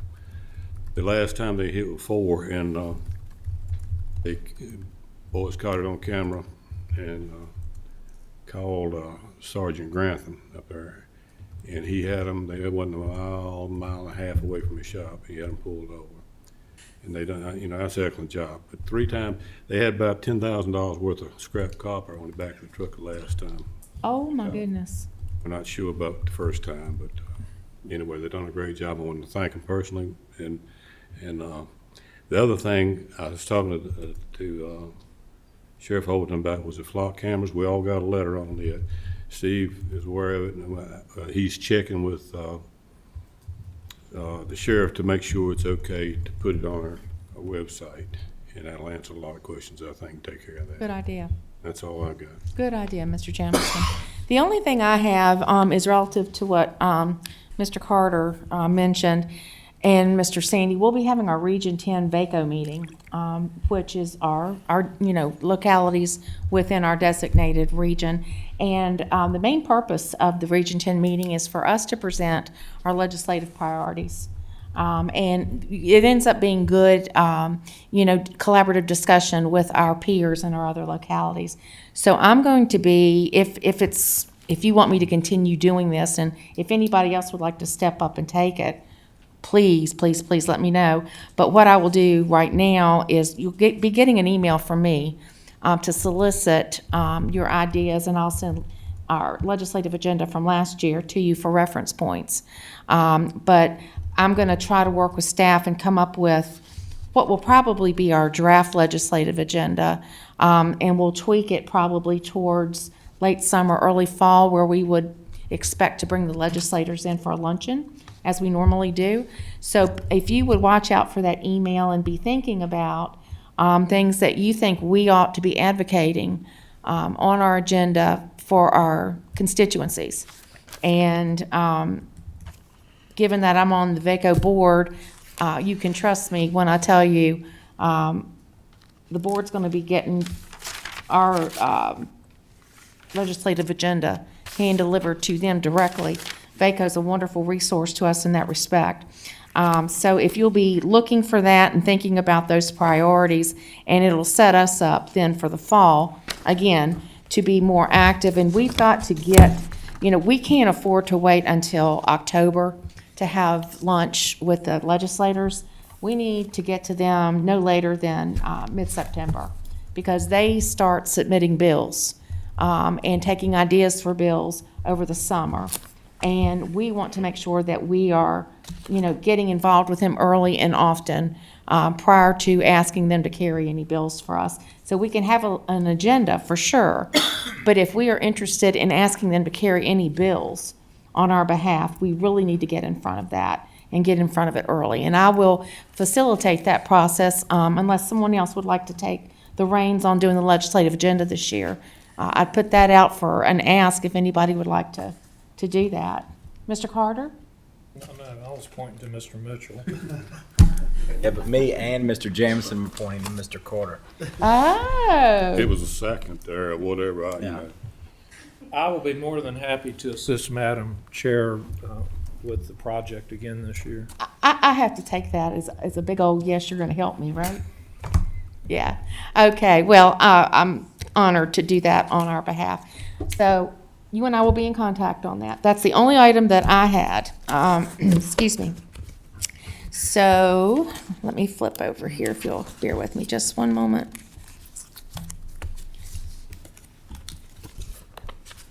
All right, our agenda, as I said, has been amended somewhat. We, at this point, Mr. Sandy, would you like to move into the work session for CIP and then do the closed session after that? And move the CIP discussion into B75? Okay, all right, so if it's at your discretion, board, we'll move into B75 for our CIP discussion. We'll have a closed session. Any action that we take in or want to take, we will adjourn into open session afterwards and perhaps come back out here to take care of any action we need to take. Pardon? And appointments to be included, yes. Okay, all right.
We are back from closed session, and I will ask Mr. Mitchell to certify the closed session. Please, sir. Certify that only public business matters lawfully exempted from open meeting requirements under the Virginia Freedom of Information Act were heard, discussed, or considered in the closed session to which this certification, only such business matters as were identified in the motion by which this closed session was convened were heard, discussed, or considered in the meeting to which this certification applies. Thank you. Is there a second? Second. Thank you, Mr. Meredith. Roll call, please, Madam Clerk. Supervisor Carter? Yes. Supervisor Tatum? Yes. Supervisor Quinn? Yes. Supervisor Jamison? Yes. Supervisor Mitchell? Yes. Supervisor Meredith? Yes. And Chair Smith? Yes, thank you so much. Okay, we have one item for action this evening, and it is an appointment in Mr. Meredith's district. Mr. Meredith, would you like to present your nominee for Planning Commissioner for a vote? Yes, Madam Chair. I'd like to nominate Matt Peters for the Planning Commission. I think he'll do a great job. He'll be a great voice for our community and be an asset to that board. So I'd like to recommend him for appointment, please. Thank you. Is there a second? Second. Thank you, Mr. Jamison. Madam Clerk? Supervisor Meredith? Yes. Supervisor Quinn? Yes. Supervisor Tatum? Yes. Supervisor Carter? Yes. Supervisor Jamison? Supervisor Jamison? Yes. Supervisor Mitchell? Yes. And Chair Smith? Yes, yes. I'm trying to do two things at once. Okay, thank you, thank you. Okay, just as a reminder, we will not need to have our Thursday work session. So we will not be here on Thursday of this week. And I think we were going to adjourn until our July meeting at this point, correct? Which is, what is that date? July 21st. 21st, thank you. So I am going to adjourn the meeting until July 21st, and I thank each of you for your time this evening. Thank you, Steve. Sorry.